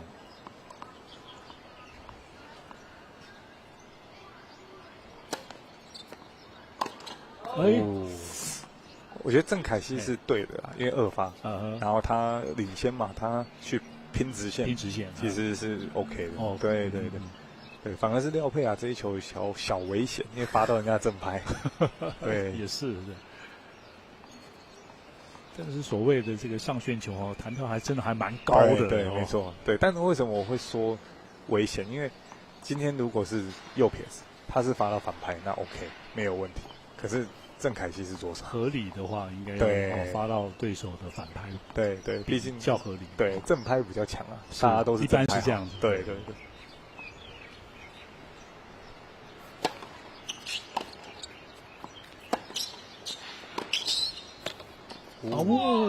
差一点。其实是对，其实这个作战的模式是对的。没错。对，他的实力是有这样子的能力的。没错，这一颗其实没有什么问题，没什么问题的。对。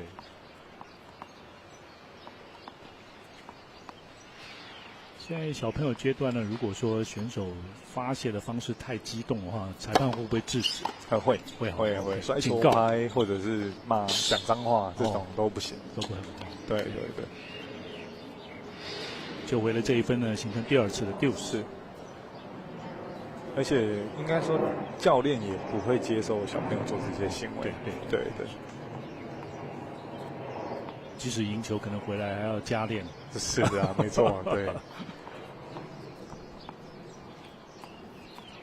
而且毕竟网球是那个很绅士，所谓绅士运动啊，对。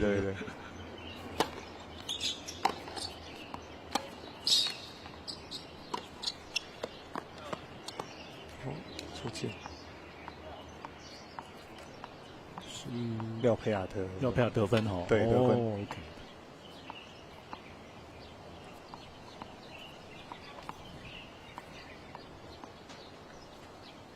不过这一局郑凯希有做一些改变，至少有把比分咬得很近。对，也是廖佩亚爆发最困难的一局。对。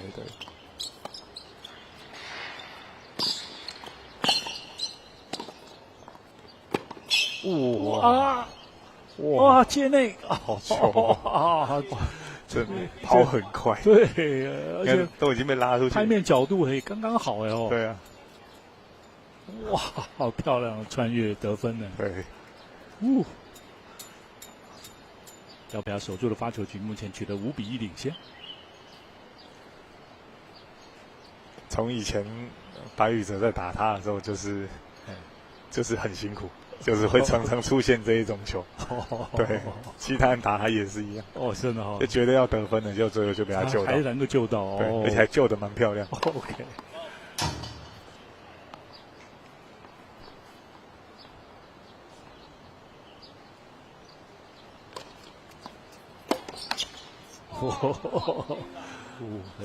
这情绪反应稍微大了一点。是。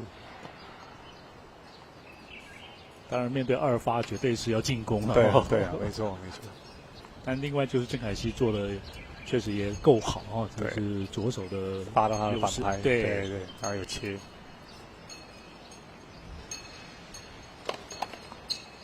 继续比赛。是。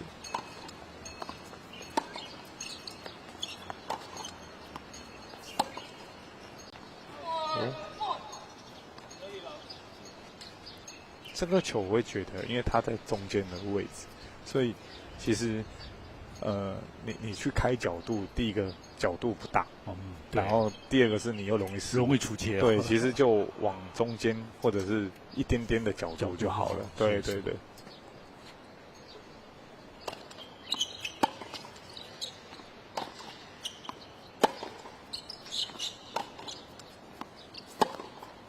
没错。哇，很聪明，就上网了。对，好球。对，这一颗压到，马上就上网了，对手都还没跑就先上去了。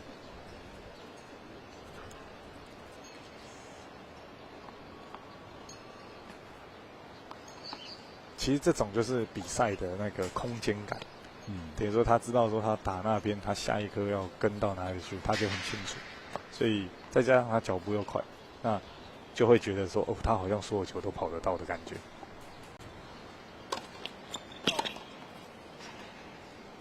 这部分呢，也是教练认为他还蛮聪明的哈，或者说解读比赛的能力还蛮强的。没错。然后出手也会看一下对手在哪里来打另外一边。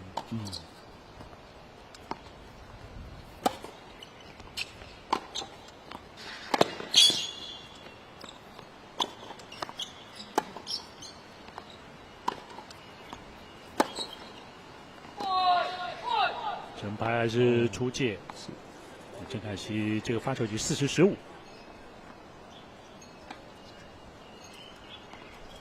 郑凯希还是发挥他的缠斗力，然后很有耐心的，对，好好抽，对，然后等待机会，对，等对手的失误了，对，自己的进攻都有可能。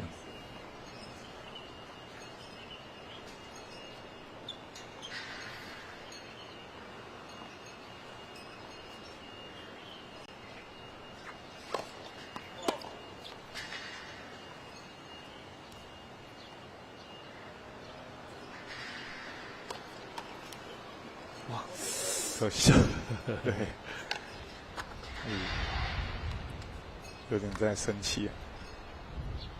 这是他的郑凯希的第2个 double fault。但其实这一颗球没有关系，因为你3-1领先了。哦，对了，对啊，还有你还有一颗，对。就其实现在生气反而会让对手有机会追上来，对你再给对手机会。哦，压线。哎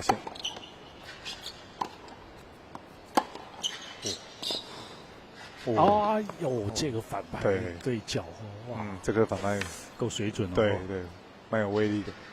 60。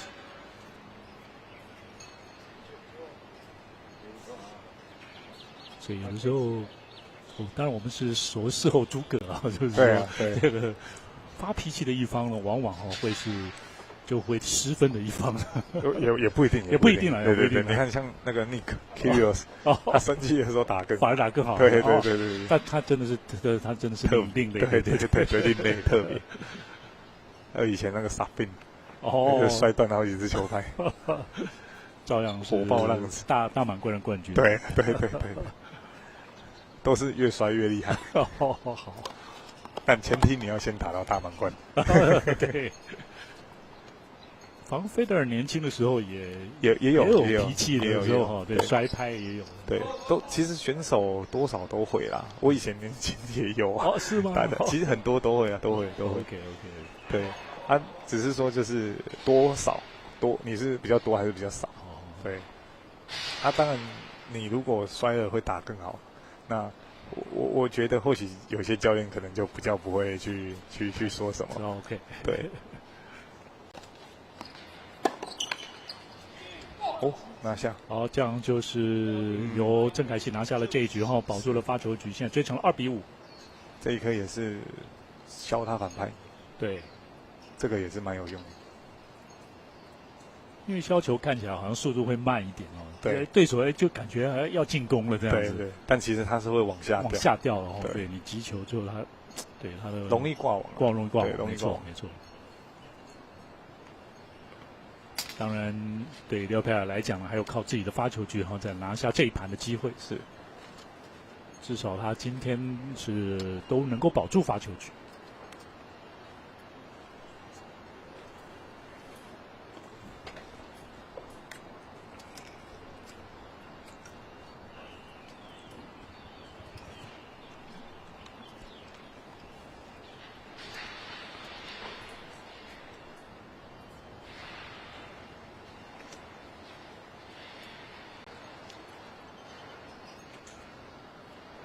夏天热天冰敷啦这些降温啦保持冷静这些很重要。对，非常重要，很重要的。而且有些天气热就很容易就自己生气。对，脾气会起来，会更容易生气。对。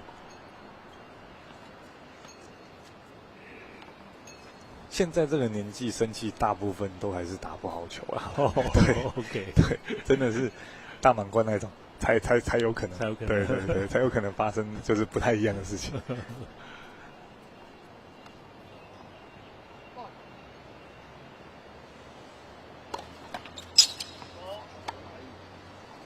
廖佩尔的发球 ，serving for the set。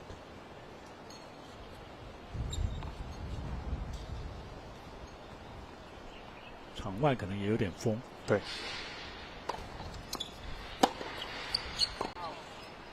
可惜这一分，可惜太长。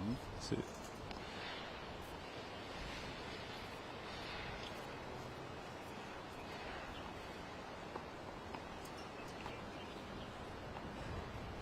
在自己上面就甚至比头还高的球的话，该怎么处理？比头还高，看你的位置。如果在后场的话，通常在后推打，或者是另外一个就是踩上去直接第二时间，也不是第二掉到大概肩膀的位置，然后压掉。OK， 对。如果你退到后面，你就不能压了嘛，你就一定要把挂网高度打高。对。就是看你怎么去做选择啊。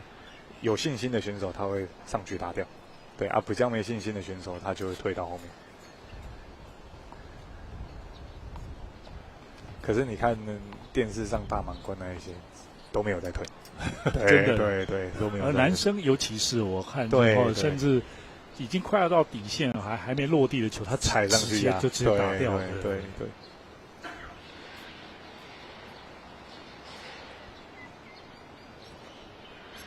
15平。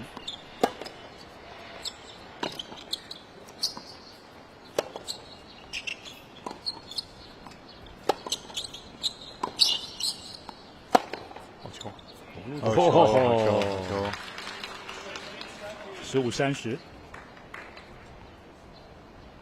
一开始先都是压着这个廖佩雅的反拍，是机会来了做进攻。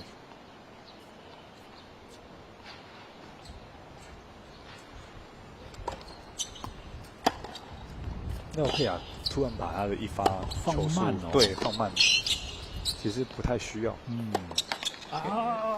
可惜机会对啊，机会没有把握。这种类似这种对角这样半直线这样也不好打，是不是？其实我觉得还好，感觉就是他处理攻击球比较没有那么谨慎，应该更小心一点。对。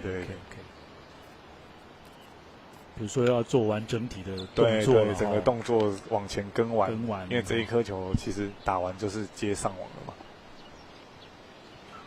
他郑凯熙还是比较留在底线，对，就是比较典型中山的打法。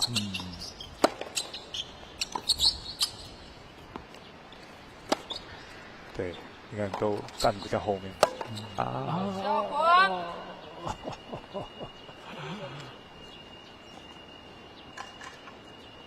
现在来到第一盘的盘末点，是。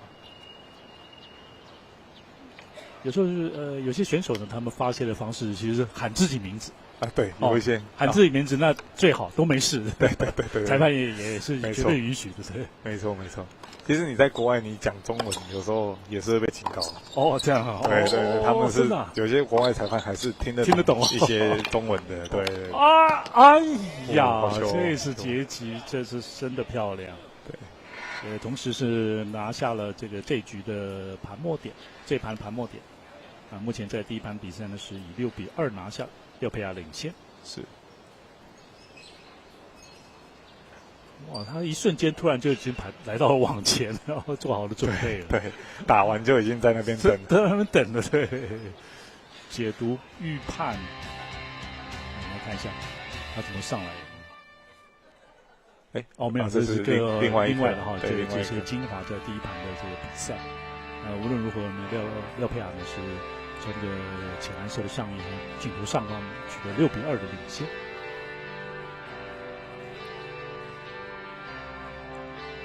这个往前的一个对峙郑凯熙是不错成力拿下。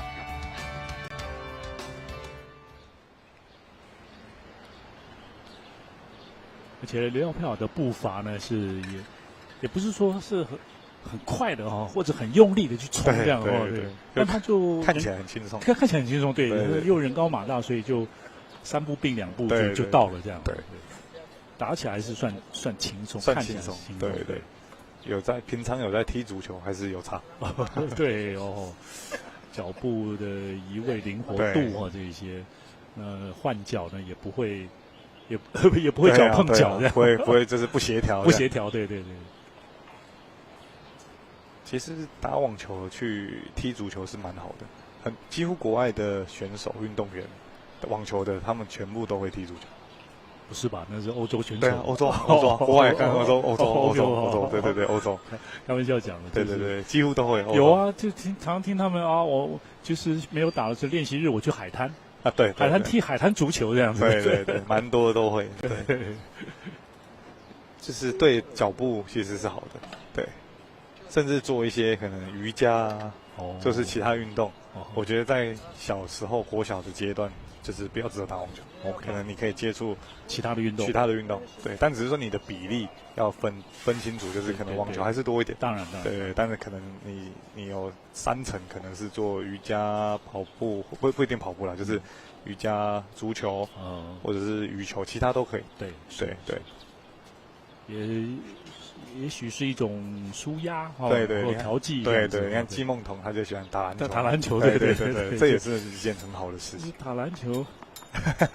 偏危险，应该是这个6尺10寸那个其他选手的那种对John Isner 吧应该是他嘛。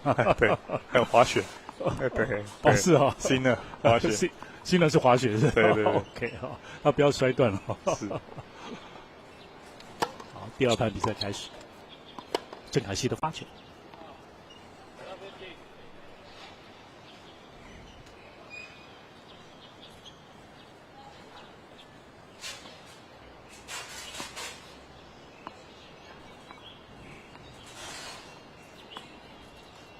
这2位选手也都入选了这个台日网球的一个交流赛，预定呢6月28号、29号在内湖网球中心。哇，漂亮的正拍，好，15平，可能是也准备好了，是不是？对呀，这一颗其实廖佩雅回的也蛮快的，对，他站着原地直接扫，对。所以选手不是太害怕对手很强袭球或者是平击球，不是太害怕。不一定，当然还是有压力，还是有。OK， 他这一颗有点听到潇洒，打的有点潇洒。好。其实你看得出来啊，看郑凯希他的就是那个打法跟他的走路的那种感觉，就是一个比较潇洒的一个打法。对。基本送到这个廖佩雅的反拍大概不会差太多。是，就有点自己失误了。对。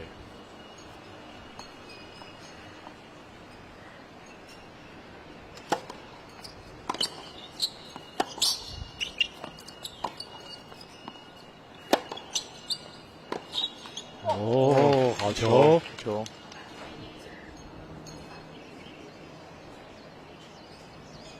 看来第2盘呢，廖佩雅想要有正拍的机会，恐怕不太多了。是，因为对方好像发现他的反拍，开始有一点失误，对，是最起码不是那么强的部分。包括发球也是切到他的反拍，其实都是有效果，都有效果。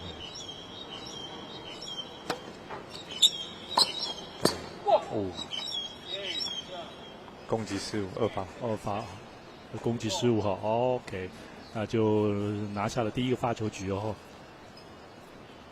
郑凯希呢是第2局一开始是蛮好的至少是保发。对。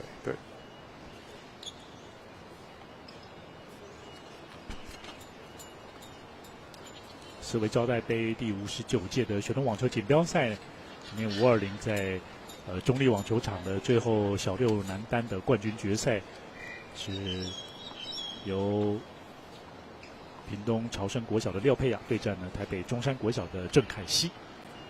现在是第2盘的比赛。世卫招待杯已经进入第59届，每年办2次。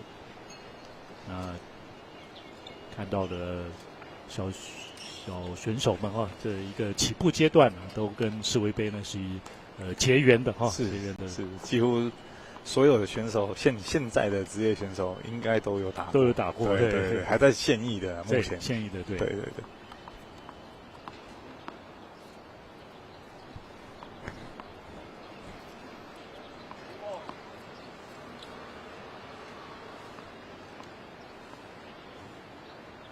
廖佩雅发球。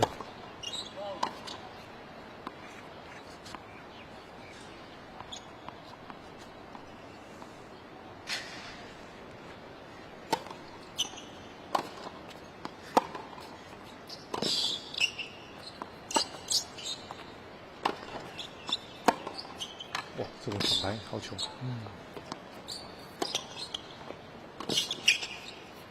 界内过头。其实感觉应该可以跳起来捞一下。对，感觉可以尝试看看。对，因为没有真的那么深。对，你看还好中间的。对，就是试试看嘛。那有碰到就运气好。对啊。看起来廖佩雅是来就是制造一个最后的决定要上网这样一个打法是。但是他基本还是比较送到这个郑凯熙的正牌的位置。对。但有时候有可能是因为习惯那个位置，因为右撇子是反拍，对。如果是反拍的话，没有问题，大概就是照放剧本在走。对。但是比赛的当下，他那个习惯一出现就打出来了。对，他不会想那么多。是，对，所以才说左撇子有优势就是这样。对。包括有些是，包括不要说小朋友，大人有时候在打都会打一打到忘了，真的，对。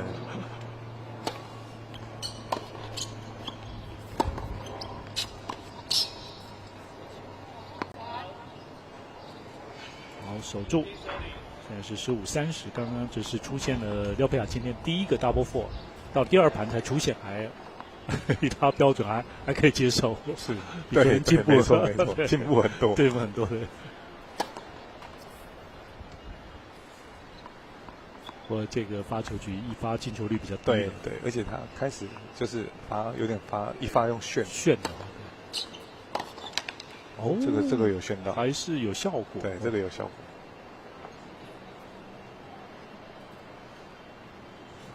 但其实他前面的发球局比较强势，然后拿分也比较快，对，感觉他后面突然改变，就是让比数有比较近一点，接近一些，对。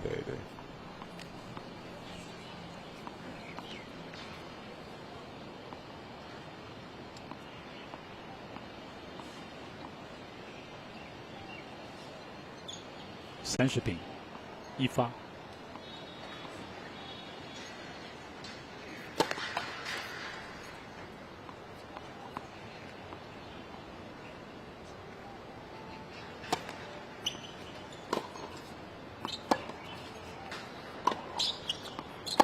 好球！好球！他也很强势，太好球。等于是连得3分，目前40-30。一发进球率开始有点下降。对，靠抽球来弥补了。对，我确实他反拍还是很强势，是，就蛮全面的。对，这个球意识还不错哈。对，发中线有点很差一点点削到 ace。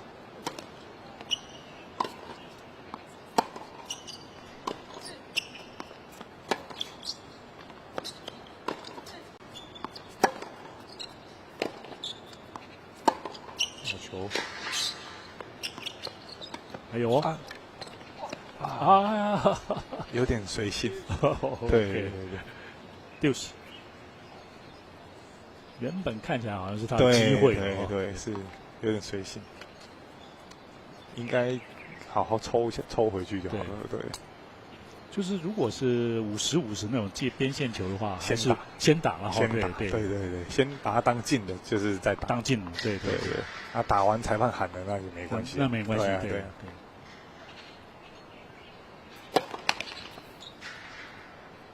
这一局只有1球一发进，对，就第一颗吧，我记得就第一颗，对，只有1球，其他都是二发，对。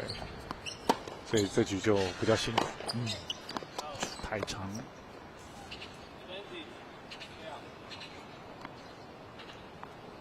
郑凯熙要把握，因为这一局其实对方的发球是有状况的，对，是。他大概也在思考着，自己没有把握住，对。但其实就是不要去想，对，去想的话就会就会开始纠结，对，反而更容易会失误，对。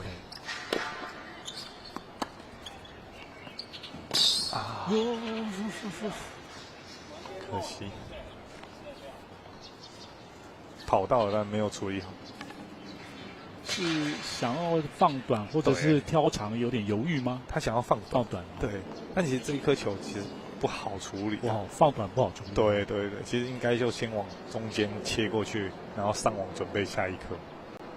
我会觉得这样子的这样，因为那一颗本来就是书面大一点。OK。对，那你这样子处理的话，其实让他没有角度去打中间嘛。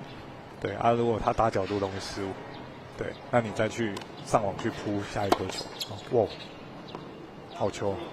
哇，接发反拍直接得分。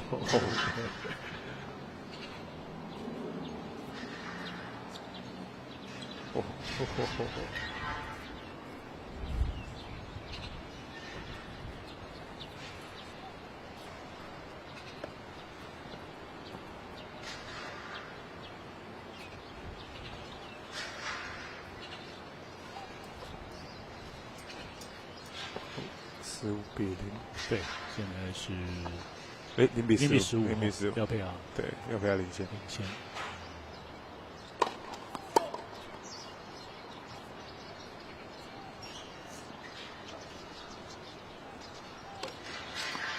哦，这一颗好球，进了！哎呀，界内哦，好，第二球发进界内哦。对，这一颗小球有效果。对啊，往他身体里跳。对啊，发正拍边，就是中近身边，然后刚好又往身体跳。对，很难处理。本来廖佩尔可能判断可能会更出去一点，是，没想到他是连反拍的机会都没有。对。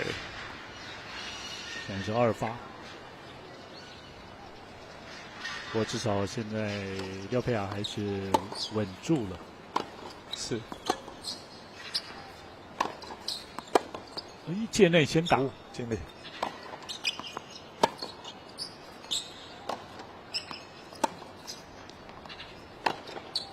哎呀，可惜。球机会。对，这球可惜。15-30。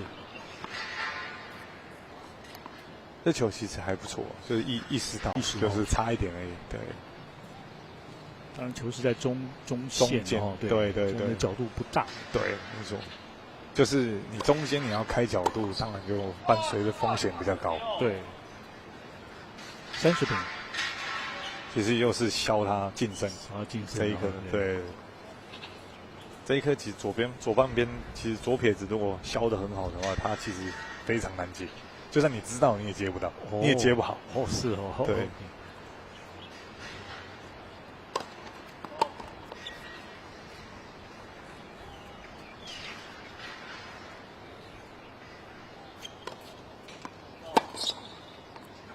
哎呀，还是太长，是不是发球？对，太长 ，double four 出现。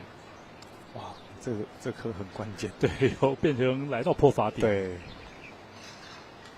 郑凯熙全场第3个 double four。不过另外我们看到在接2发的时候呢，就是廖佩雅他好像先移动哦。对，先偷跑。先偷跑了哦，对，是要闪正拍的这样。是。哦，好球！接发也不差。接发也不错，对。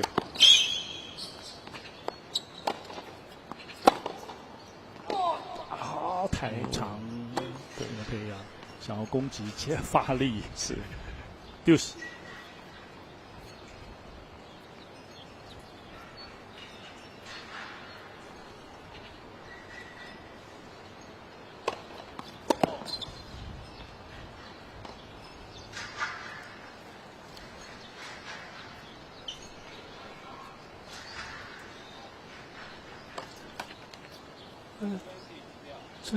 这怎么又来一个 double four 了？哇，连续2个很伤哎，而且都是在60分的时候。对。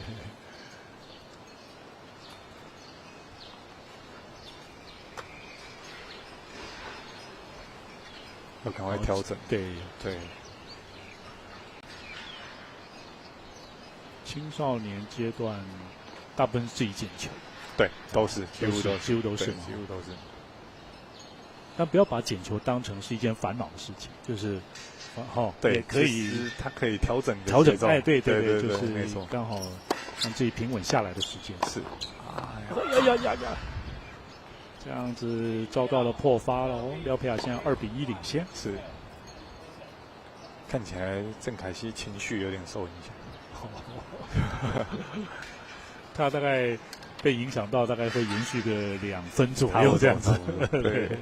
那廖佩雅看起来就是大概1-2分了，差不多就可以调整。对。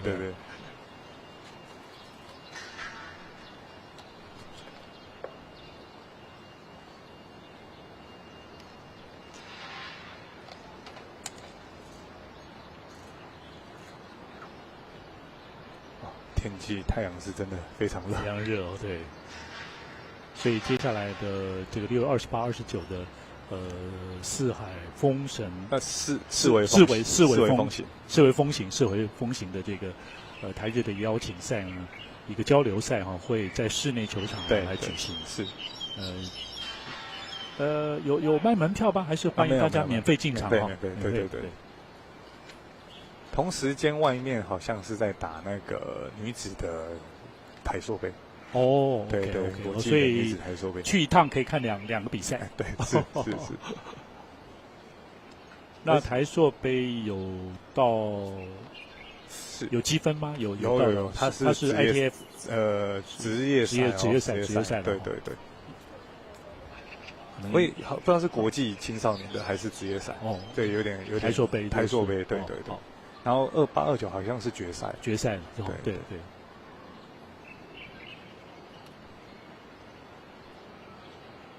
他们在室外，我们在室外。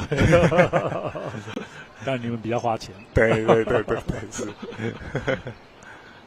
也期待着有更多的赞助商是大家一起共同看到这些小朋友们这么的努力，是，而且也确实有未来性有看他们现在已经慢慢有这个雏形出来了打起球来呢，有许可杰啦这些选手廖佩雅对，都有就那个样子没错，是值得来关注值得来给他们鼓励，没错。现在看廖佩雅，看来他是脚会有点痛吗？还是应该还好吧？应该是还好，应该是还好，对。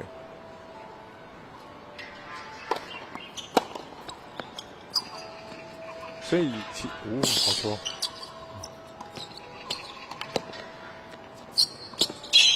哎呀，可惜出界，要不然是已经跑到了。是0比15，看起来脚非常的好。也对，很快。马上验证给大家看一下的。甩太出去。对，但还是要注意啊，因为毕竟国小而已。对，就是不要等受伤越来越严重再去处理。对。所以接下来你是说休养吗？还是要去治疗去检查？对，要去检查。对。也不一定休养，因为其实受伤如果只是轻微受伤，其实你休息那就他自然而然就会恢复了，一定会恢复。可是选手需要一直持续训练。对，所以你要怎么样达到训练跟休息的平衡？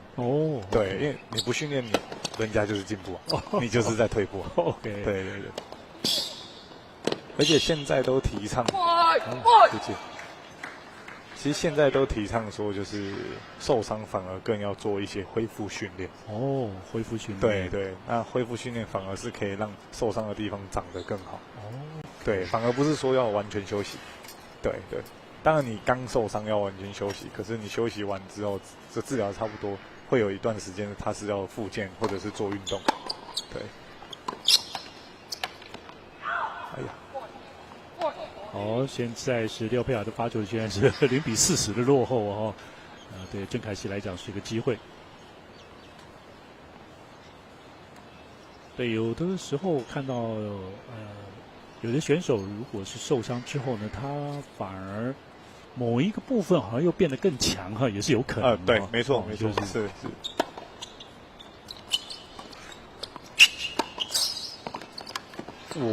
好球，手长伸展开来够到了。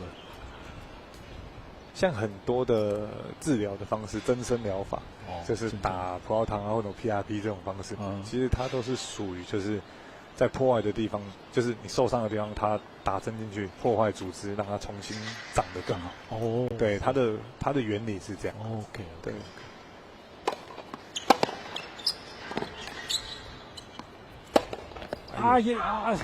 这可惜，对，攻击的失误。对，但其实蛮好的，因为其实有拉出去，然后空档有出来。对，接发球就已经相当好了但是没想到的对手还回来了一球。是。打廖佩雅就是要每一颗球你都要准备，他会打回来。对。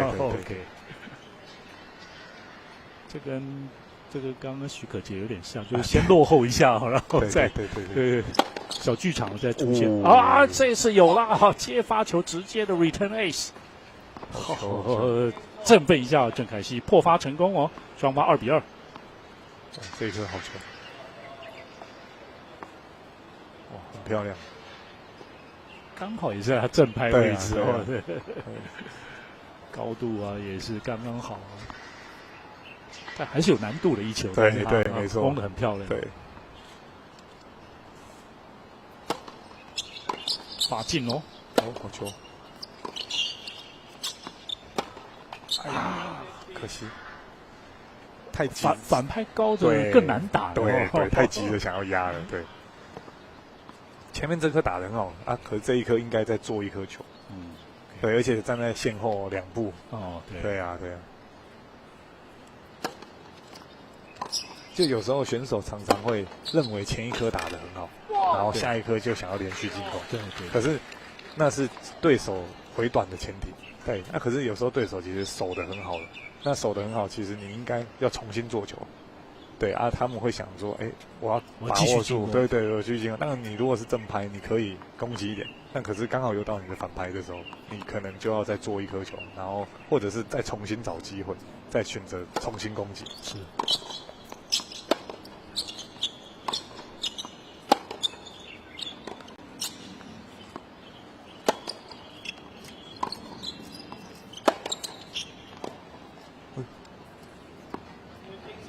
奥赛，出界差一点，对，出界差一点。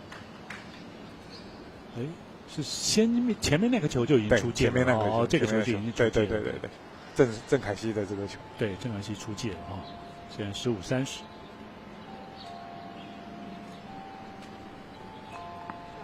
对，就变成就是选手当然成长了，也会越来越有一种下围棋的这种一个统筹的一个观念哈，就对。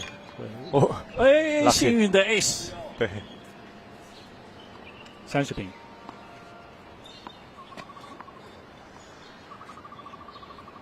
那现在机器人这一部分，主要还是辅佐在发球机这一块，发球机。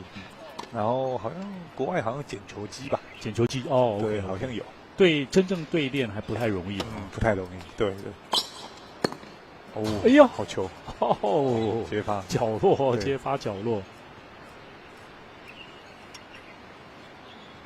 30-40，是面对2罚要配啊！哇，这个死角。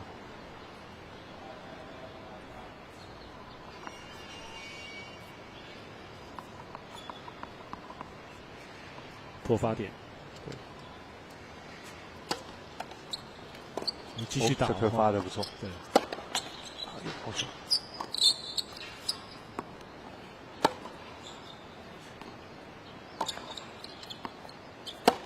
好球，好球，60。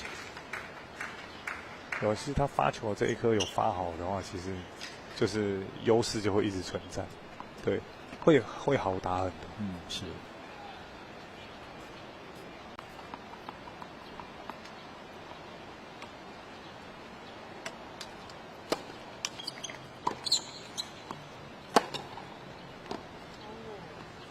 这个非受迫性失误有点可惜。郑凯西，他这样是手这里有点折到吗？还是有时候会多少就是甩太快，对他们手腕有时候会有点不舒服，但那个还好，就是稍微转一转，活动一下就好。对。廖佩亚的破发点。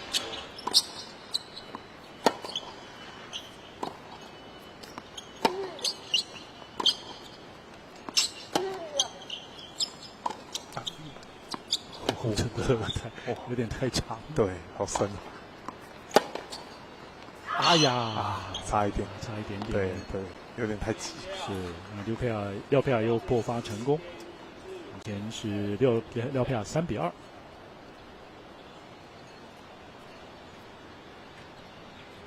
出去了一点点，对。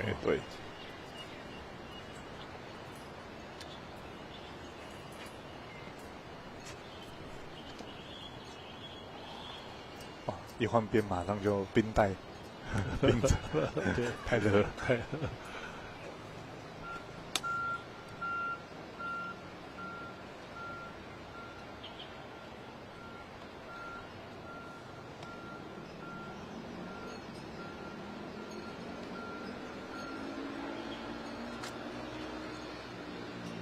两个都一样。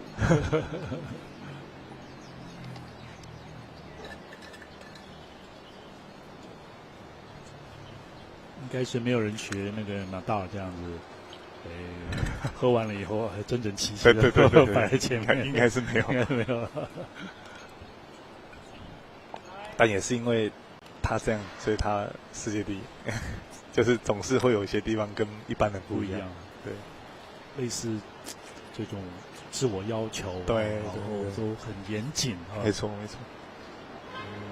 绝对是非常这个辛苦的练习，对，非常自律，自律，对，自律，对。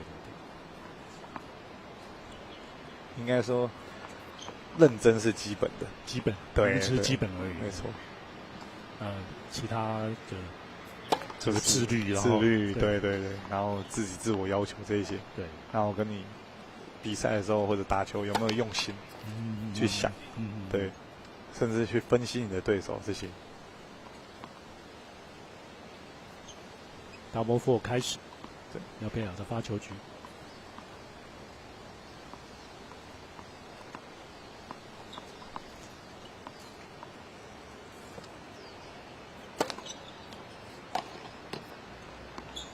7点这里反拍。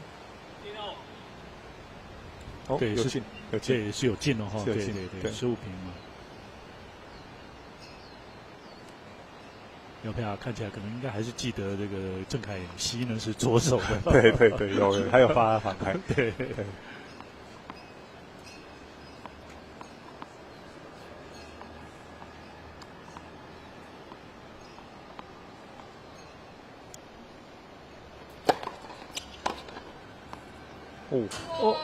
界内压线，对，发到人家正手正前方，正手正前方，都不用动，直接扫，对，就是再往近身一点，其实就不好接，就不好接，对，因为他就要侧身嘛，这一颗也是发正牌正面，对。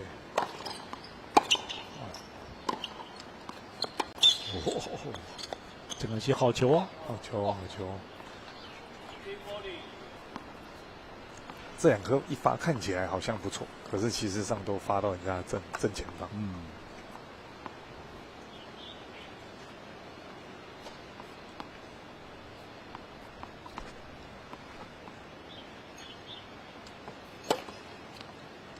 这一颗防有牵到一点。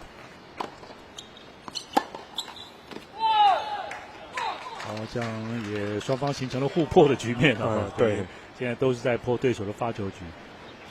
3比3。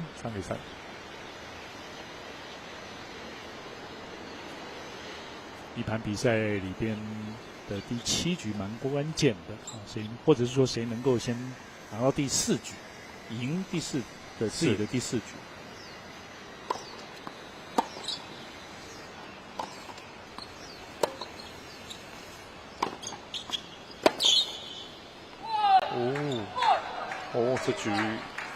这局危险哦！廖佩雅现在这是关键的一局，对。慢慢郑凯熙有所谓，对，越打越好，对，越打越好，对。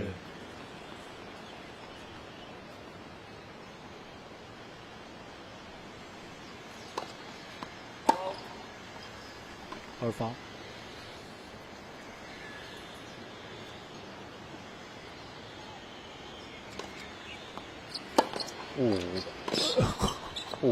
这接发，对啊，拼了的二发就攻击，对，15平。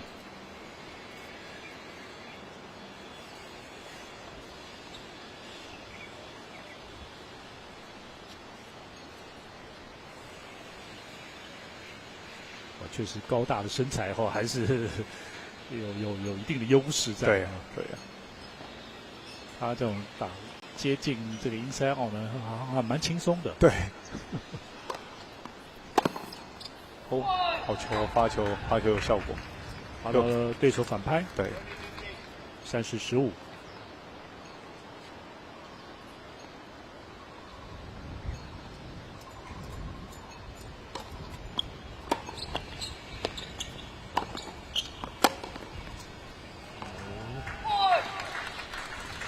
40-15哦，确实刚好那个球很底线了啦。对，也是帮他反拍，然后制造下一颗机会出现。是，对，应该还是会再小打反拍。OK， 对，如果是我啦，我会这样做啦。如果我是教练的话，是，也都有效果啊。对啊，对。对，果然还是帮他反拍。对，有效果就继续用。好球！哦，好，做了发球局了哈。现在这个郑凯希呢是率先来到了4局，就是4-3的领先。对，这一局很关键。刚刚的这个慢动作呢，我是有稍微看了一下，就是前1分的那个球呢，郑凯希的掉底线那颗球看起来有点像界外球。对，就是当然还是要看主审裁判最后的判决。对，没错。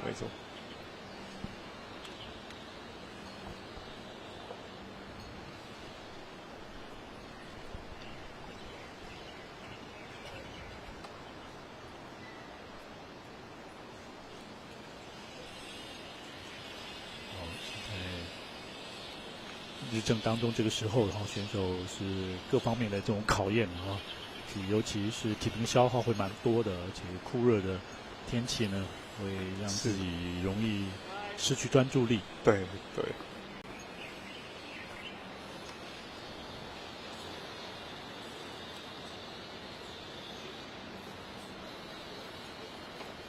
通常这一局都会比较危险一点。对，有压力了哦。对，这一局压力会比较大。对，是原则上是在廖佩雅身上对，是落后。没错。然后又来到比赛的后段，这一盘的后段。对，这一盘的后段。对。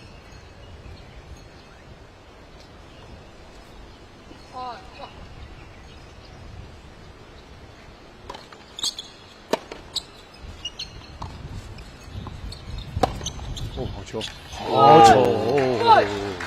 郑凯希越打越好。是。他有点气势，也有点起来。没错。而且攻击球的也开始得分很多了。好球！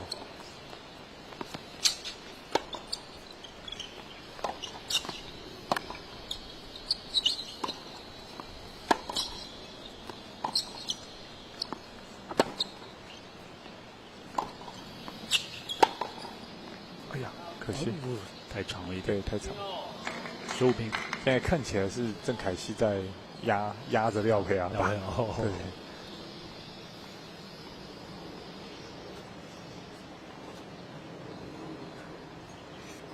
我这一分看起来对廖佩雅是蛮重要的。对。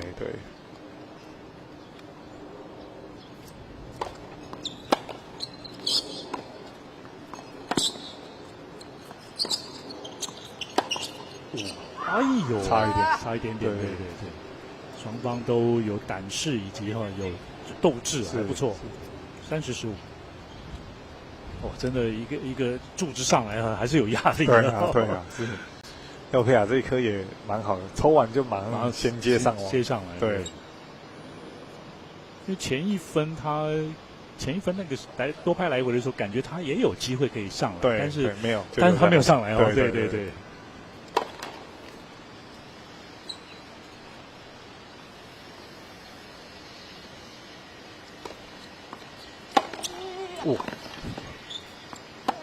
哎呦，可惜。对啊，接发很强势的但既然被救回来。对。接罚，哇，廖佩雅奋勇的救回，这一颗有点可惜。对，就是真的是进攻的时候，然后第一次成功了，然后就想要对反拍就想要对，但其实对方回的是蛮深的。就小朋友嘛，都是会一直想要连续进攻。对。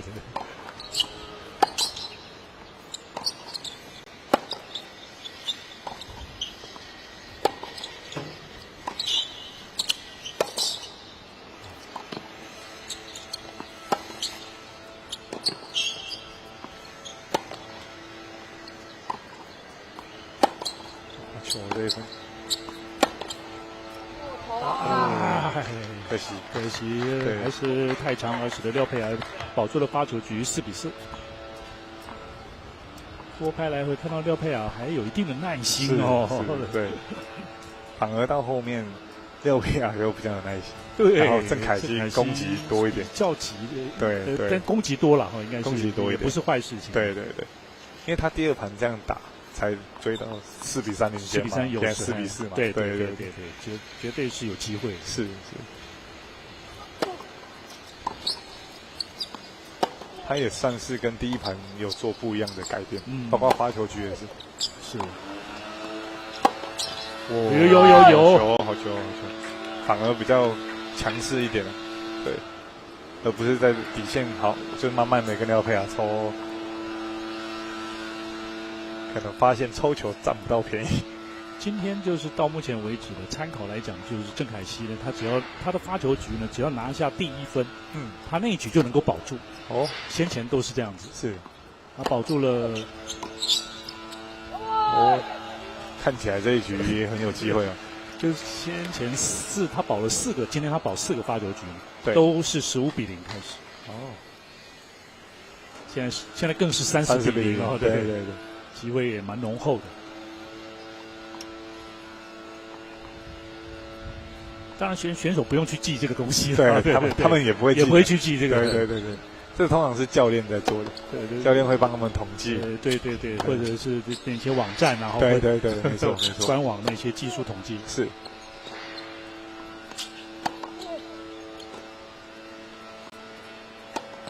哎呀，可惜。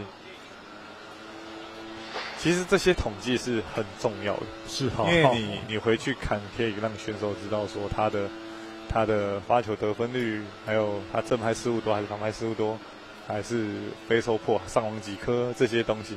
那你在教练看到之后，然后针对这些问题去做训练，然后他要遇到这个对手，然后一定会重复遇到。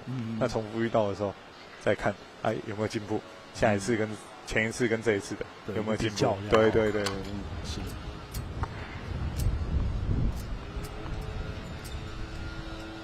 下午有时候来个强阵风哦。对。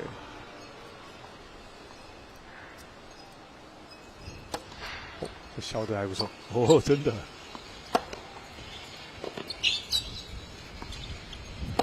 哎呀，可惜。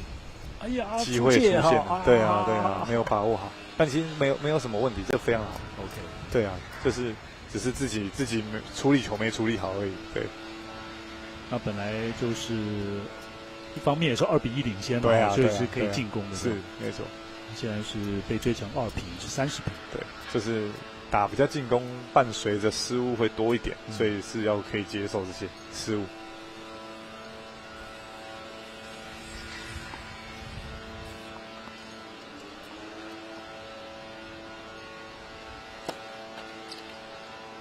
中立网球场呢，在世维杯之后呢，会来做一个翻修。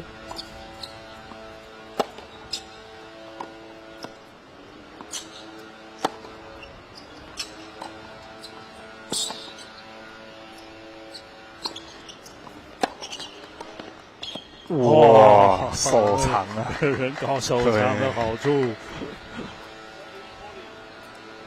他上网真的不是很着急，对，很从容，对。不过这一个看起来感觉直线应该是outside。对 ，OK。但是如果选手有把握的话，还是把它解掉。对，你宁可输赢掌握在自己的手上。对。他看起来是很有把握啦。是，对。所以确实有的时候你看到，其实是顶级的比赛也是这个样子。对他们有把他打掉，实际上还是会打掉。你看好像要出界了，但是他有把握了。对，他有把握，对。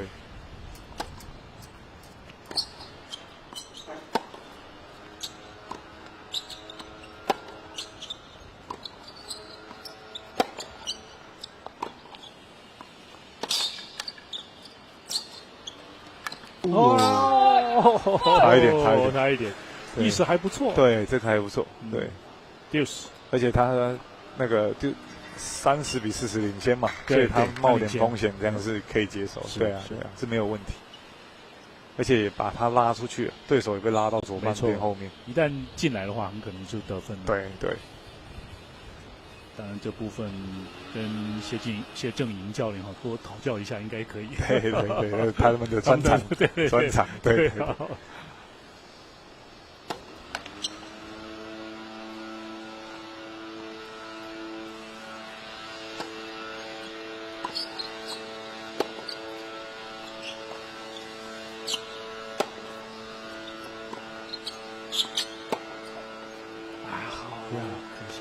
对啊，这一颗球应该先往中间往高度回去抓，因为他重心歪掉了，那就不要再想要勾旁边勾对角，就先往中间打过去，是不往高度打高，防守一颗回去。对啊，以中山国小的击球风格的话，应该是不怕多拍来回。对，没错，是。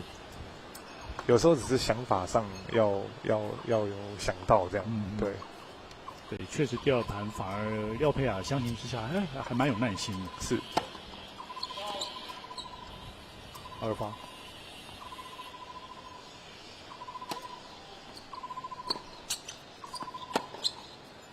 好球。好球，对，他刚刚那一颗就是很像前一颗，然后他就回得很深，回得深，对手想要攻击就容易失误。是。对。第二次的 deuce。哇，这一局非常关键，对。当然，郑凯熙是比较适合这个优势一点，对，因为发球，对。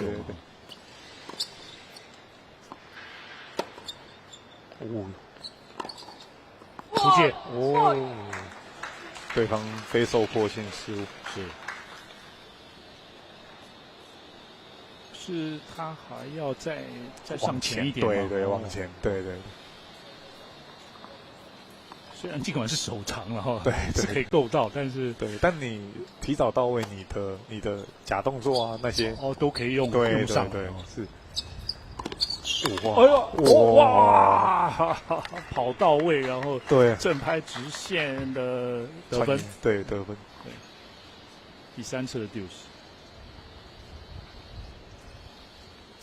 哇！线内，这是线内。对。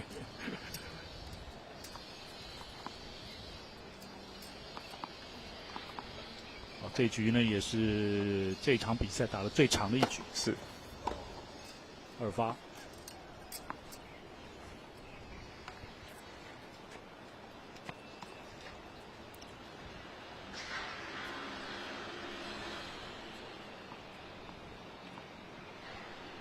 这局前面3个2发呢是丢掉了2分。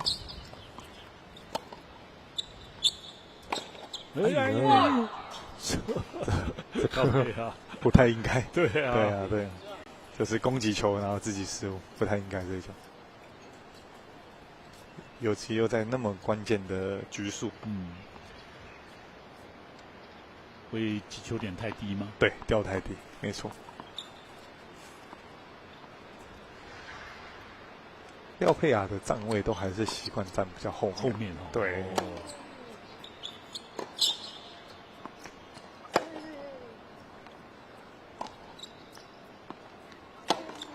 哇，好球！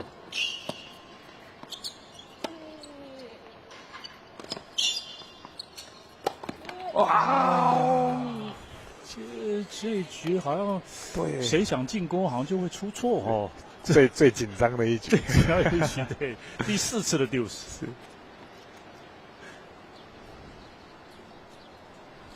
第二盘现在4-4平手，大家现在内心应该很多小剧场。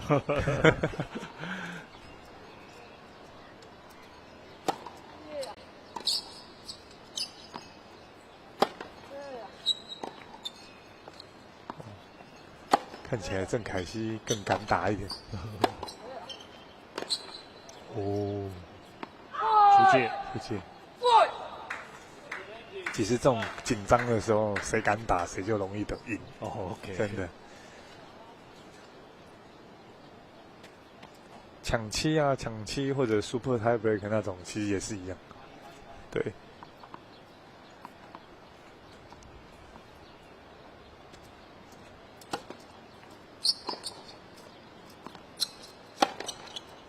哎呀，这个还是太长。对，这个选择不太好，因为就是站在很后面的。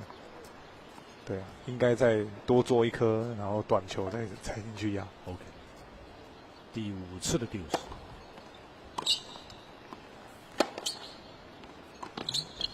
哦，这个机会了。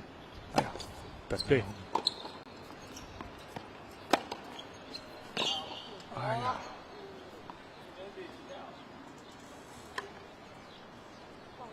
刚刚的反拍出界，对啊，郑凯熙出界，有点可惜，差一点。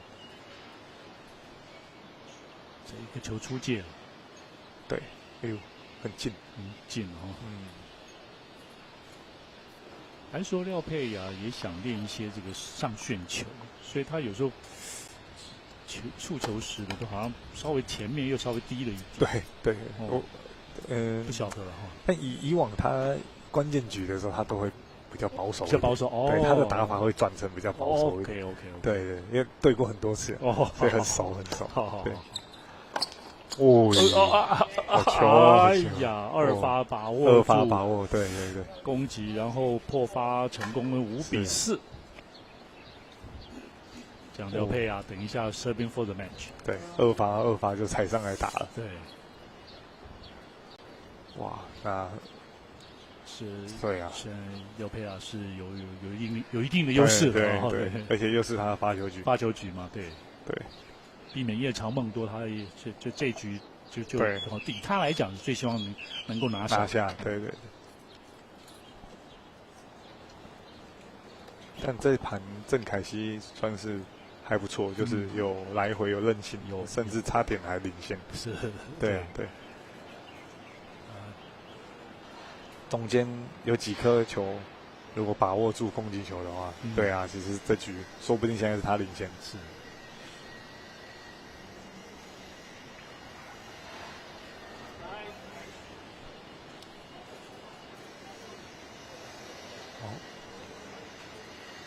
现在是廖佩雅的发球局了哈，等于是 serving for the match。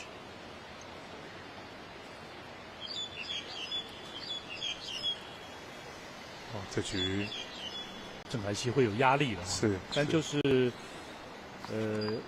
也不用想太多了。对，没错，对。面对他然后来把平常训练的发挥出来。对。有没有做到教练赛前跟两位选手讲的东西？我觉得这就是好球。对。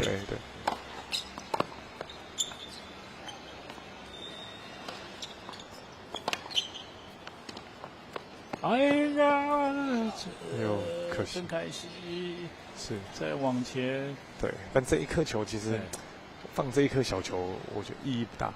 你看他放进了，廖佩还是已经跑到前面去了。对。是刚刚那颗球，他又会不会是有怕失误，然后最后没有中击这样？对，就是对，应该是先好好先截中间截身也好，截身这样。对，截身，对。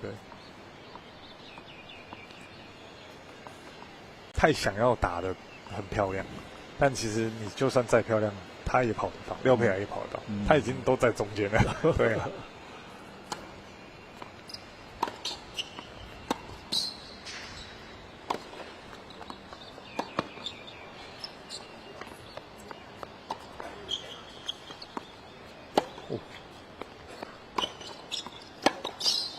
哇，这球好球！这球直接防守反击。对呀，这个怎么做到的？人家攻击，然后防守反击。对，先有一个这种发球式的半切球这样子，然后接着哇，竟然看起来是要防守，突然会回对这么长的这种角落的球。佩尔这第二局的发球威力，哎，这小心！对，就是看起来慢慢的，可是不要太随便，你太随便还是有可能爆掉。对，有点随便，其实不快，可是其实就是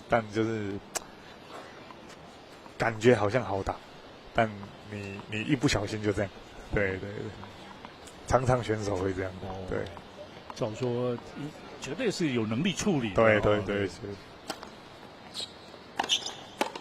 最后这一分吗？对，最后这一分结束。OK， 这样子是比赛结束。廖佩雅呢，在这场比赛呢是6-2跟6-4直落2呢击败了郑凯希，获得了114学年度世卫胶带杯学童网球锦标赛的小六男生冠军。基本廖佩雅如果打到决赛胜率大概也是将近100%了对，算下来是他第6次的这个世卫杯的冠军。是。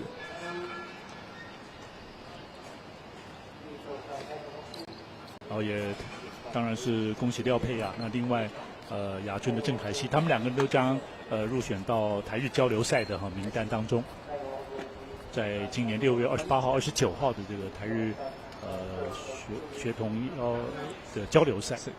四维风行，对，好，四维风行的台日交流赛。好，那么稍后呢将会举行这个颁奖典礼，小六男生组的冠军呢是廖佩雅。我们稍微休息一下，马上回来。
stop me now.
Drop, yo.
Naja Tennis 最舒适亮眼的网球战袍。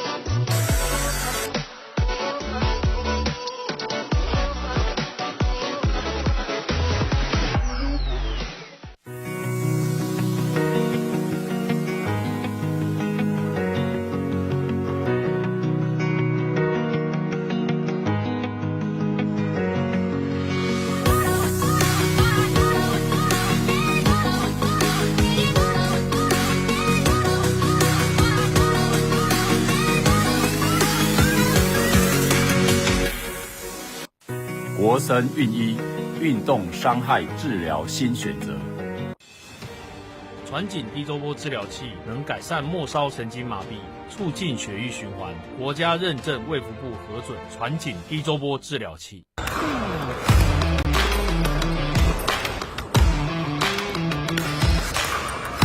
大家好，我是皮特网球选手尹嘉文，我的专长是网球，那我的休闲娱乐就是皮克球。我有兴趣的话，我一定要找我大家一起来玩皮克球。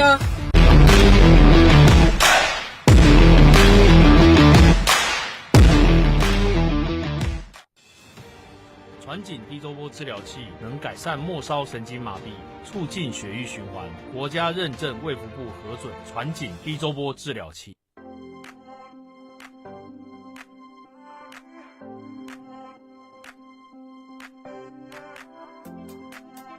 双打有趣的地方就是两个人的默契要配合得很好，相较来说真的蛮有那个依靠性。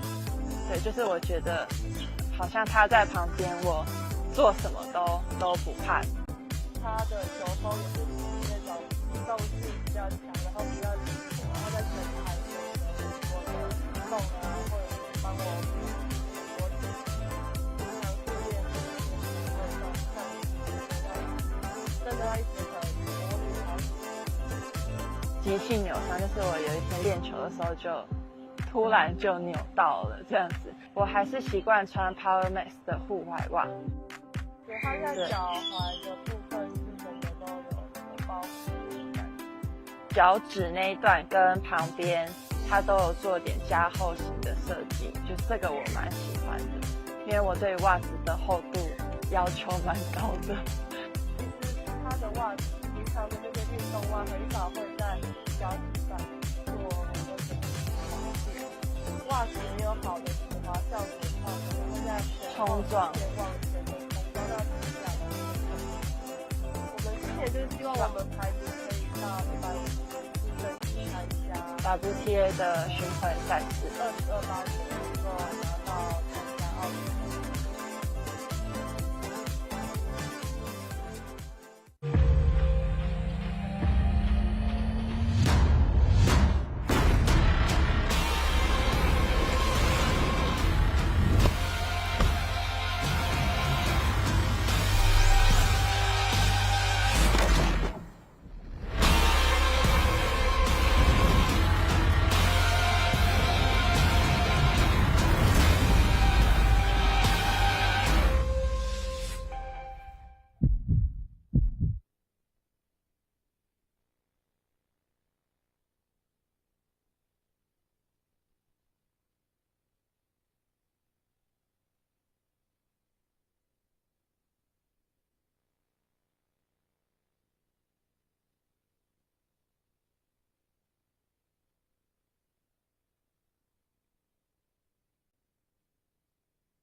Stop me now.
最舒适亮眼的网球战袍。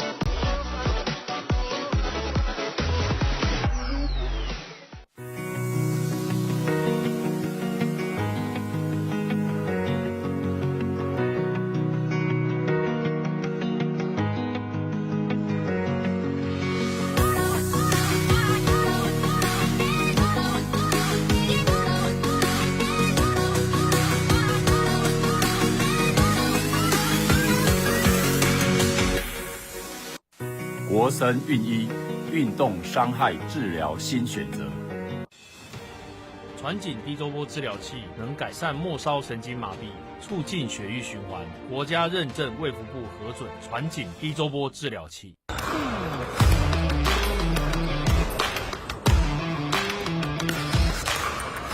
大家好，我是地州网球选手尹嘉文，我的专长是网球，那我的休闲娱乐就是皮克球。我有兴趣的话，欢迎来找我们大家一起来玩皮克球。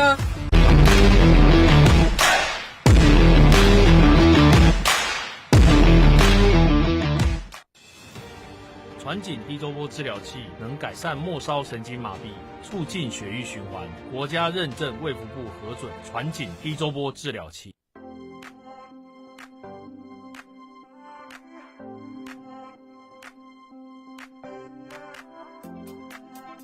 双打有趣的地方就是两个人的默契要配合得很好，相较来说真的蛮有那个依靠性。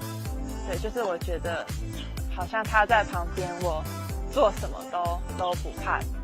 他的球风也是那种机动性比较强，然后比较灵活，然后在前台我的弄啊，或者是帮我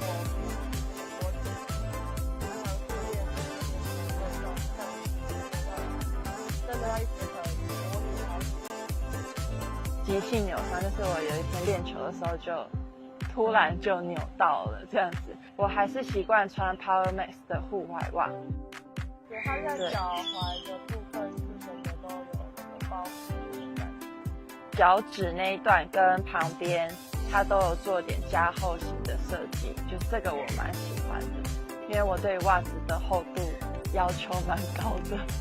其实它的袜子平常的这些运动袜很少会在脚趾上做很多的袜子没有好的止滑效果的话，可能会在冲撞往前的冲撞，那不是来的。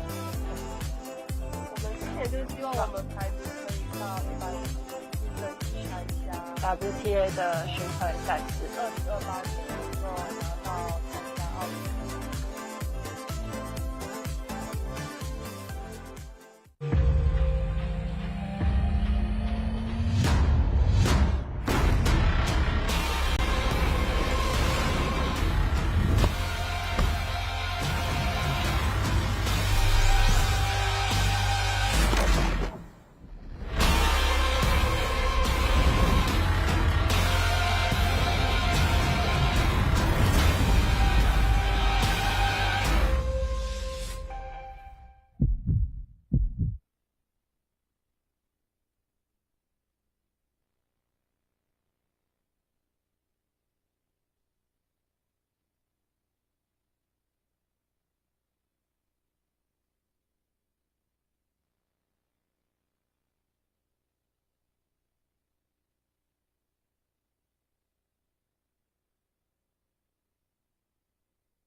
Drop, yo.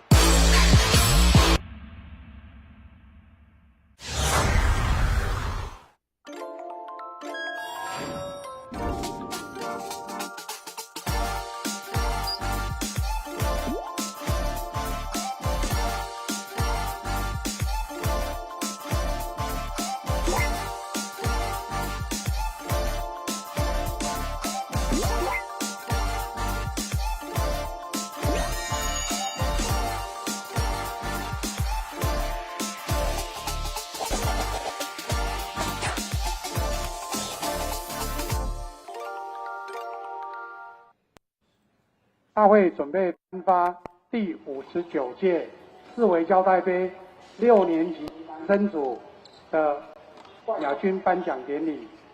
我们请亚军郑凯西选手到颁奖台来。好，凯西，这一场冠军的比赛，你自己的感想跟大家讲一下。首先我感谢我对手肖佩雅，然后要恭喜他拿冠军，然后还要谢谢四维胶带杯的主办单位，还有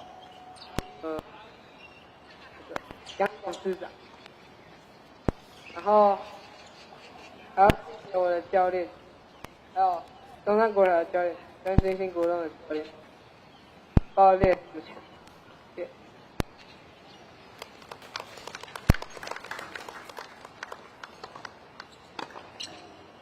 那我们请四维基金会杨董事长来颁发亚军的奖项。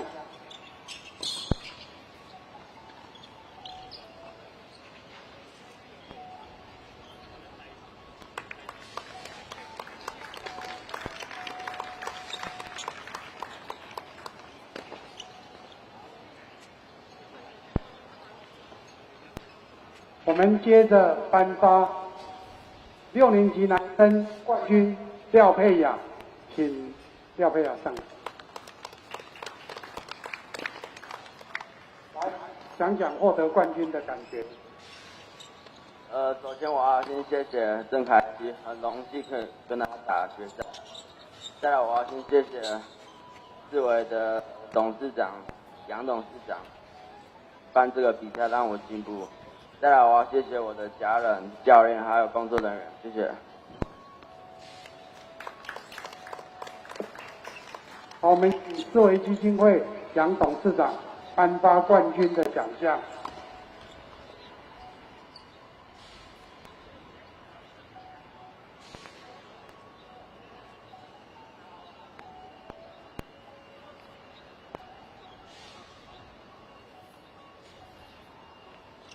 亚军一起。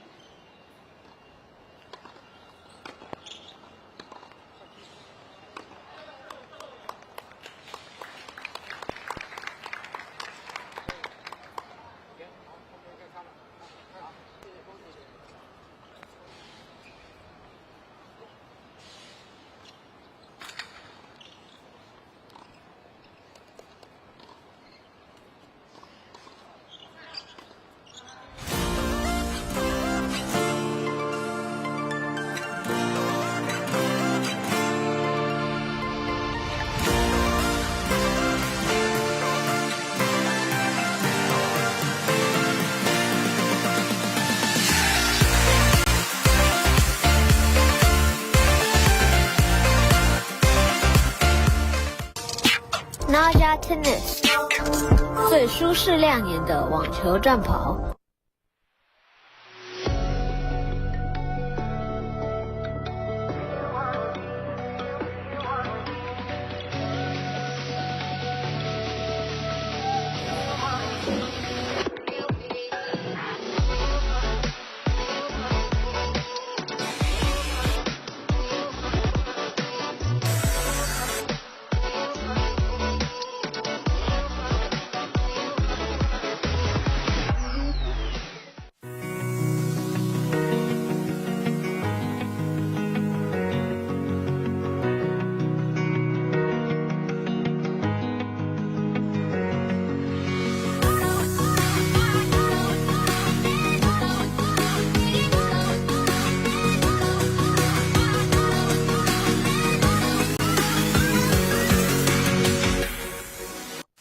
国森运一运动伤害治疗新选择。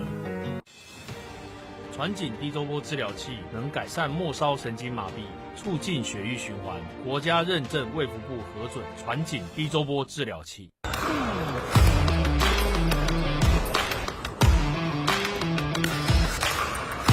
大家好，我是皮特网球选手尹嘉文，我的专长是网球，那我的休闲娱乐就是皮克球。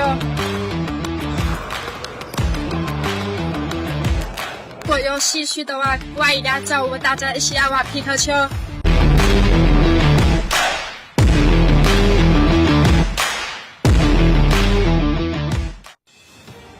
传紧低周波治疗器能改善末梢神经麻痹，促进血液循环，国家认证卫福部核准传紧低周波治疗器。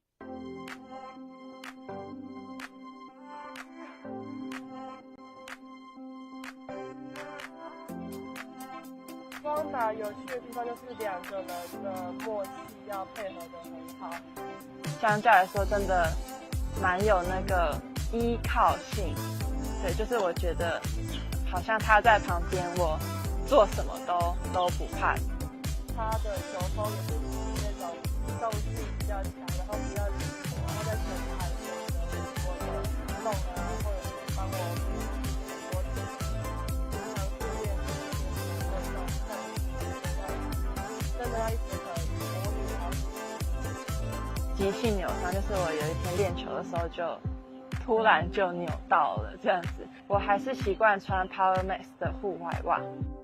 对，它在脚踝的部分是整个都有包覆感，脚趾那一段跟旁边它都有做点加厚型的设计，就这个我蛮喜欢的，因为我对袜子的厚度要求蛮高的。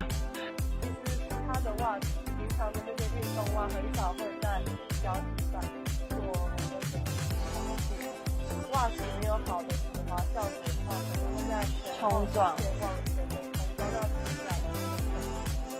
我们之前就是希望我们牌子可以到150竞争去参加 WTA 的巡回赛事，22、8能够拿到参加奥运。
stop me now.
Drop, yo.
Naja Tennis 最舒适亮眼的网球战袍。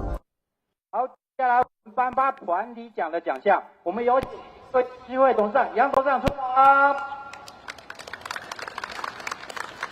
好，在我们进行团体奖项的颁奖之前，我们要有我们这一次的裁判长庄老师，庄老师请上场。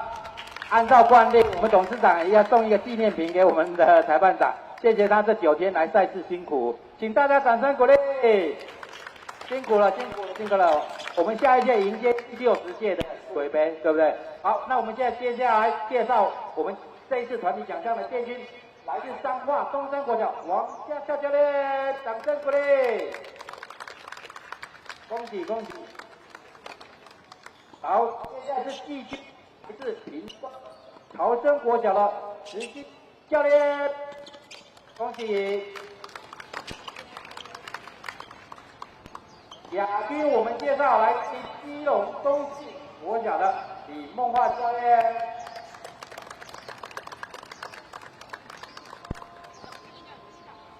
最后我们欢迎冠军得主来自于北市中山国小的黄宇成教练。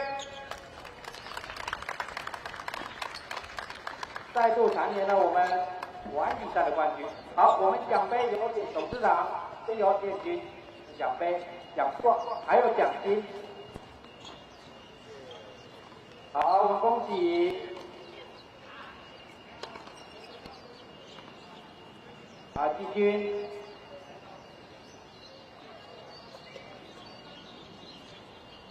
亚军。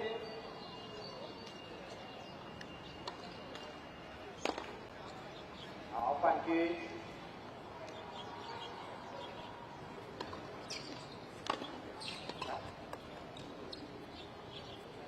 好，来，好，一起大合照，来，请看镜头，谢谢。我们再次掌声鼓励，也欢迎大家下一届第60届协同赛见，谢谢大家。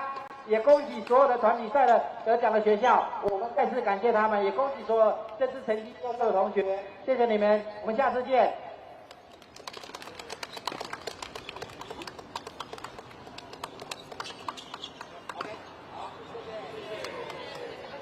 的第59届学童网球锦标赛到此是圆满结束了哈。是。谭教练，您看的就是现在的选手他们是不是所谓的这个资源会更多一些，或者在教练团的这种经验方面呢，以及吸取的这个资讯这方面，应该是比较多一些哈。是，没错。他们的环境是比较好一点的。有以现在的世卫杯跟之前比起来，真的是好很多。对，那当然很希望说这个转播或者是这个赛事能够每一次都有这些很多的资源，甚至越来越好，甚至之后可能未来从第1轮开始就转播，一直到最后一天。对啊。那对整个大环境来说是很好的一件事。是，对，透过有转播这样的一个媒介呢，那大家可以比较方便的来欣赏到哈，这些小选手们他们的平常的训练呢，以及精彩的表现哈。是。